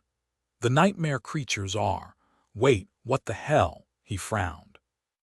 Usually a gate disgorged nightmare creatures of similar origin, at least during the first wave. These ones, however, were all over the place. Some were comically small, while some were large. Some were bestial, while some were bipedal. It was a whole menagerie of monsters. The nightmare creatures all looked different from each other. A fierce scowl appeared on Vern's face. The scavengers. We fought their kind before. They start weak but quickly grow stronger by devouring corpses. They inherit qualities of the things that they eat too. Younger abominations are easy to deal with, but the older ones are truly vile. Sonny pondered for a bit. I see. Well, we seem to be in luck. There are about 300 them, and I only see 2 corrupted. The gate guardian is a demon. The soldiers shuddered and stared at him with a bit of resentment. If that was what the captain of the irregular considered luck, then what the hell could be called misfortune? 300 powerful nightmare creatures led by 2 corrupted against 100 awakened, 2 masters, and 1,000 mundane servicemen of the local garrison. The situation did not look too good. Sonny lingered for a few moments, and then smiled. Ah, and the last piece of news. The bastards have caught our scent. So, they are already heading here. Chapter 883. Sortie. There was not much time to prepare and make plans, since the abominations were going to reach Low 49 in mere minutes. The shrill alarms blasted throughout the facility, and powereal spotlights ignited on its walls, flooding the snow-covered plain with light. Civilians rushed to shelters, while soldiers ran to man the defensive fortifications. Sonny and his cohort followed, summoning their memories as they calmly prepared for battle. As they walked through bitter cold, he spoke. After we deal with the nightmare creatures, everyone is to remain awake until we board the ship. You know the drill. We won't be sleeping for a week at least, maybe 2. Get the stimulants from Quentin and keep each other in check. The Devils grumbled. They had already completed a few long missions in areas where sleep was deadly. A week was unpleasant but doable. 2 weeks, however, was going to be a hellish challenge. I just hope that Ariadne arrives on time. It was not like they had any acceptable choice other than sit and wait. At that moment, someone called out to Sonny. Hey, you, Master Sunless or whatever, what is going on? He looked to the side and saw Bate, Professor Obel's assistant, shivering in the cold in her civilian clothes and flimsy lab coat. The young woman's hair was gathered in a bun like always, but a few stubborn locks had wrestled free and were now dancing in the wind. Her pale face wore an irritated scowl, but he could see fear and alarm hiding behind that temperamental mask. In the past week, Sonny had spent most of his time with or near the scientists. When he was away, one of his shadows usually kept watch. He had spoken with the old man a lot, learning all kinds of things about the tumultuous times of the first generation, the world before that, and the scientific understanding, or rather, the lack of the nightmare spell. So he had come to know Bait rather well too. That was why he knew for a fact that she was pretending to barely remember his name on purpose. Gods, she is even more petty than I am, as the bleak steel of the undying chain appeared from nothingness and embraced his body. Sonny looked at the young woman and smiled. What do you think is going on? There's a big gate and a lot of nasty nightmare creatures coming this way. We'll go deal with them real quick. You head back, gather the scientist, and lock yourselves in the safe room. All right. She lingered for a moment, then nodded. Yeah, all right. With that, Bait turned around and ran back into the door of the research center. Sonny shook his head and continued forward. Soon, they reached the top of the northern wall and observed the vast expanse of the coastal plain. None of the abominations had reached the facility yet, but it was just a matter of time. As turret towers whined, ramping up their engines, Samara placed her rifle on the lip of the wall and looked through its scope.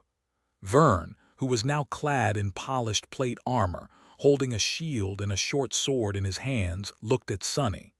What do you think? Sonny remained silent for a moment. His shadows were still following the swarm of nightmare creatures, so he was studying them. He had been honest, of course, when he said that they were lucky. As far as Category 3 gates went, this one was surprisingly weak. He was even confused by the fact that it affected the strength of the call so much. The power of the wave of abominations brought by it was incomparable to the stone hive, for example. Back then, the irregulars had to face a whole score of corrupted creatures. This time, there were only two, and the strongest of them was merely a demon.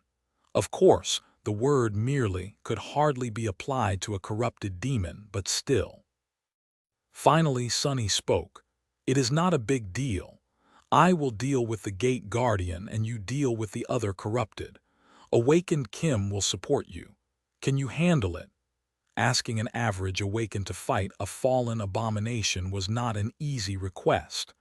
However, asking an average master to face a corrupted one was less so, because all masters were elites by definition.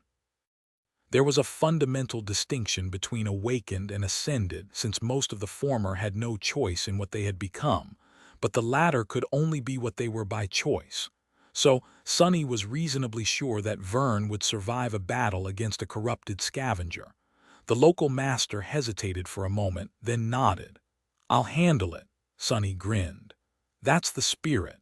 With that, he stepped forward and leaped off the wall into the cold darkness below. The soldiers of the garrison seemed startled by his sudden jump, but the devils remained nonchalant.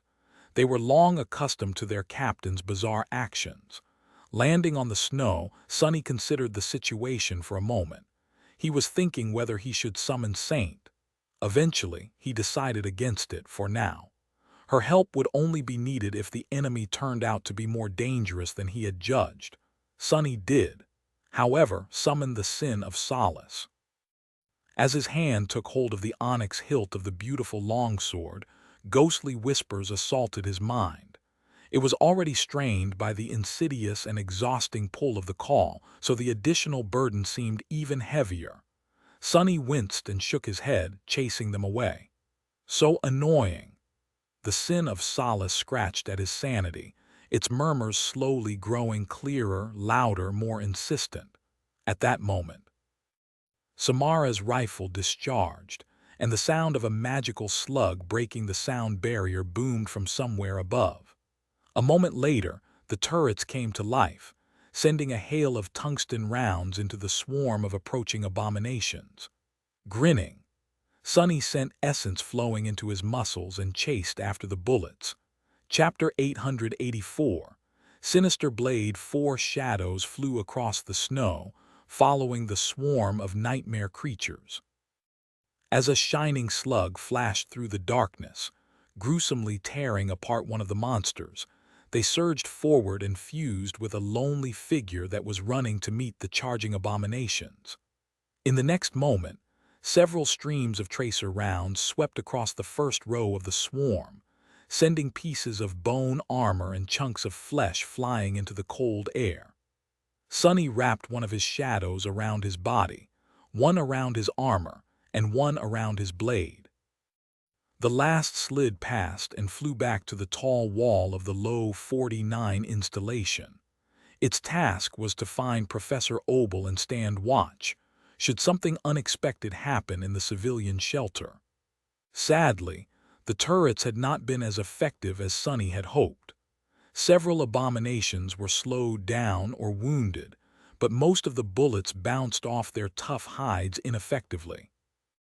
The defense systems of the fortress continued to rain hellfire on the nightmare creatures, though, tearing the silent night apart with bright muzzle flashes and the thundering staccato of the fusillade. Long plumes of fire bloomed from the thick barrels of the turrets like the breath of a dragon. I need to be careful not to be shot in the back. Lunging forward, Sonny clashed with the vanguard of the approaching swarm. He did not really have time to engage with the mass of grotesque scavengers, especially because each of them possessed unique shape and abilities. Even with Sonny's power, there was a risk of drowning in the tide of abominations simply for the lack of understanding of them. Still, he could slow them down a little bit at least. The jade blade of the Sin of Solace drew a line across an awakened monster's body, seamlessly parting it in two. Sonny was still amazed by the power of the beautiful, cursed sword. It felt so light in his hands that it almost seemed as though they were empty, and cut through the bodies of his enemies so easily as if not meeting any resistance at all. It felt like he was cutting water with a blade made of air. Despite its length, the jade giant was incredibly nimble and swift. It almost demanded to be used, to dance gracefully through the air while shedding rivers of blood. For that reason, Sonny had to adjust his technique a little. The Sin of Solace was comparable to the Odachi he had grown accustomed to in terms of sheer size, but it was much lighter. It had a double-edged blade, too, and a sharp point that was perfectly suited for lethal thrusts. Although the foundational mechanics of using the two-handed giant were the same, it was better suited for a more agile, swift, unpredictable, and devious swordplay. Luckily, Sonny was proficient in using all kinds of weapons and battle styles, weaving them together to achieve the optimal outcome. Not that he needed a lot of technical skill to slaughter these pathetic abominations. For these waifs, pure speed was enough. Severing the first creature in half, he shifted his weight slightly, made a step to the side, and easily beheaded another. This one was a fallen, so its flesh presented more resistance to the jade blade of the Sin of Solace. However, it was still eerily easy to cut it down. Black blood rained on the white snow. By the time Sonny finished off the two stragglers that had broken away from the swarm, the mass of abominations already reached him. Instead of clashing with countless nightmare creatures, he simply dissolved into shadows and appeared 24 meters away in the midst of them. The Sin of Solace whistled through the air, reaping another life. Then he was gone again. Just like that, jumping from one abomination to another, Sonny soon reached the heart of the scavenger mob, where the gate guardian towered above the lesser creatures. The corrupted demon was different from the rest of them. It was taller, stronger, and seemed much more ancient. Most importantly, it filled Sonny with a cold feeling of dread. His intuition was ringing alarm, screaming at him that this foe was strong, dangerous, perilous, deadly. The creature resembled a giant with a body that was covered by pale, strangely organic bone-like armor. It was littered with deep scars and signs of corrosion, but seemed almost impossible to break. On the demon's face, or rather instead of its face, a single bone protrusion extended forward like a vicious horn. Sonny hesitated for a split second. "You're an ugly one, huh?" Then there was no time to think. The demon noticed him almost before Sonny had appeared from the shadows and brought his devastating fists down, aiming to crush the enemy into a puddle of blood. Sonny silently cursed and jumped back. The gate guardian struck nothing but the cold ground, splitting it open and causing a small earthquake with this single blow. A powerful shockwave spread from the point of impact, throwing several nightmare creatures down. If a mundane human had happened to be nearby, just this shockwave alone would have been enough to rupture their organs, killing them on the spot. Sonny, fortunately, was not mundane. His armor and ascended body absorbed the shock, and all he felt was a little rattle. The localized earthquake, nevertheless, was violent enough to throw him to the ground. Ah, not good. Usually, in a battle against something so powerful, losing his footing would have meant death. A corrupted demon was fast enough to unleash a finishing blow long before the enemy managed to get back up and regain their mobility. In this case, however, no attack followed. The shadows in the place where the creature's fists landed suddenly surged forward and wrapped themselves around its wrists like black shackles.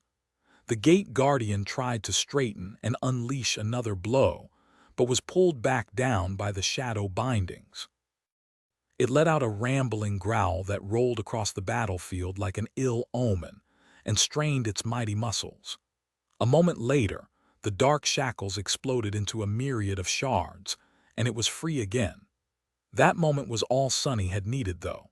Chapter 885.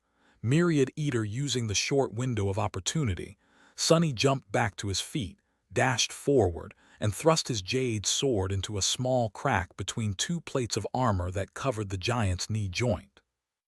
The thin blade of the Sin of Solace easily slid into it and bit into the demon's flesh, drawing a few drops of putrid black blood. That was all he had time to do before leaping back. The shallow wound Sonny had delivered was by no means mortal or even seriously debilitating, but it didn't need to be. The plague of the sinister whisper had already been passed to the gate guardian by the swift jade blade. Let's see how strong your mind is, bastard. Even diminished by the potent mental barrier of the undying chain, the eerie whispers of the Sin of Solace were constantly assaulting his own sanity. Of course, it was strange to think of any nightmare creature as sane. They were all mad to begin with, after all. But Sonny had high hopes. A demon was a demon no matter how wicked. It was still a sentient being.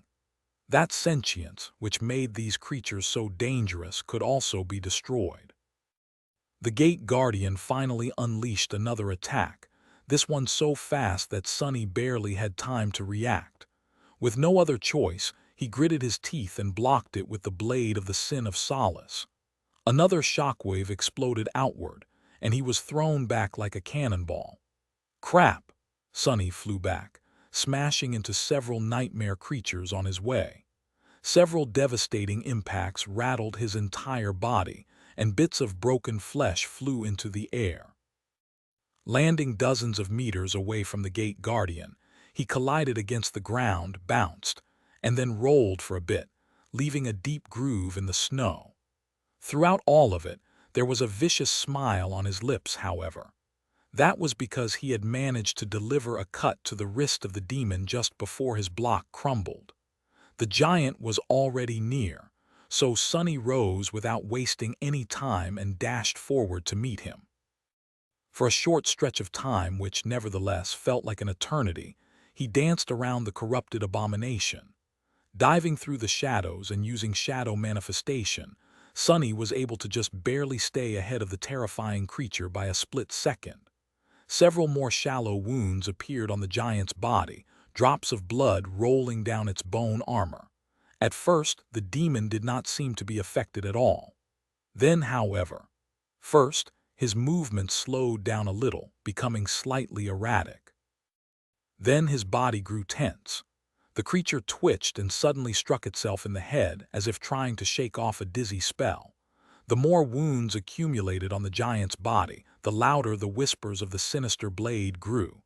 Eventually, the demon froze in an awkward pose, its arms hanging limp and its neck twisted at a strange angle. It remained motionless for a few long, tense seconds. Then, a chilling roar escaped from its maw, making the world shake. What the? As the gate guardian's sanity. Insanity, or whatever it was that guided its perverse sentience, collapsed. An endless sea of bloodlust and frenzy seemed to overwhelm the abomination. Letting out a bestial growl, it moved again and lunged at Sonny like a mountain of muscle, bone, and murderous rage. Sonny stared at that frightening sight for a short moment, then calmly stepped through shadows and appeared 20 or so meters behind the crazed horror. His disappearance did not seem to affect the demon much. Maybe the broken abomination did not even notice it, consumed by rabid long arms forward, grabbed the nearest nightmare creature and brutally ripped it apart.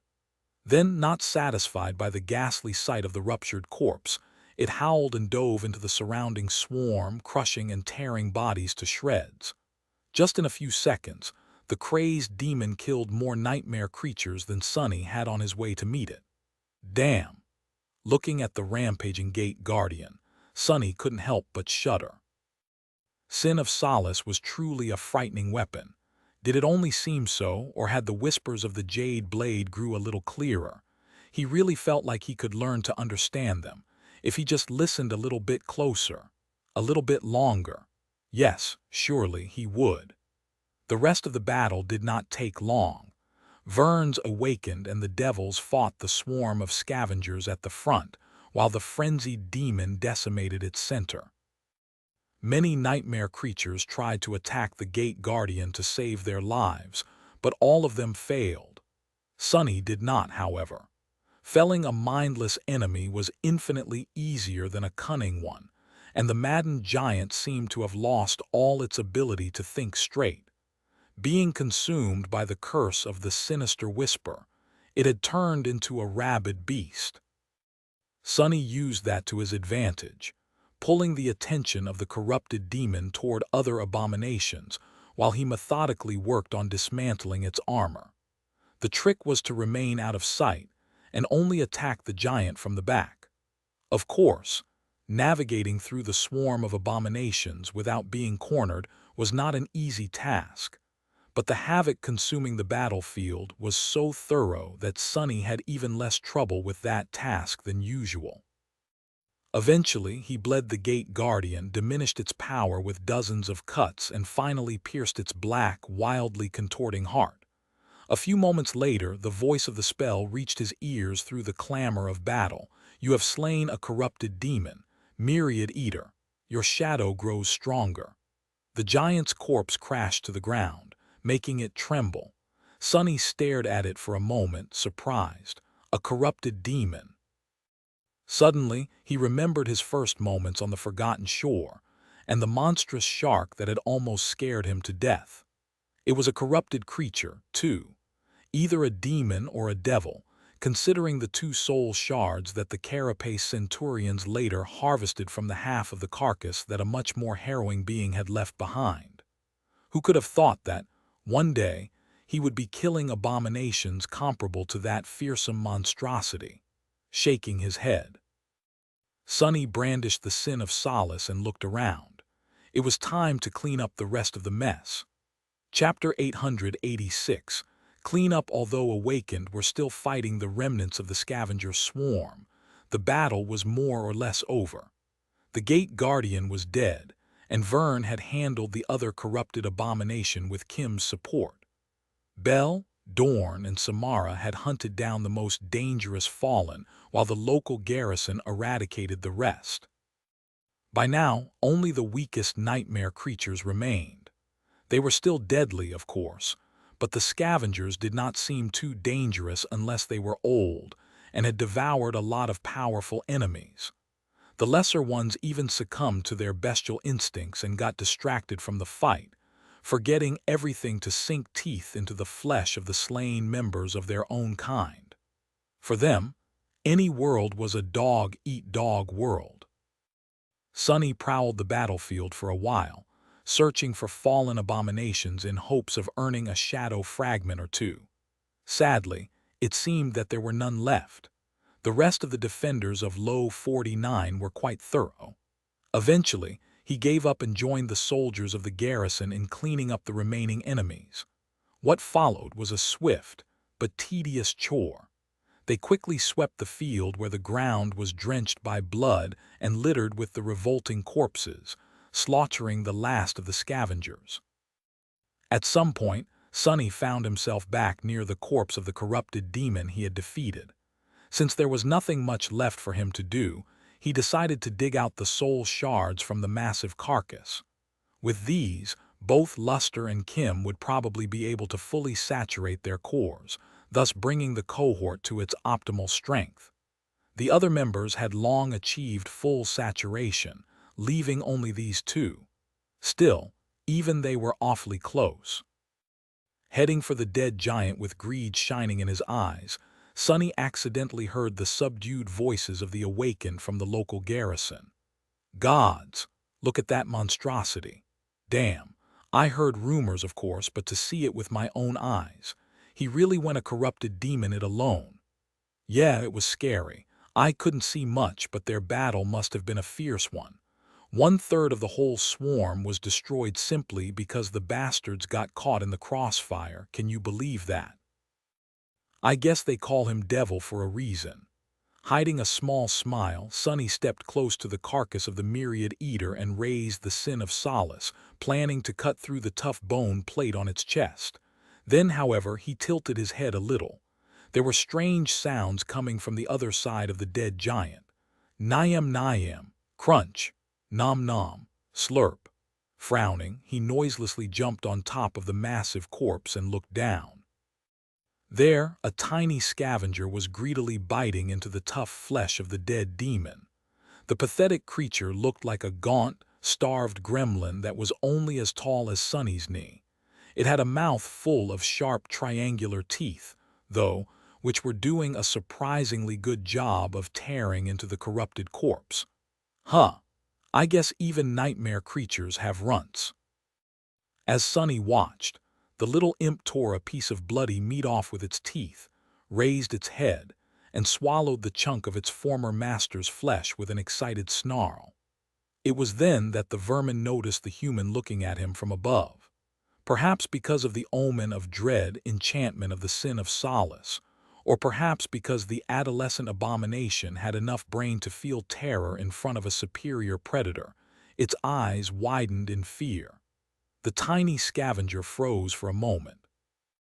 Then it shrieked and dashed away from the carcass of the myriad eater, trying to run away. Sonny blinked. Well, that's a first. Since he didn't want to waste essence on shadow manifestation, he simply summoned the prowling thorn. By the time the heavy kunai manifested itself into his hand, the vile critter was already far away. Not bothered too much, Sonny aimed and sent the kunai flying. The scavenger was a split second away from dying, but at the last moment it tripped and pathetically tumbled down. As a result, the blade of the kunai only sliced 2 fingers off its hand. Sonny scowled and pulled on the invisible string, summoning the prowling thorn back to throw it again. This time, he wasn't going to miss. Suppressing the whispers of the sin of solace and the oppressive pull of the call, he banished every other thought away and concentrated solely on the tiny figure of the fleeing imp. It was then that someone said in a tone of cold disdain, "Fool." Sonny flinched and looked around. Huh, who said that? Although the familiar voice sounded as if it came from somewhere very close by, there was no one else around. Come to think of it, Sonny knew that voice very well. It was his own voice. Confused, he scratched the back of his head with the tip of the prowling thorn. Was that an intrusive thought? Because of the sudden distraction, the wounded scavenger was getting farther and farther away. More importantly, though, Sonny's concentration was broken. All the information he had been ignoring to make a good throw flooded into his mind. His eyes widened. "Professor!" Sonny flinched and turned around, staring in the direction of the research installation. There, deep below one of the science buildings, around 100 civilians were locked in a heavily reinforced shelter, nervously waiting for the soldiers of the garrison to announce that it was safe to come out. Professor Obel and his assistant Bate were among them. There was also another person in the shelter, someone who had been quietly sitting in a dark corner, dozing off, until a few seconds ago. No, no, no. Sonny jumped off the demon's corpse and dove into the shadows, stepping through them to appear in the shelter. However, he knew that he wouldn't be able to appear there in time. A few moments was more than enough for the worst to happen. So, he made a swift decision. In the short moment that it took him to complete the shadow step, a sharp pain suddenly pierced his very being. Chapter 887, Lapse of Judgment. It only took Sonny a split second to understand what had happened. One of the scientists locked in the shelter had fallen asleep. In their sleep, that person had been pulled into the first nightmare and died. Perhaps the trial of the spell was especially harsh, or perhaps the scientist was especially weak. Perhaps luck was simply not on their side. In the end, it did not matter. What mattered was that the seed of nightmare in their soul bloomed, and a deadly abomination was unleashed into the waking world. Crimson blood on the white lab coat, a grotesque figure that resembled a ghastly amalgamation of a human and a monstrous mannequin made of flesh. Screams of fear, eyes full of shock. Even though the nightmare creature had just been born, it already unleashed its murderous madness on the defenseless civilians in the shelter. Everyone was late to react: the automated defense systems, the sentries posted in the bunker, even Sonny himself.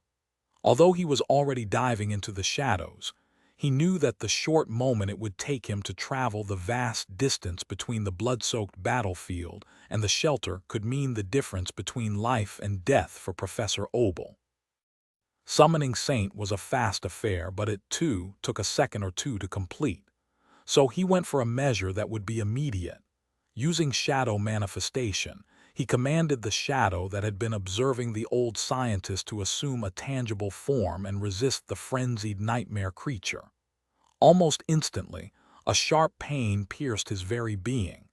The shadow sustained damage, which meant that his soul did too. No matter how many times Sonny had endured soul attacks, the sheer agony of them was still a shock.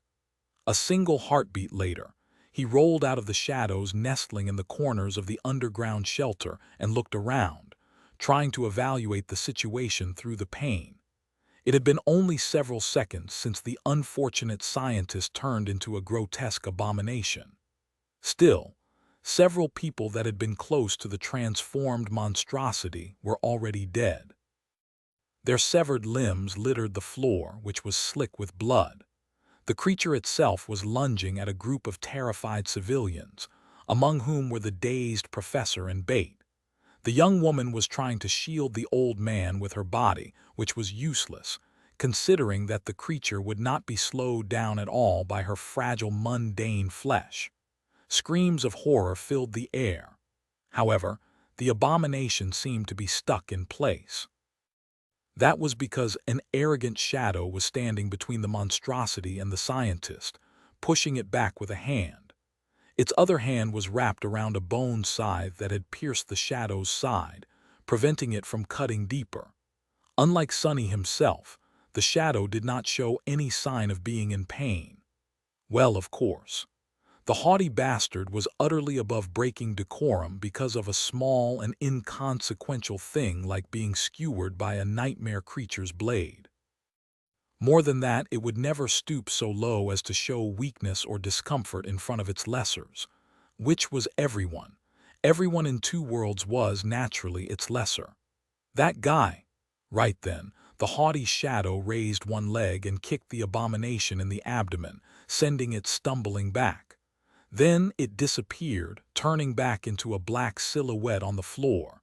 Its job was already done. Jumping over a body of one of the killed scientists, Sonny flashed through the underground shelter and attacked the nightmare creature before it could regain its balance. The sin of solace passed through the abomination without meeting almost any resistance, and then the grisly mutant silently fell to the ground. It was only then that the sentries managed to raise their rifles, and the turrets mounted on the ceiling came to life, swinging in the direction of the dismantled abomination. Sonny had been faster than all of them. You have slain an awakened monster, Bone Slayer. But still, Standing above the dead creature, Sonny scowled, a dark expression appearing on his face. He had missed it. He had been distracted and lost awareness of what was happening around him. That was not like Sonny. How did this happen? He had been keeping an eye on the professor even while fighting the myriad eater, but then, at some point, his attention was drawn elsewhere. Was it because of the call? Was it because of the sin of solace? Or simply because of the accumulated exhaustion of having to fight intense battles one after another? A combination of all these reasons. In any case, Sonny was not happy with himself. The pain lingering in his wounded soul served as a reminder of his failure. He had killed a corrupted demon and won the battle, but almost failed his mission. Countless people had almost died. With a grim sigh, Sonny dismissed the jade sword and the helmet of the undying chain, revealing his pale face and hair, which was damp with sweat. Then he looked around one more time, counting the dead and observing the fearful expressions of those who survived. 6 victims in just a few seconds. It could have been much, much worse. Despite this conclusion, he couldn't help but be appalled by the gruesome sight of the severed corpses laying on the floor. It was rotten luck for an awakened monster to appear as a result of a failed first nightmare. "Master Sunless, you're here," one of the soldiers called out to him, still aiming at the unmoving abomination. Sonny exhaled slowly, then looked at Professor Obel, making sure that he was okay. Bait was still shielding him, slow to realize that the threat had been dealt with. "Yeah, you can lower your rifles, it's dead." He lingered for a moment, and then addressed the terrified crowd of civilians. "Someone failed their first nightmare, but it is over now.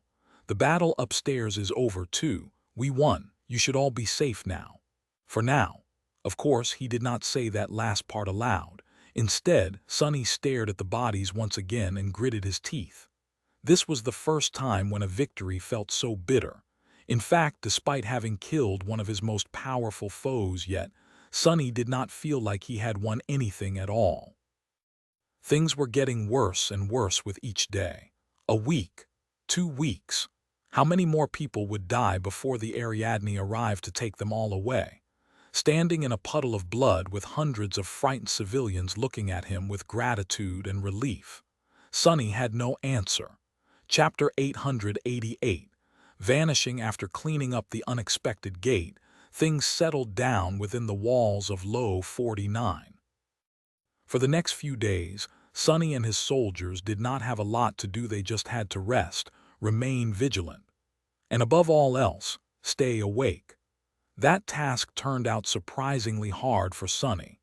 As an Ascended, he should have had no problem with keeping himself from falling asleep for a couple of weeks. However, because of the damage his souls had sustained, he felt weak and strangely lethargic. Minutes and hours passed with an excruciating slowness, but his mental exhaustion did not seem to diminish with the passage of time. Instead, it only grew, aggravated by the insidious pressure of the call. Of course, soul wounds were not permanent. They healed naturally over time, and that one in particular was not even the worst one Sonny had ever received. The haughty shadow, too, was on its way to full recovery. The other shadows fussed around it a lot, but the arrogant guy pretended to not care. Secretly, though, he seemed to be enjoying all the attention. "Don't sleep, don't sleep, don't sleep." On top of the wall overseeing the dark ocean, Sonny pressed his forehead against the lip of the wall and then lightly struck his head against it several times. Ah, how annoying. There was nothing useful for him to do in the research facility, which only aggravated the dangerous feeling of boredom. They were disconnected from the network, which meant that he could not access any entertainment or receive messages from Rain. They could not travel to the dream realm, making the tiresome isolation complete. Of course, he could immerse himself in all kinds of interesting endeavors. Sonny could continue his experiments with weaving or hold an engaging conversation with Professor Obel. He could go and check how much Luster and Kim had improved after saturating their cores. But all of that demanded mental strain, which would only make him more tired. That damned ship couldn't arrive any sooner. As he was resentfully contemplating the situation, a lone figure ascended the wall and approached him. It was Bate, who seemed to be searching for Sonny for some reason. She was a long parka on top of the usual lab coat. He looked at her bleakly and asked, "What?" She glowered. "What do you mean, what? Can't I look at the ocean, too?" Sonny stared at her for a moment, then turned away. "Be my guest." The young woman remained silent for a while. After a minute or two passed in silence, she said awkwardly, "Anyway, about what happened that time. I guess you are not completely useless for a master." Sonny smiled with a corner of his mouth. "Is this your way of saying thank you?" Bate looked down, but then answered with unexpected sincerity. "Yes, I mean, thank you from me and all the other scientists. If it wasn't for you, Professor might have." He studied the black waves silently. "Don't thank me. If I did my job well, that wouldn't have happened in the first place. I was negligent." The young woman suddenly scoffed, ruining the somber mood. "Gosh, how cool. You are very full of yourself, aren't you, Master Sunless?" Sonny simply grinned. "Naturally, who else am I going to be full of?" Bates sighed. "Still, you are a human, too. Awakened often seem to forget that fact, so don't be too hard on yourself. Just keep the professor alive. That is enough." He nodded. "That's the plan." With that, she lingered for a few moments and then left him alone. Sonny stared into the distance, imagining the formidable silhouette of the battleship appearing on the horizon. "When I get out of this place, I'm going to sleep for a week straight." "Arg, no, don't think about sleep. Sleep. Sleep."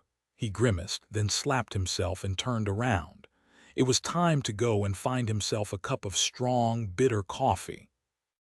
The next morning, which was no different from the evening, a familiar figure approached the Rhino. Sonny, who was sitting on its roof and fiddling with a stimulator patch, looked down and raised his eyebrow. "Vern, did something happen?" The tall ascendant looked up and remained silent for a few moments. There were dark circles under his calm, weary eyes. "Yes, something happened." Sonny frowned, suddenly feeling uneasy. "Well, what is it?" Vern sighed. "One of my soldiers is missing."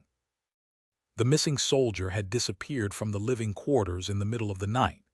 The man's absence was noticed in the morning when he failed to assume his post. He was one of the 100 awakened of the local garrison, an experienced warrior who had been on track to becoming an officer. Tardiness was not in his nature. As Sonny and Vern walked toward the building where the soldier had resided, there was a tense atmosphere around them. Sonny was asking the obvious questions. "Have you searched the facility?" The other master nodded. "Yes, every area that he could have access to. There is no sign of him anywhere." Sonny frowned.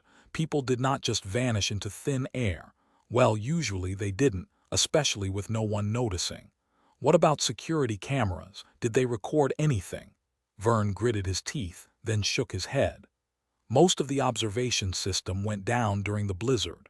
What little remains is almost useless because of the interference from the scavenger gate.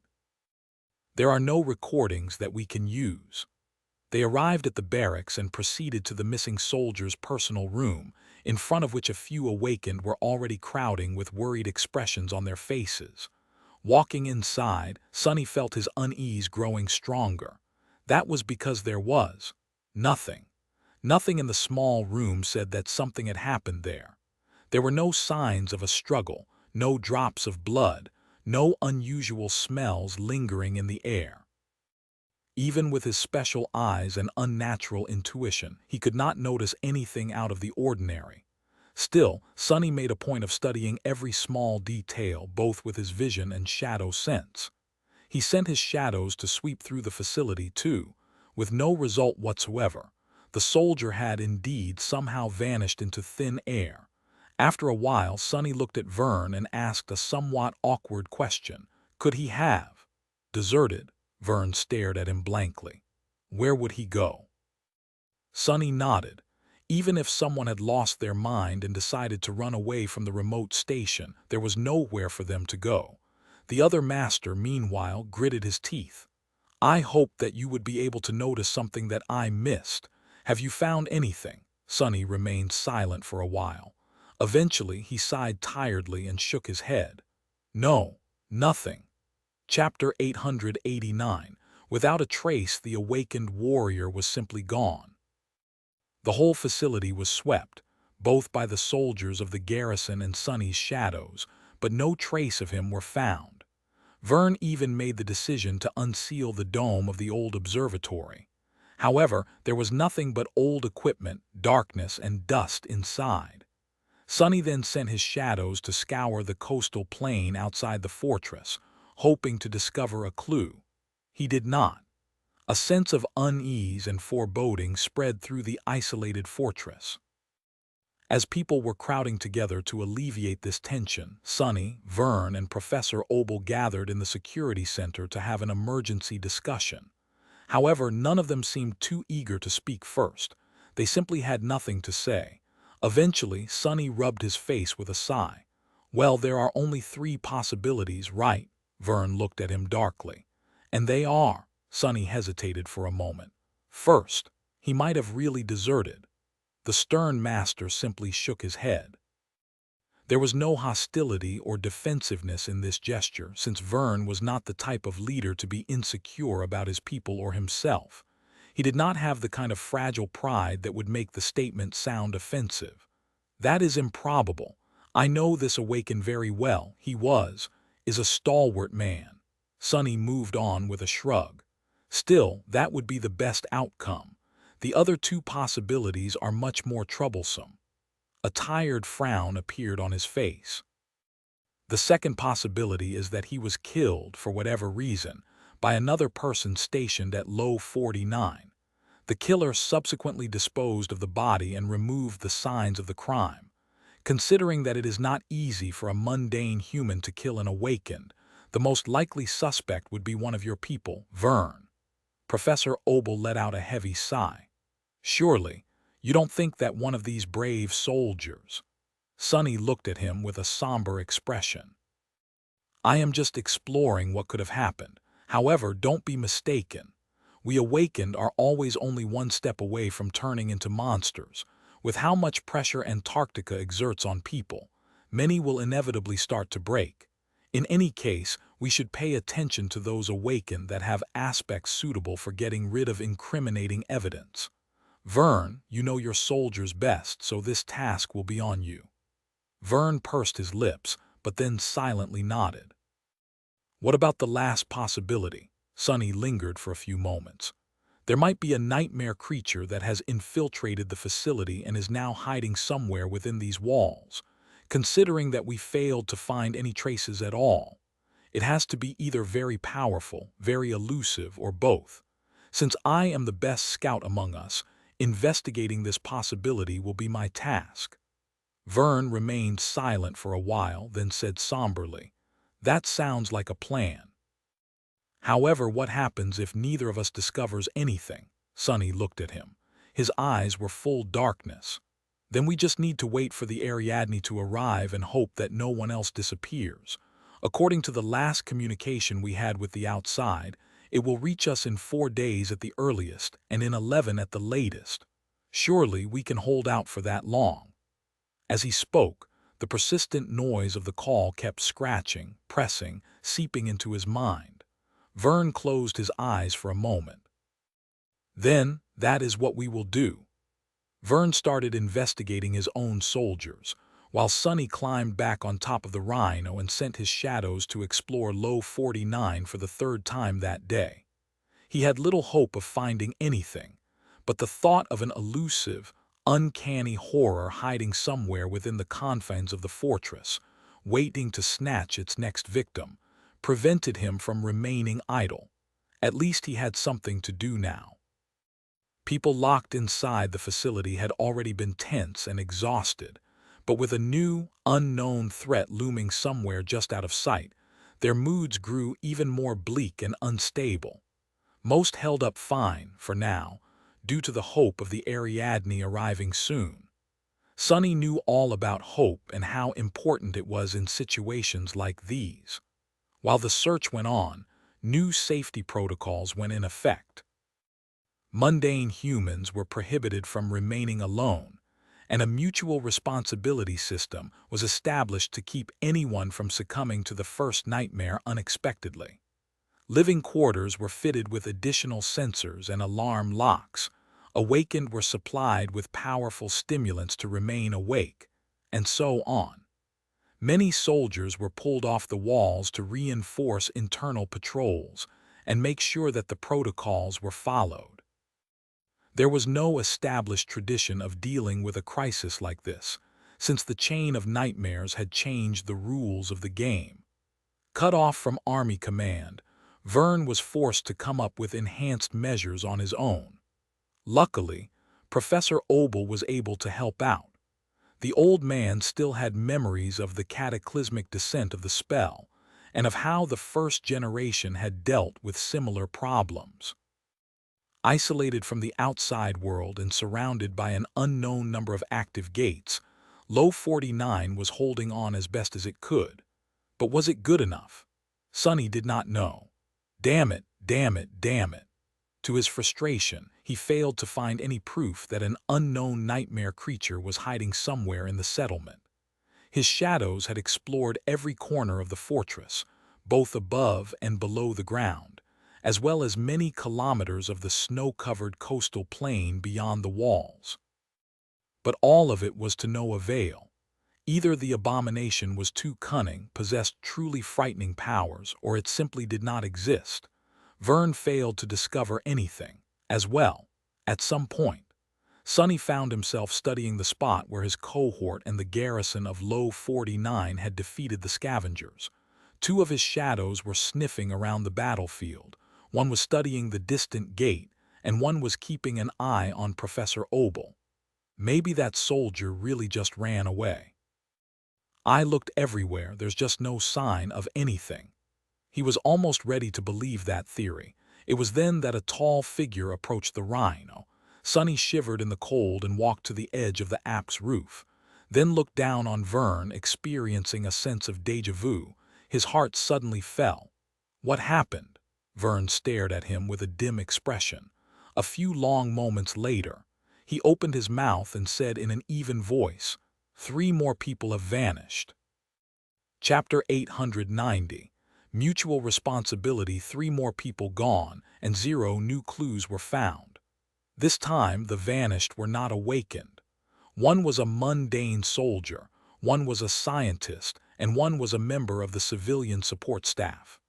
They did not have anything particular in common, no thread that connected them together or to the first victim. All 3 vanished from different locations and had been last seen at different times. Sonny and Vern silently investigated their living quarters, the areas they had been known to frequent in the settlement, and their last known locations. They did not find anything. In the process, both of them grew more and more somber. At some point, Sonny threw a suspicious look at the other master. What did he really know about Vern? Vern was a local of Antarctica, a career serviceman with a stellar record, a competent fighter, and a leader that was loved and respected by his men. His aspect centered around heat transference and physical augmentation, not exactly something that could have been used to dispose of bodies. But then again, who said that it had to be done with an aspect ability? Almost at the same time, Vern suddenly glanced at Sonny with his usual stoic expression. His eyes, however, were cold and heavy. "I heard that you have a spatial storage memory." Sonny looked at him darkly. "So what if I do?" Vern held his gaze for a few long moments, then turned away with a sigh. This is not good, Sonny had to agree. If the two of them were already paranoid enough to suspect each other, then the rest of the installation residents had to really be on edge. A bit of vigilance was never a bad thing, but with how pressured people already felt, one additional burden could become a spark that had the potential to cause a violent explosion. He sighed. "We have to be ready to implement measures." Vern gave him a sideways glance. "What kind of measures?" Sonny stared at him calmly, or coldly even. He was so tired. "Whatever kind that works." The other master remained silent for a while. I am confident in my people. Even exhausted and sleep-deprived, they will remain disciplined. The civilians, however, that might be a challenge. However, the best way to resolve this issue is to prevent it from happening in the first place. For that, we need to understand what is going on and stop more people from disappearing. Sonny lingered for a few moments. Eventually, he shrugged. Yeah, let's hope that we will. With that, they moved to the next item on the agenda, interviewing the witnesses. Perhaps witnesses was the wrong word. This time, all three victims were mundanes. That meant that they had been assigned a partner by the updated safety protocols that Vern had established. They had not been supposed to remain alone at any point, not to mention long enough to vanish without a trace. And yet they had. The interviews did not reveal anything substantial. The mutual responsibility partners of the three victims reported the same thing. The vanished had been with them throughout the day, but at some point disappeared, completely unnoticed.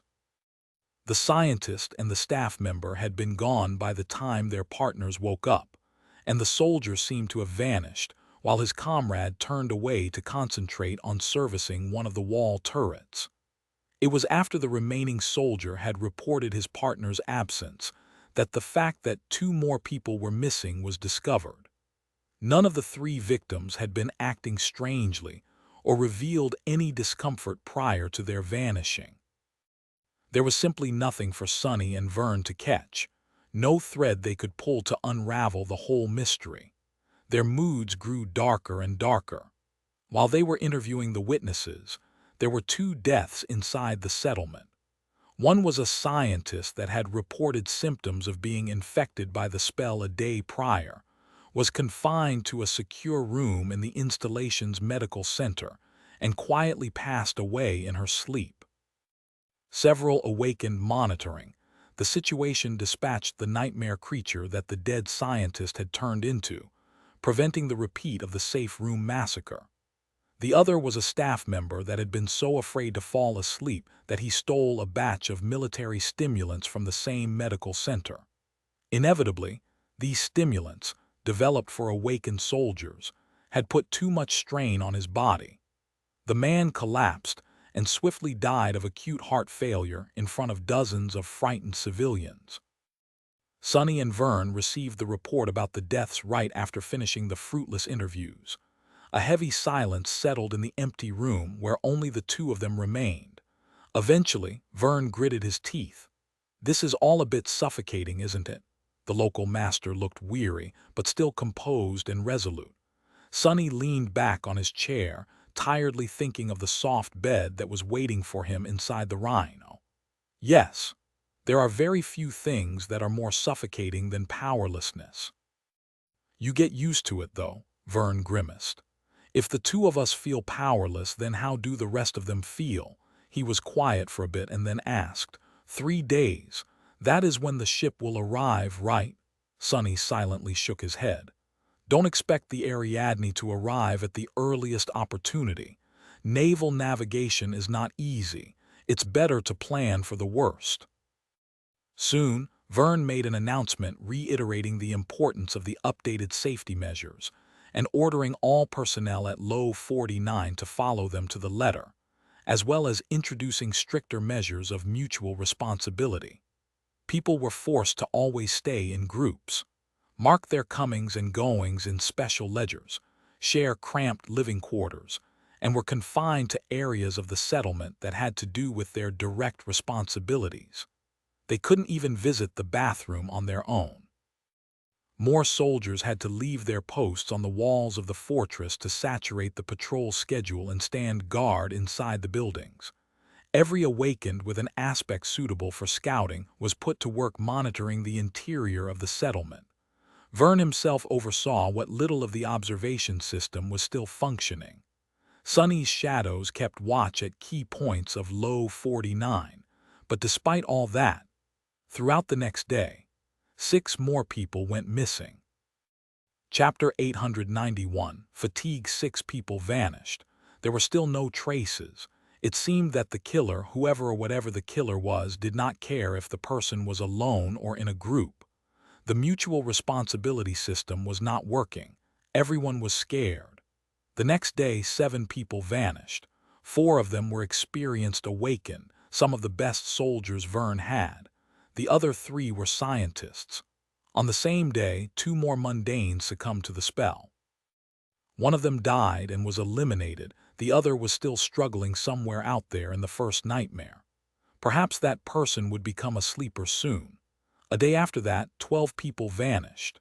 No clues were found, and fear continued to spread through the facility like a plague. It had yet to transform into panic, but the residents of Low 49 were starting to grow restless, trapped in the suffocating atmosphere of dread, exhaustion, and doubt. Sonny really wanted to sleep. Then, the day that the Ariadne could have arrived came. People were uplifted a little by the excitement, but Sonny did not share in their enthusiasm. He expected the rescue to reach them no sooner than after another week. A lot of things could happen in a week. The Ariadne did not arrive, but a horde of nightmare creatures appeared instead, descending from the mountains. It seemed that things were not going well up north, considering that such a large swarm of abominations had been allowed to assemble and travel freely. What was the army even doing? Isolated at the edge of the world, they had no way of knowing. The battle was long and fierce, but ended in a decisive victory. The tired soldiers retreated back into the fortress without even bothering to burn the corpses. They would be covered by the snow soon anyway. Everyone felt the growing fatigue.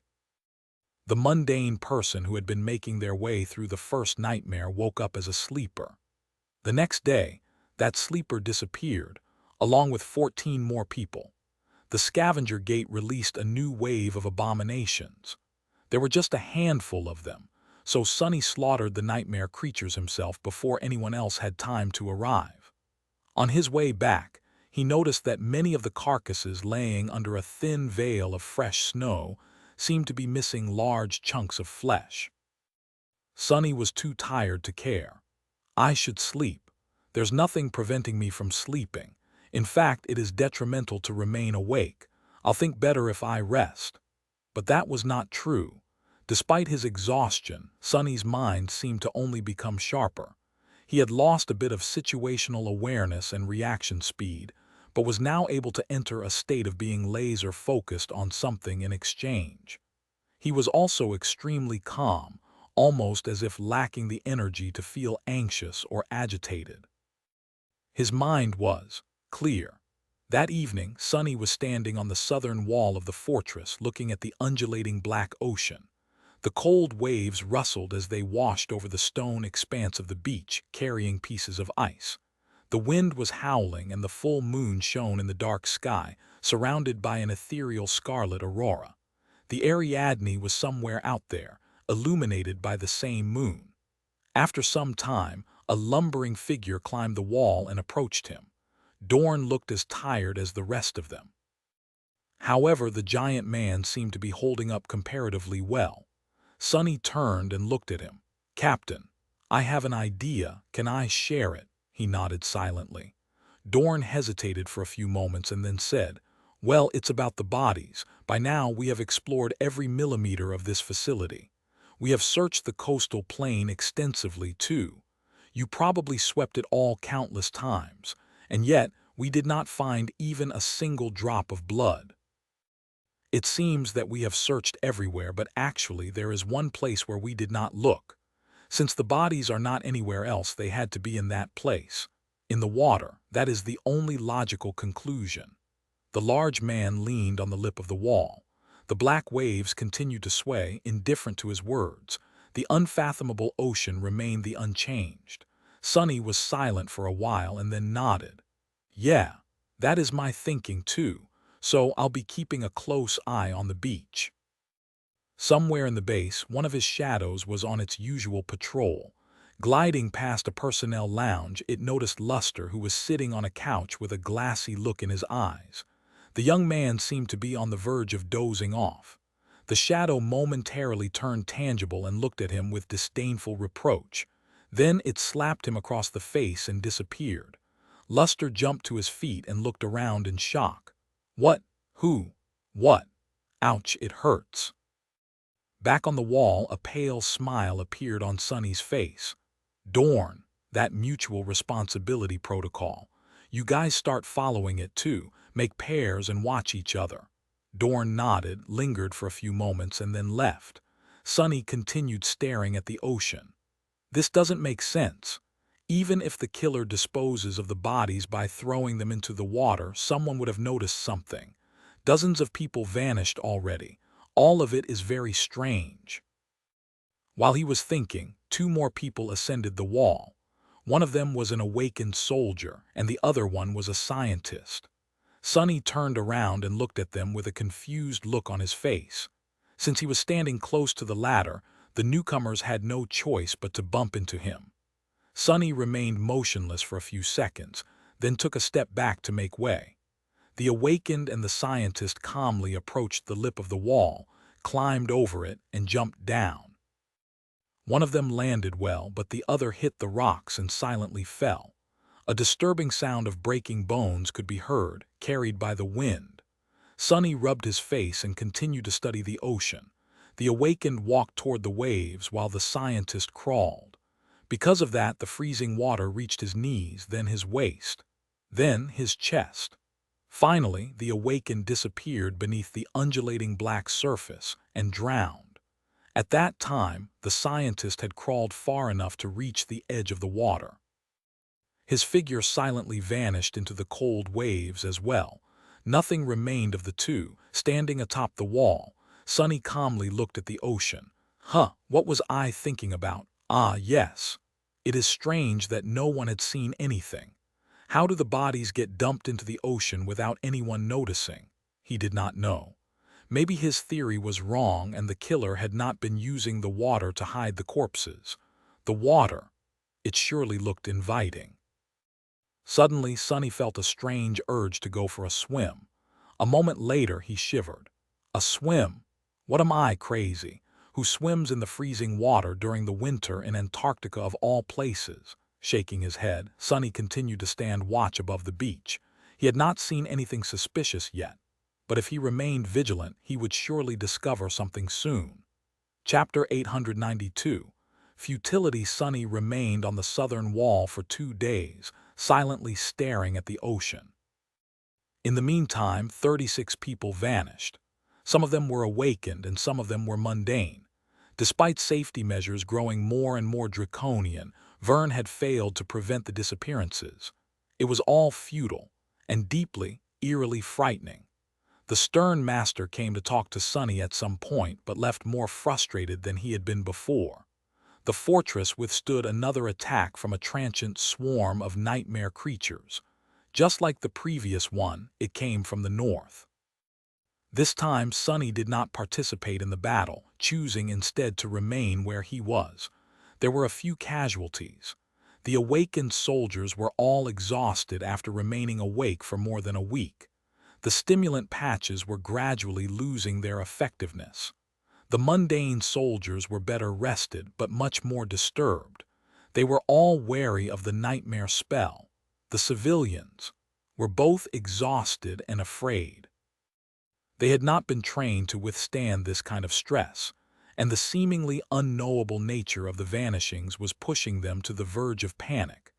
If not for the sense of order established and enforced by Vern's protocols and the hope of the Aridanes' nearing arrival, they would have come completely undone by now. The rescue ship was supposed to arrive in 3 or 4 days.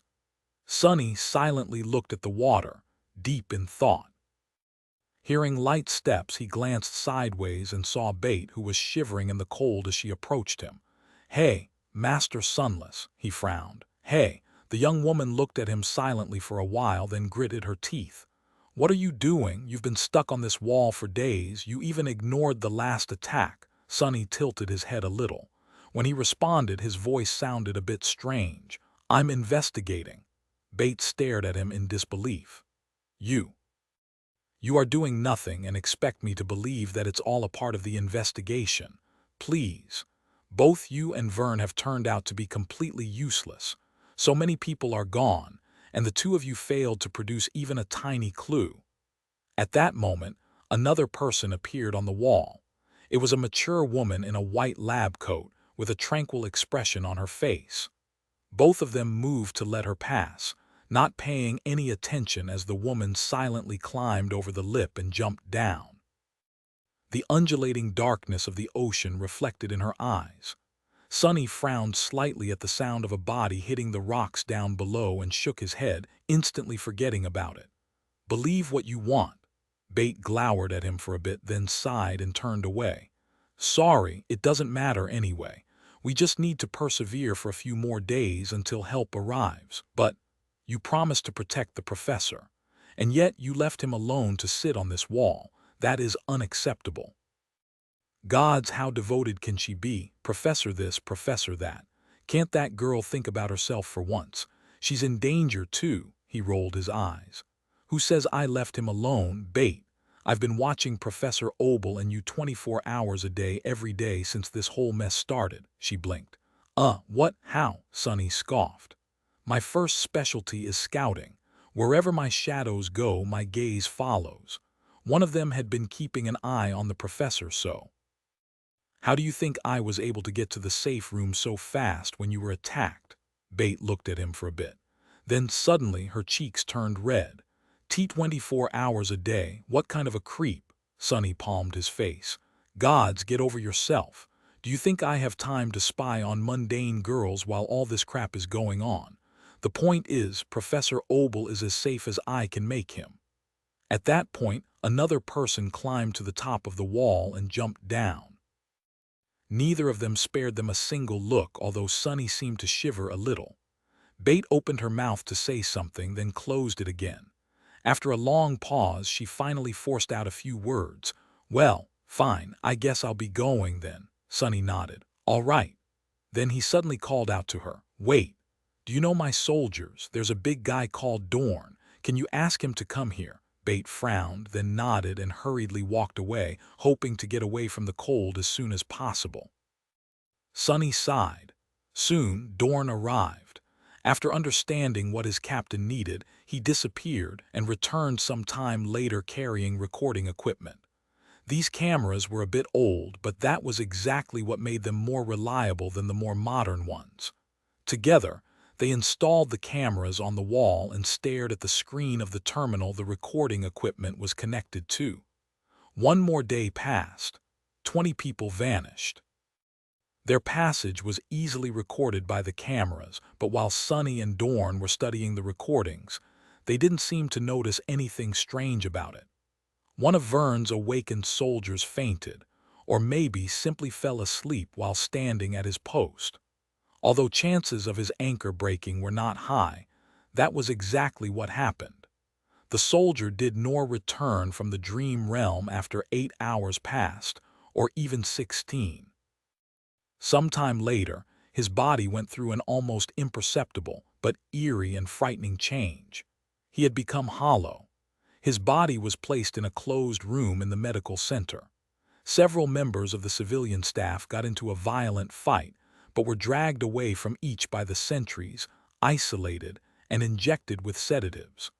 A stray nightmare creature wandered close to the fortress and was torn apart by a rain of bullets.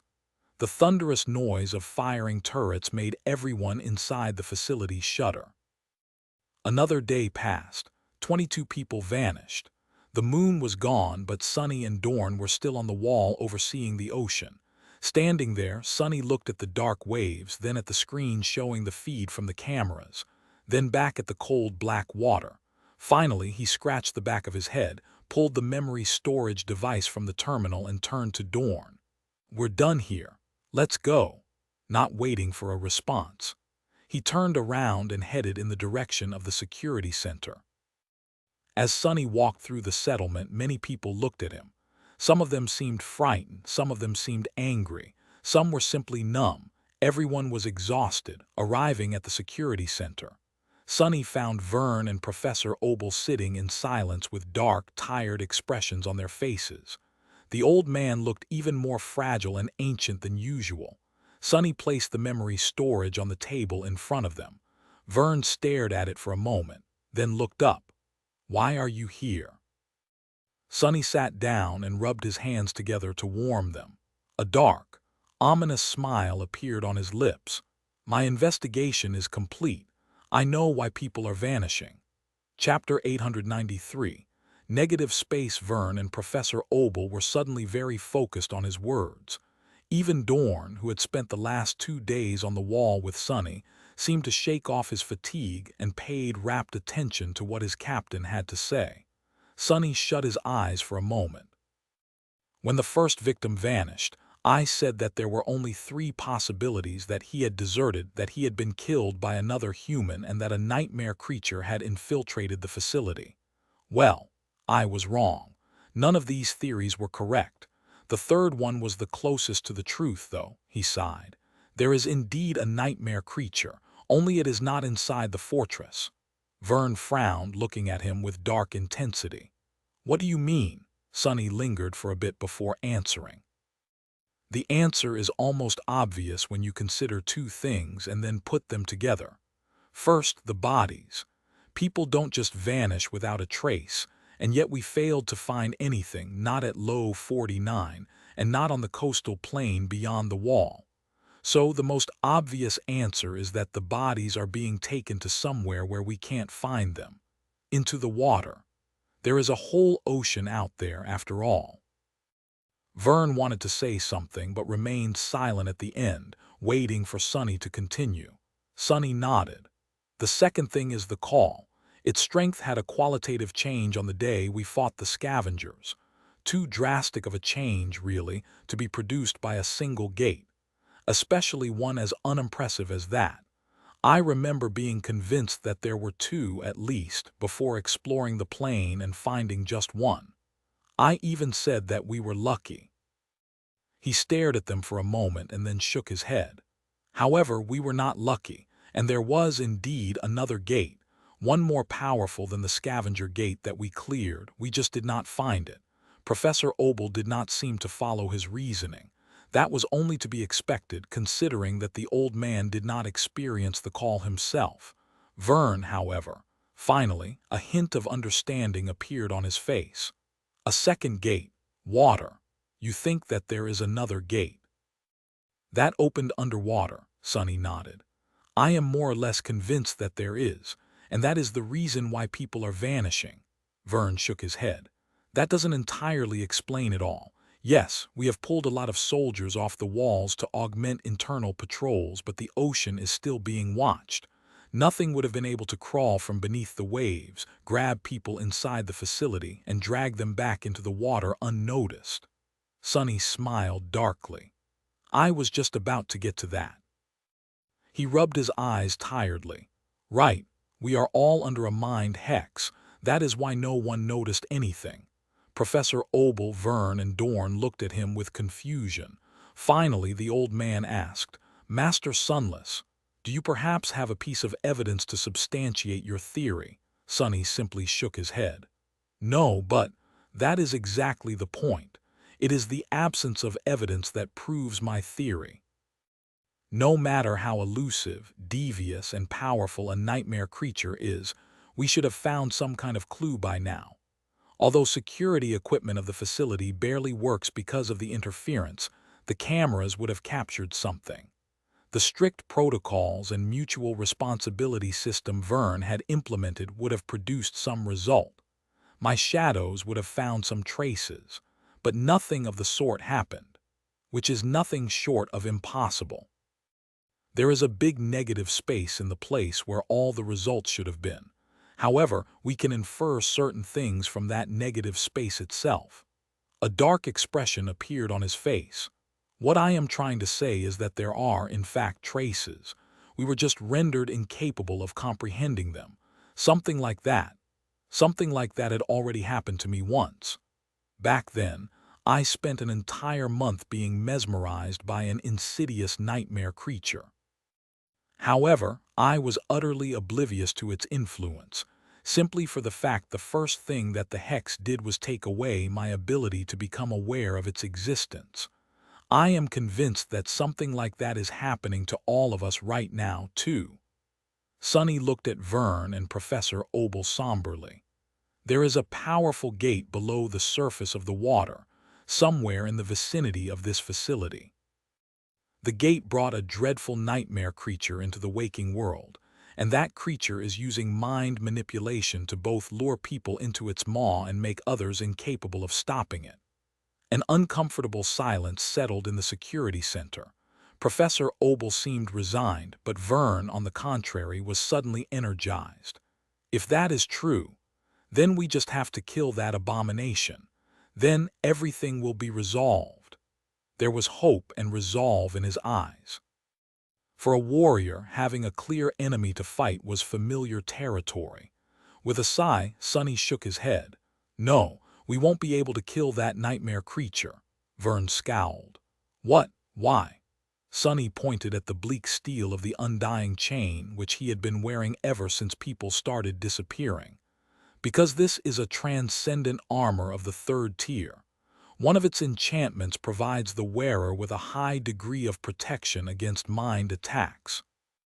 And yet I wasn't spared from the effects of the mind hex at all. You know what that means? Vern's face suddenly grew dim. That the nightmare creature's attack is more powerful than your armor's defenses. Sonny nodded. Indeed, which would make it of the corrupted rank at least. My bet would be that it is a corrupted terror. Neither of us is its match, especially not in the water. We can't kill it. At that moment, Professor Obel finally spoke. So then, what should we do? Sonny remained silent for a while, looking at the memory storage device that lay on the table in front of him. Finally, he shifted slightly and said, First, we break the mind hex. Chapter 894. Cold Wave. Sonny's plan was rather simple. Since the mental protection granted by the undying chain was not enough to break through the mind hex of the unknown horror, he just had to get better defenses. Of course, he could have summoned Saint, who was completely immune to that kind of attack. If he had no choice but to fight the abomination, which Sonny suspected to be a corrupted terror, he would do exactly that. But at this point, he was simply trying to understand what exactly was happening and how. Considering that Saint would not be able to communicate what she saw, he had to try breaking through the hex himself first. Several minutes later, Vern summoned the officers of his awakened force, and then sent them away with a simple task: to get every memory that could offer at least some form of protection against mind attacks to Sonny. Considering that there were still around 90 awakened soldiers at the facility, at least a couple of them had to have something like that in their arsenal. Soon, Sonny found himself in possession of several loaned memories. He was wearing the undying chain, which was his best tool to solve this situation.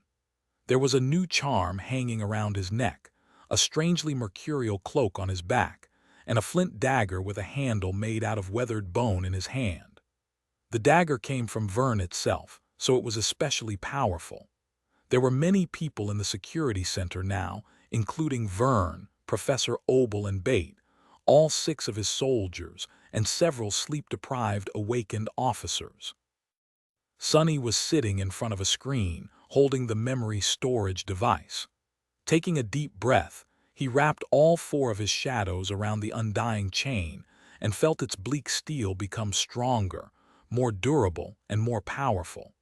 Then, he inserted the memory device into the socket of the terminal and accessed the recording stored on it.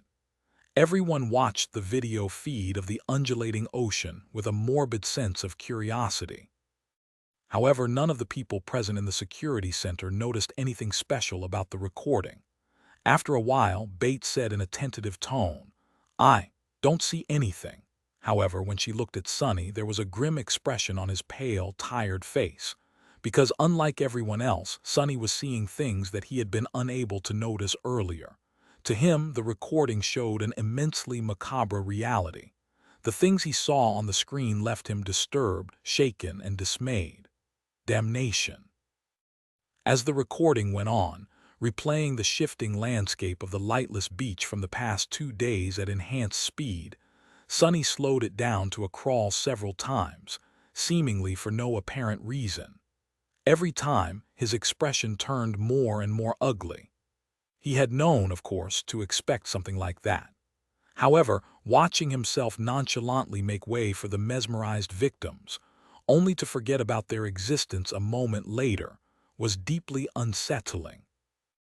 Sonny had witnessed dozens of people being swallowed by the cold waves, and yet this was the first time his consciousness managed to become aware of that fact. As it did, the hex was broken, and suddenly all the memories that had been suppressed before flooded his mind. Sonny shuddered. Gods! Noticing his strong reaction, Vern leaned forward. What is it? What do you see? What kind of nightmare creature is it? How does it capture people from within the facility? Sonny lingered for a moment and then stopped the playback with a trembling hand. He stared at it in confusion and made a fist, causing the tremors to stop. Finally, he let out a heavy sigh. I was right, mostly. There is indeed a mind hex affecting everyone in this fortress. It makes us indifferent and unaware of the victims and the traces left behind by them. However, I did not see the creature itself. It never appeared. The victims, they just walked into the ocean themselves and vanished. Some right in front of our eyes. It seems that the bastard is somehow controlling them to come to it and us to be blind to their passing. Vern gritted his teeth. There has to be a way to stop it. Sonny hesitated for a long time. In my experience, the only way to deal with a creature like that is to run away from it, while we can. The other master shook his head with a resentful expression. That resentment was not aimed at Sonny, however.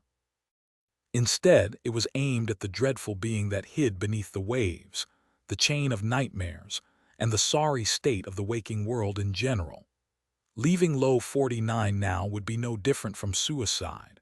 We won't make it across hundreds of kilometers of rough terrain alive, not with hordes of nightmare creatures prowling this region of the Antarctic center seemingly unopposed, with no intelligence about the state of the territory and cut off from Army command. His eyes grew cold. We have to remain here and wait for the Ariadne to arrive. It should be here in 2 days, or if not soon enough. We can survive this abomination for 2 days. Sonny looked at him for a while, thinking. Although remaining this close to a potential corrupted terror made him extremely uneasy, he had to admit that what Vern had said was reasonable. The Ariadne indeed was their best chance. He sighed.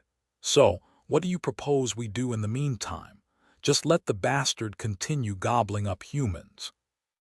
Vern crossed his arms and frowned. No, now that we know what is happening, we can prevent more people from vanishing. Sonny raised his eyebrow. And how do you propose we do that? The other master looked at him, deep in thought. After a few moments, he said calmly, well, someone just has to prevent the victims from jumping into the ocean. Right. A palace smile appeared on Sonny's face.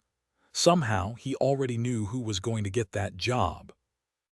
Chapter 895. Catcher in the Night. Sonny was the only one who could prevent more people from silently walking into the cold ocean. Even if he returned the borrowed memories and gave the undying chain to someone else, the other person would not be able to enjoy the augmentation of the 4 shadows. So, the mind hex would remain unbroken. If there was one good thing about the situation, it was that after Sonny had rid himself of the hex, he did not need to keep up his mental defenses at such a high level anymore. It was as though he was now inoculated against the unknown creature's influence, at least for now. He returned the charm, the mercurial cloak, and the flint dagger to their owners. One shadow continued to follow Professor Obel, while the other 3 remained wrapped around the undying chain, just in case. After that, everyone got to work. Although Sonny was the only person who could perceive the mesmerized, it did not mean that nobody else could help prevent more people from vanishing. Now that Vern knew what they were dealing with exactly, he could tune the safety protocols of the fortress to make it harder for the enemy to snatch victims away. Soldiers received new instructions, while all non-essential personnel were confined to their living quarters. If they couldn't leave, they would most likely be unable to reach the water after all. Sonny, meanwhile, walking onto the dark beach, he sighed, then placed an intricate wooden chair at the very edge of the rustling waves and sat down with his back to the ocean, facing the wall of the fortress. Sonny shivered in the cold wind for a few moments, leaned back and leisurely crossed his legs. It's a bit chilly. The world was dark, and the only sounds surrounding him were the howling of the wind and the incessant murmur of the waves.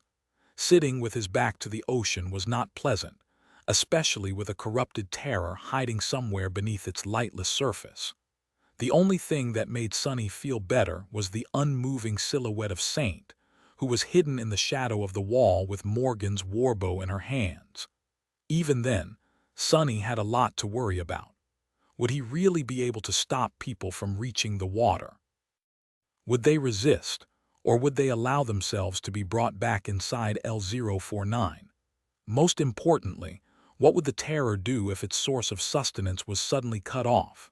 Somehow, Sonny doubted that the creature was going to just leave them be. He just had to hope that the rescue ship would arrive before the eventual retaliation and take them away before the creature could cast its hex on the crew as well. With a sigh, Sonny released his shadows and sent them forward. The shadows climbed the wall and separated, assuming watching positions in 3 different spots. Then all he could do was wait and listen to the rustle of the waves behind him. A minute passed, then another, then a few more. Sonny opened a thermos he had brought with him and poured himself a cup of fragrant coffee. Sipping it in the bitter cold, he continued to wait and pretend that the ocean did not concern him at all. After about an hour, a human figure finally appeared on the wall. Sonny slapped himself in the face to chase away sleepiness, then put the thermos down and stood up. One step through the shadows brought him to the mesmerized person. The man. He knew that man. It was one of the awakened officers in charge of the local garrison. This soldier had usually been cheerful and energetic, even after staying awake for close to 2 weeks. But now there was a blank, empty expression on his face and no light in his hollow eyes. Sonny stood between the slowly walking awakened and the lip of the wall. This time he did not step aside to make way. Instead, he hesitated for a moment, then put his hand on the soldier's shoulder, stopping him. The man made a few more awkward steps, not realizing that he was walking in place. Then he ceased moving and slowly turned his head, staring at Sonny with calm, glassy eyes. "Damn, that's creepy." Sonny opened his mouth to say something, but at that moment a strong blow sent him flying back. Crashing into the rampart, he broke through it and tumbled off the wall, landing on the rocks far below in an undignified heap. Arg, what the hell? The strike was much stronger than anything a mere awakened should have been able to deliver. Even without augmenting his body with the shadows, Sonny was a master. He also had 4 cores and a sea of essence at his disposal. Why was the mesmerized officer so strong? Cursing, he slowly rose from the ground. At the same time, the awakened landed on the rocks a few steps away from him, swayed a little, and continued marching toward the dark waves. Since Sonny was not blocking his path anymore, the soldier did not pay him any more attention. "Not so fast, you damned fool." Creating a long chain out of the shadows, Sonny made a loop out of it and tossed it forward, ensnaring the mesmerized man. Taking the unexpected strength that the soldier had shown into account, he added another chain for good measure and grinned weakly.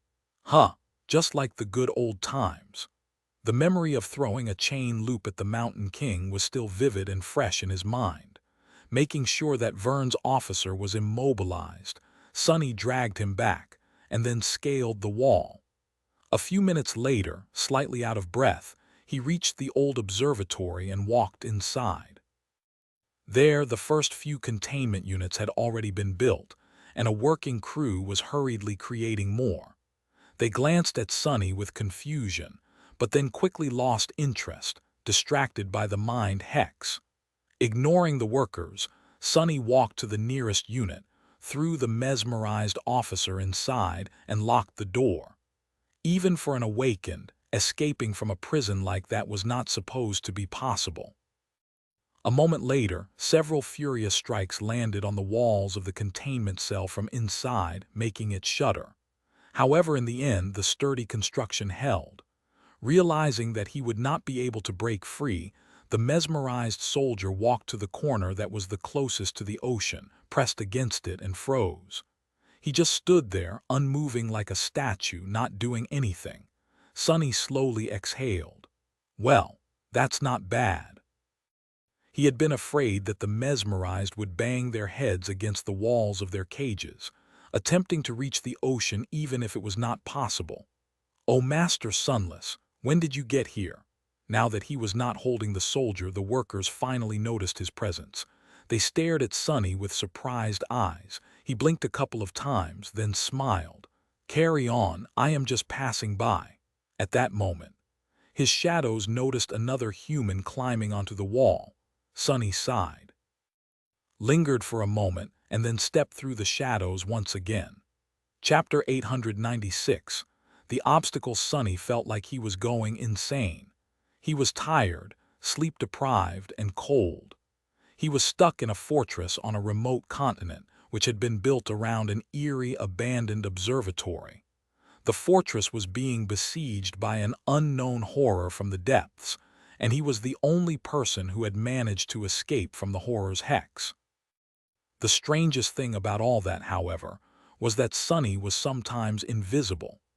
Every time he subdued and dragged one of the victims to the containment facility built inside the old observatory, everyone in the settlement acted as though he did not exist. No, not exactly invisible. People were able to observe him, but the fact of his existence seemed to flow out of their consciousness almost immediately after being registered there. As long as Sonny was in the presence of one of the mesmerized victims, the residents of Low 49 looked at him, frowned, and then went about their business, instantly forgetting what they had seen. It was really unnerving. In his exhausted state, Sonny felt a deep and irrational fear that if this went on, he would be forgotten by everyone forever. He wondered if that was how the demon of oblivion had felt. Luckily, the bizarre effect seemed to only last for as long as Sonny was transporting prisoners to their cells. As soon as he placed them in the containment units, his existence was made normal once again. Well, as far as his existence could be called normal to begin with. On the first day of his catcher duty, Sonny had fought, subdued, and imprisoned 29 people. His muscles were sore, and his armor was wet from being close to the water for so long. Despite his efforts and to his relief, the terror had not reacted to the sudden obstacle that appeared in the path of its satiation. At least not yet. Saint continued to hide in the shadow of the tall wall of the fortress, monitoring the deep, dark, cold waters of the ocean. At midnight, Sonny reported the results of his effort to Vern. They walked over to the observatory together, where the other master remained silent for a long time. "Are you telling me that there are people in these cells?" Sonny struggled with a yawn, failed to suppress it, and then nodded. "Yeah, around 30 of them." Vern stared at the cells with a deep frown for a minute or two, then shook his head in bewilderment. "Strange. Even though I know that they're there, I can't see anything. To me, the cells seem empty." Sonny was a bit late to react. "Oh, believe me, they're there. They just stand near the southern side of their units and do nothing. At least they are staring at the walls and not at us. That would be really creepy." Vern looked at him with dark amusement. "I think this situation is sufficiently creepy as it is." Then he turned away from the cells and asked in a somber tone, "Any change in the terror's behavior?" Sonny shook his head. "No, at least not that I've noticed." Vern remained silent for a moment and sighed. "Good, continue then. The Ariadne should be arriving soon, so we just have to endure a little bit longer." Just like that, Sonny continued his eerie task. He waited by the water, caught the people trying to drown themselves in the ocean, and locked them up in cells while suffering from being invisible. Damn cold. He had long summoned the memory of ice and continuously fed it with essence to save himself from the chilling wind. Just like that, another day passed. During that day, Sonny rescued 35 people from being devoured by the waves. His skill of making chains out of shadows improved by a lot. A few minutes before midnight, Sonny was sitting on his chair with an empty thermos in his hand and stared at the sky. Today there was no moon and no aurora. Only the stars remained, shining softly up above. The waves sound differently today. He rubbed his face, then turned around and stared at the undulating black surface of the ocean with intense distrust. Just then, something seemed to change about the world. Sonny frowned, but before he could do anything, another figure appeared on the wall, forcing a long sigh to escape from his lips. 40. It is accelerating. He stood up, ready to step through the shadows and subdue the 40th victim, but there was something strange about the figure. Instead of moving toward the edge of the wall like the rest of them, it stopped and raised a hand as if signaling to him. Huh, it was Quentin. Sonny conserved his essence by jogging forward, then lowering his body slightly and mounting the wall with one inhumanly high jump.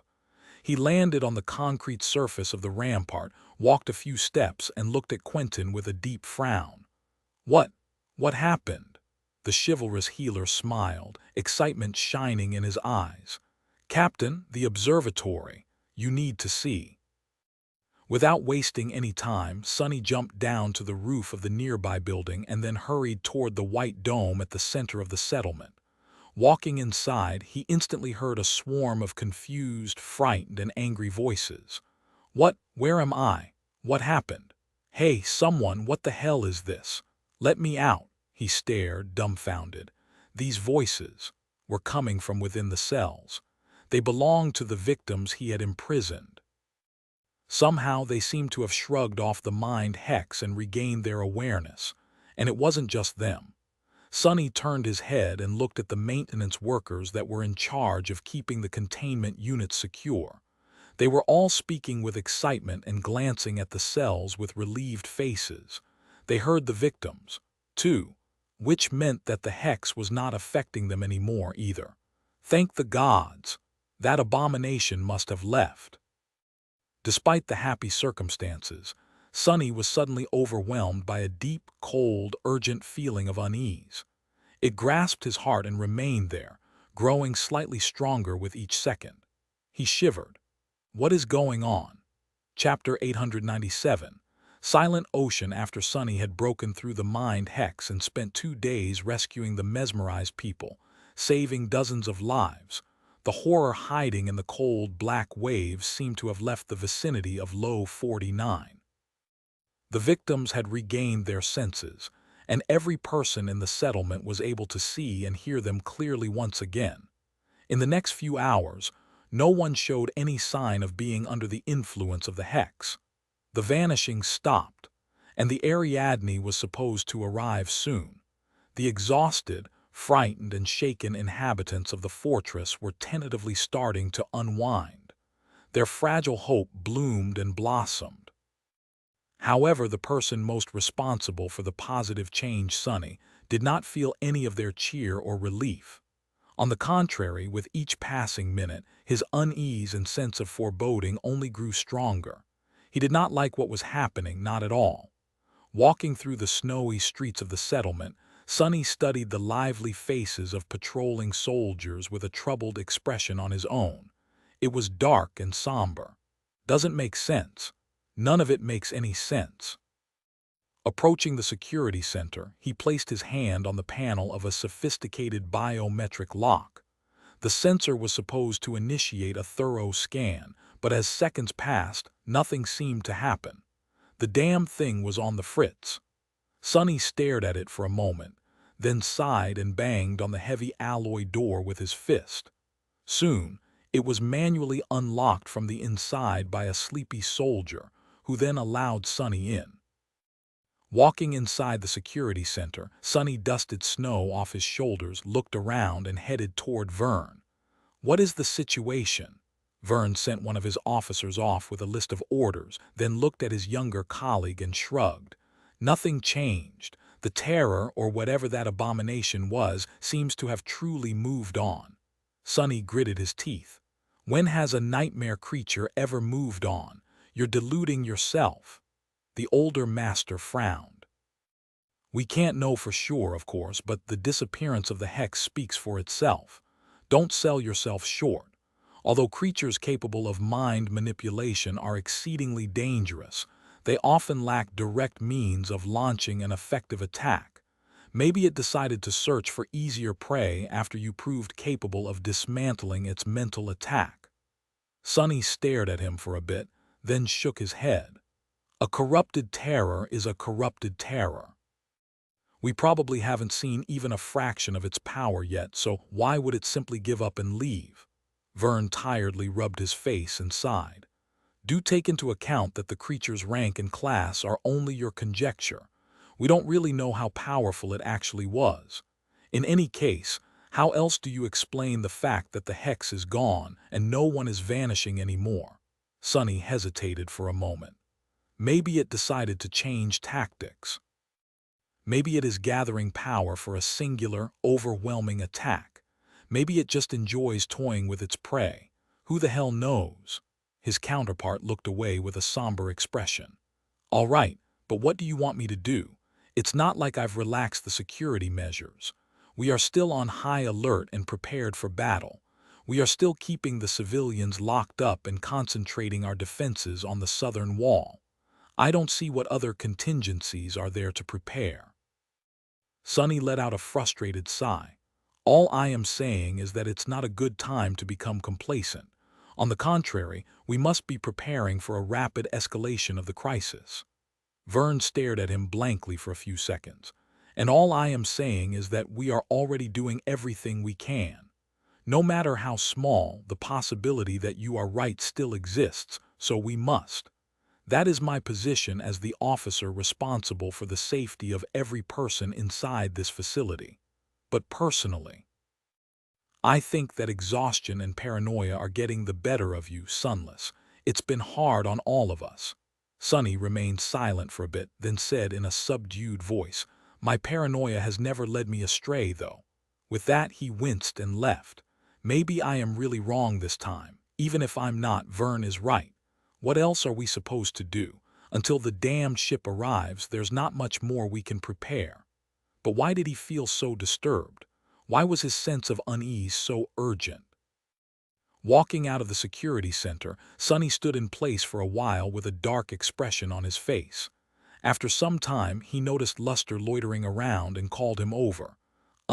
Yes. You wanted something, Captain." Sonny lingered for a moment, then nodded. "Yeah. Gather the others and tell them to stick close to the rhino. Also, make sure that it's ready to move in case we need to get the hell out of this damned place in a hurry." Luster blinked a couple of times, looking at him with a startled expression. Then he gulped. Understood, sir. I'll go do that then." Letting the young man go, Sonny turned south and stared at the distant wall for a bit. Frowning, he then headed toward it. The beach was cold and shrouded in darkness. Like always, the black waves continued their eternal, fruitless assault on the shore. They came and went with a wide, reverberating rustle, making it seem as though the whole ocean was breathing. His chair was still standing at the edge of the water, with an empty thermos laying on the stones nearby. Descending from the wall, Sonny slowly walked toward the water and stopped just outside its reach, staring at the vast, undulating expanse of the cold ocean with a deep scowl. His tired eyes were hidden in shadows. Looking at the waves, he whispered, "Where are you, bastard? What are you planning?" Of course, the ocean remained silent. There was no response. Chapter 898. Going for a swim. Sonny stayed at the edge of the water for a while, looking at the ocean with a wary expression on his face. Funny. Back when he had first developed the habit of climbing the southern wall of the fortress, he stared at the ocean in hopes of witnessing the fearsome silhouette of the mighty battleship appearing from the darkness. But now that the Ariadne was about to arrive, his thoughts were far away. Eventually, Sonny sighed and finally dismissed his chair, planning to return into the warmth of the settlement. However, just before he turned away from the dark water, something attracted his attention.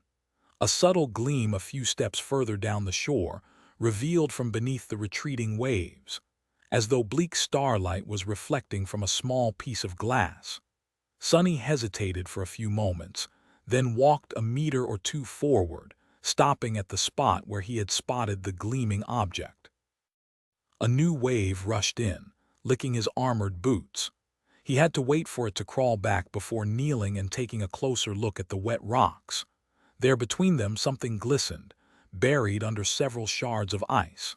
Sonny brushed the ice away and picked the object up, then stood up before the next wave came. His frown deepened.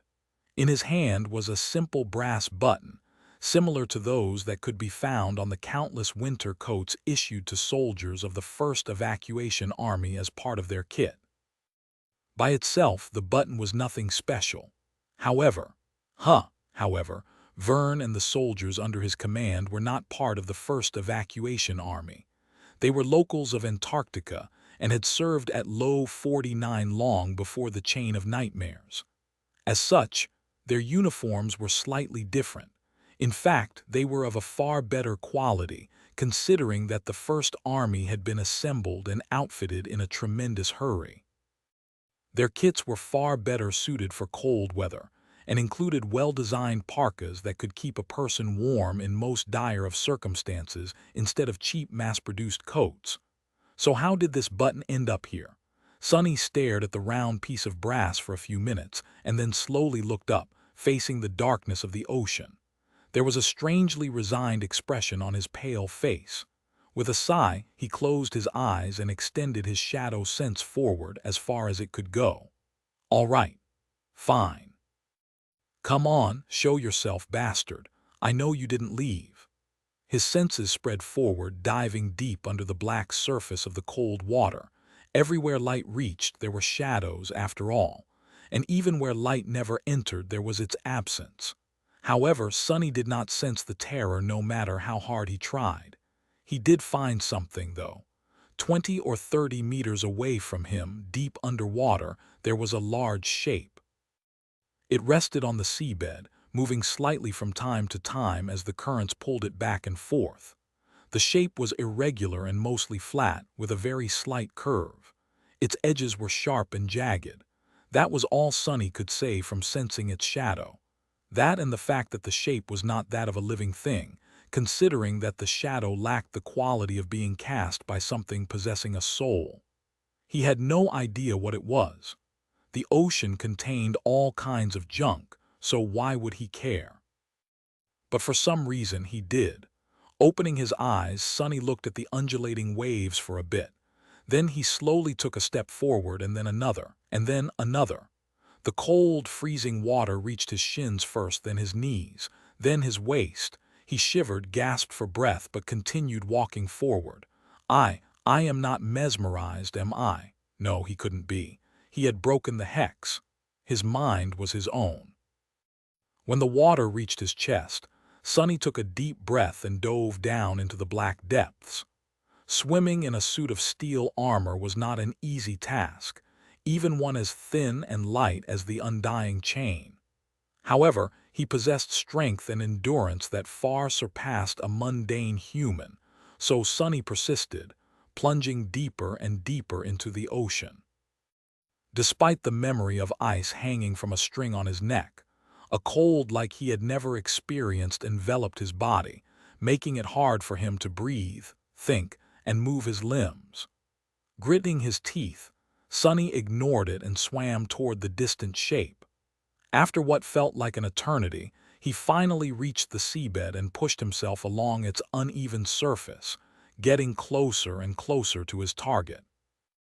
Far away on the shore, Saint emerged from the shadow of the wall and approached the edge of the waves, raising her bow.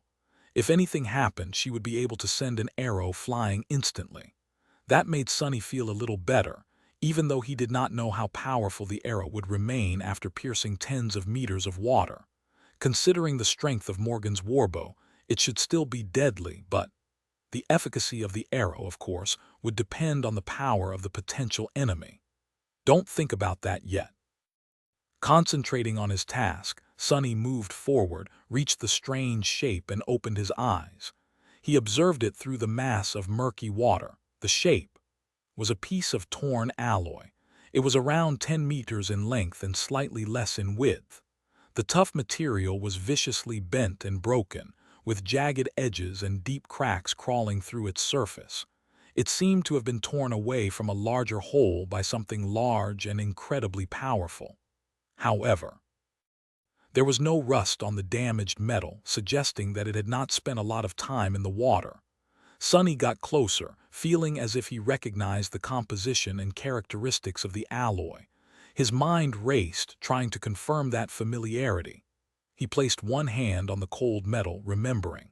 Then, his eyes narrowed and a few bubbles of air escaped from his mouth. Of course, he knew where this strong and thick alloy was used.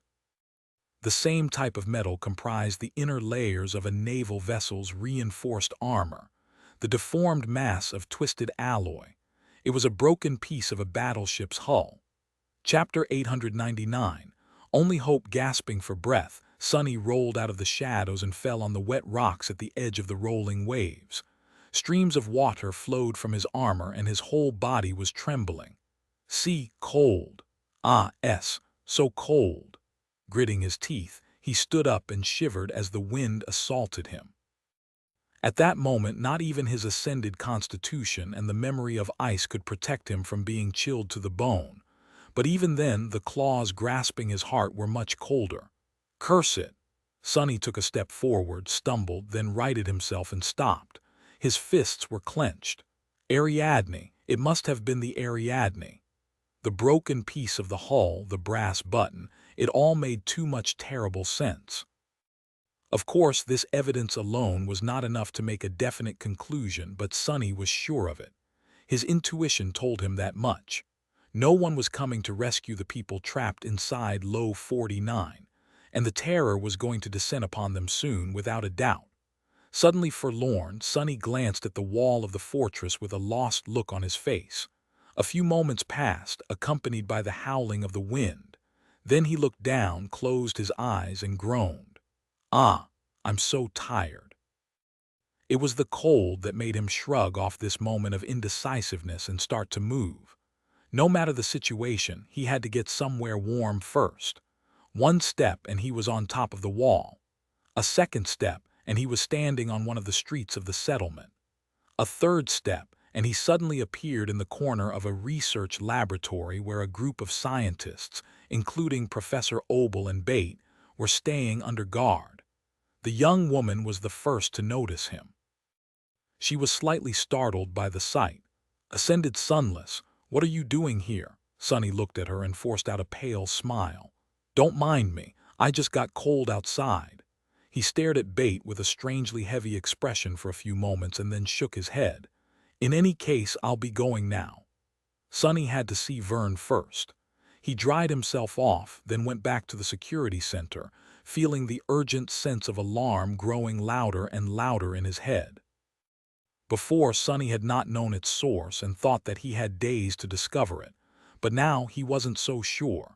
Maybe there were only hours left before the disaster his intuition was warning him about would happen, maybe even minutes.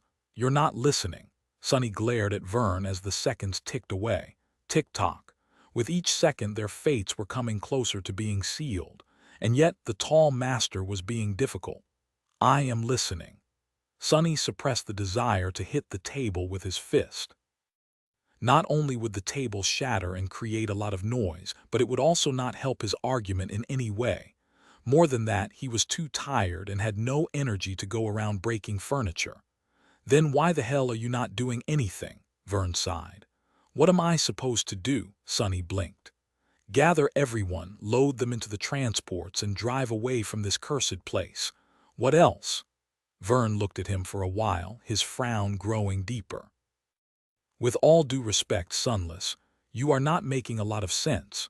You are trying to convince me that the Ariadne is not coming, but your only piece of evidence is a button and a piece of metal that you found underwater. We both know how much junk and old wreckage was left in the oceans after the dark times. That armor fragment could have come from anywhere, rust or no rust. Sonny wanted to answer in anger, but managed to hold himself back. Vern was not wrong to doubt his rather unsubstantiated theory. Any good leader would question the validity of such information. The problem was that Vern did not have the benefit of being intimately connected to the strings of fate like Sonny was. He did not have Sonny's intuition. He was blind to fate. Listen, this is what my gut is telling me. Staying here would be a terrible mistake. Nevertheless, Vern remained unmoved. He lingered for a few moments and then shook his head. His next words sounded polite but had a sense of weight to them. I can't gamble with the lives of 1,400 people because of your gut, Sunless. This damned fool, Sonny let out a frustrated sigh. Vern was an experienced government officer. From their brief but intense partnership, it had become clear that he was reserved, methodical, and did things by the book. He had received orders from Army Command to reinforce Low 49 and wait for the naval rescue, and that was what he was determined to do. Breaking an order was not an easy thing for him. His mind was not flexible enough. You have to admit that I at least might be right. So staying is also a gamble. We are outside the parameters of standard procedure, Vern. Can't you think for yourself for once? Although that last statement was a bit rude, Vern did not react much. He just stared at Sonny with his usual serious expression, then turned away and sighed. A few moments later he said quietly, "It doesn't matter anyway," Sonny scowled. The words caught him by surprise. What the hell does he mean? What? The older master looked down. Sunless, we are cut off from Army Command. The situation in the north is bad. We don't know how bad, but it has to be dire for so many nightmare creatures to travel freely through the mountains. The last thing we heard was that several titans had emerged. We don't even know if any of the siege capitals still stand. As he spoke, his tired face grew darker and darker. The terrain between here and the last known encampment of the first evacuation army is a maze, with countless swarms of abominations prowling in the dark. Our tech is barely working, if at all. Our soldiers are all exhausted or on the verge of collapse. What I am trying to say is that a convoy transporting hundreds of civilian non-combatants won't survive the journey, not with what we have left to protect it. Vern gritted his teeth. So, it's not that I refuse to entertain the idea that the Ariadne won't arrive. It's that I can't, because that ship is our only hope. His words echoed in the empty room of the security center, making Sonny feel even colder. Chapter 900. Don't Look Back. A somber silence settled in the conference room of the security center. Eventually, Vern was the first to break it. Straightening, he looked at Sonny and said in a heavy tone, The best I can do is ask for volunteers among my awakened, to risk falling asleep. Some of them might die, but a few should return with the news from the dream realm. Then we can discuss evacuation by land. Sonny stared at him without saying anything. His anger was suddenly gone, and instead, all that was left was fatigue, regret, and a vague feeling of dark resentment. Damn it all! If Vern indeed sent volunteers into the dream realm, even knowing that it would be a one-way trip for some of them, they would return in about 8 hours. Finding out what was happening up north would help Sonny tremendously, but 8 hours was too long. His growing panic was already almost suffocating. He did not know if they had 8 minutes left, let alone 8 hours. There's no time, you can't. Vern leaned on the table and closed his eyes for a moment. It was hard to know what was going through his mind, but Sonny somehow knew that he would not be able to convince the stern officer. His heart felt cold. Ah, that feeling, this bitter feeling. I have not tasted it in a while, I think. At that moment, Vern suddenly said, "A large convoy won't make it, but a single, robust vehicle probably can." Sonny frowned, struggling to follow the line of thought, perhaps due to his exhaustion. "What exactly do you mean?" The older master looked at him and shrugged with strange calmness. "I mean that we don't have to put all our eggs in one basket. Your mission is not to protect every person in this facility, Sunless. Unlike mine, your mission is to rescue one specific, high-value target. Both of us have to carry out our duty to the best of our ability, though. So, take Professor Obel, load up your app, and leave immediately. This way, even if your theory is right, it won't be a total loss for humanity." There was a lot that had been said and a lot that had remained unsaid, but there was no need to speak some words aloud. The two masters looked at each other for a few moments, a silent understanding between them. In the end, the corner of Sonny's mouth twitched.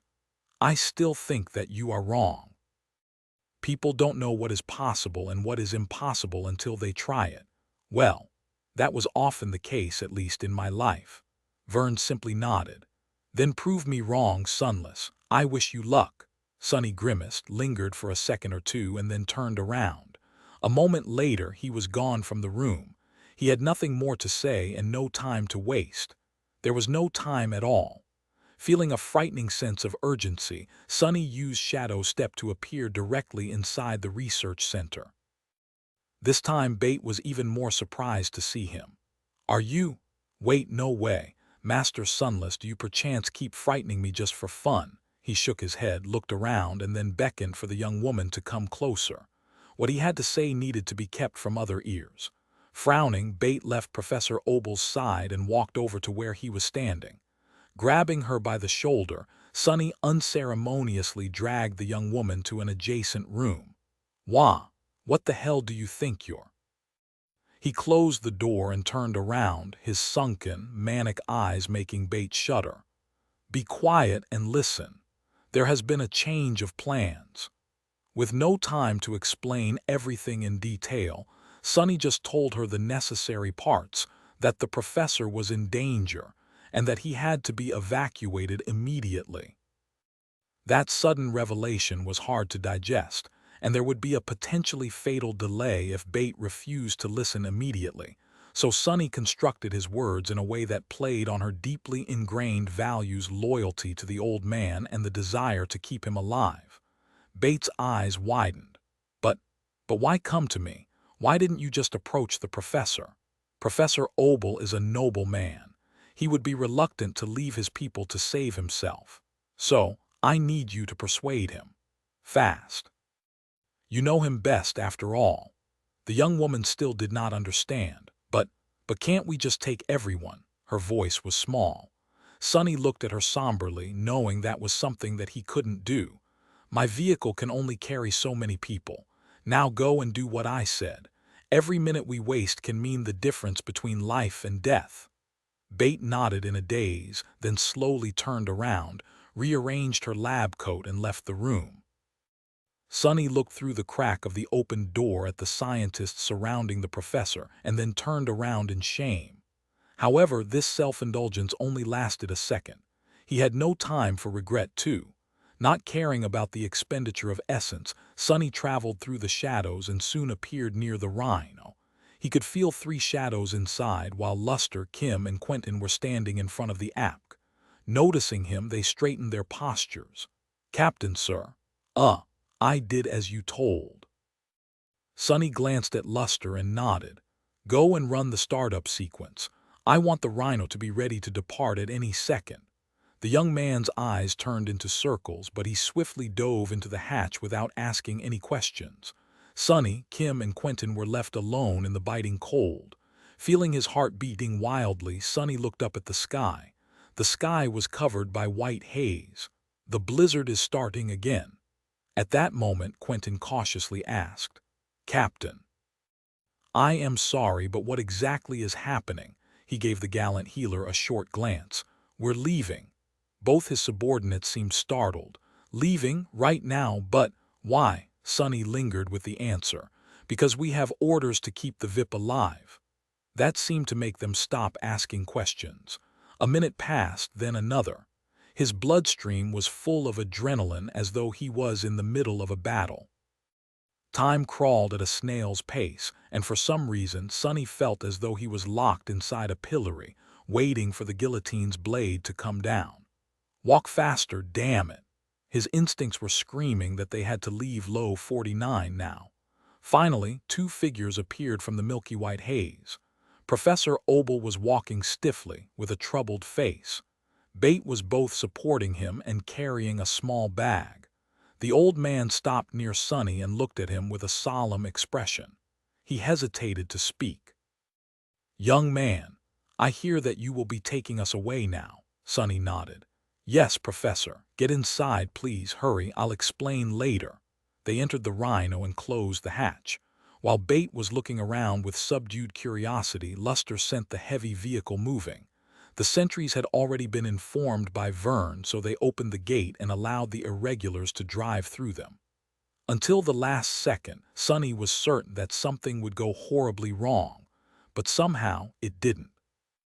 The Rhino drove away from the fortress, passed by the fleet of transports parked outside, and disappeared into the white wall of the blizzard. Only when the lights of the facility vanished from view did Sonny feel an almost overwhelming sense of relief. He leaned, no, almost crashed, on the bulkhead behind him and let out a trembling breath. We made it. We made it in time. Although there were many confused and concerned gazes aimed at him, Sonny remained silent. Slowly, the distance between the Rhino and the Lunar Observatory 49 grew larger and larger. A kilometer, then another, then a dozen. They were leaving it behind. Sometime later, when the heavy vehicle traversed approximately half the length of the coastal plain, separating the ocean shore from the mountains, Sonny commanded Luster to stop and hide the Rhino in the wreckage of a massive war machine left behind from the dark times. He closed his eyes and concentrated for a few minutes. His shadows made sure that there were no nightmare creatures laying around in wait.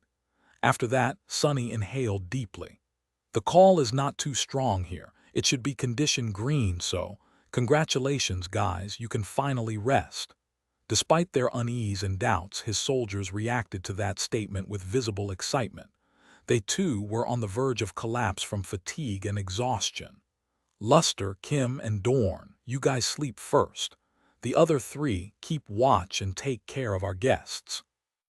They nodded, already knowing their roles. Yes, sir, but, Captain, what about you? Sonny looked at Bell with a dark expression. I have something to do. He headed for the exit hatch. Bate tried to get in his way with a question, but he simply looked at her and the young woman suddenly backed away. Exiting the Rhino, Sonny walked into the blizzard and then summoned the nightmare. His loyal steed rose from the shadows, its eyes burning with dreadful crimson flames. Jumping into the saddle, Sonny sent it galloping through the snow. He left one shadow to stand guard near the Rhino, of course. By now, the range at which he could control it was past 13 kilometers. That was more or less half the current distance between the Rhino and Low 49. He flew back south, summoning the closed, featureless helmet of the undying chain to protect himself from the cutting wind. His shadow sense spread outward, replacing sight that was useless in the furious snowstorm. Stopping at the very edge of Shadow Control's range, Sonny remained in the saddle and sent another shadow forward. It slid south with tremendous speed and eventually reached the walls of the facility. There were formidable turrets on them, powerful spotlights flooding the immediate vicinity of the fortress with light, snowflakes dancing in the wide beams. The gates that the Rhino had left no more than an hour ago were tightly shut. A fleet of transport vehicles was parked in front of it, covered in snow, their initial purpose long forgotten.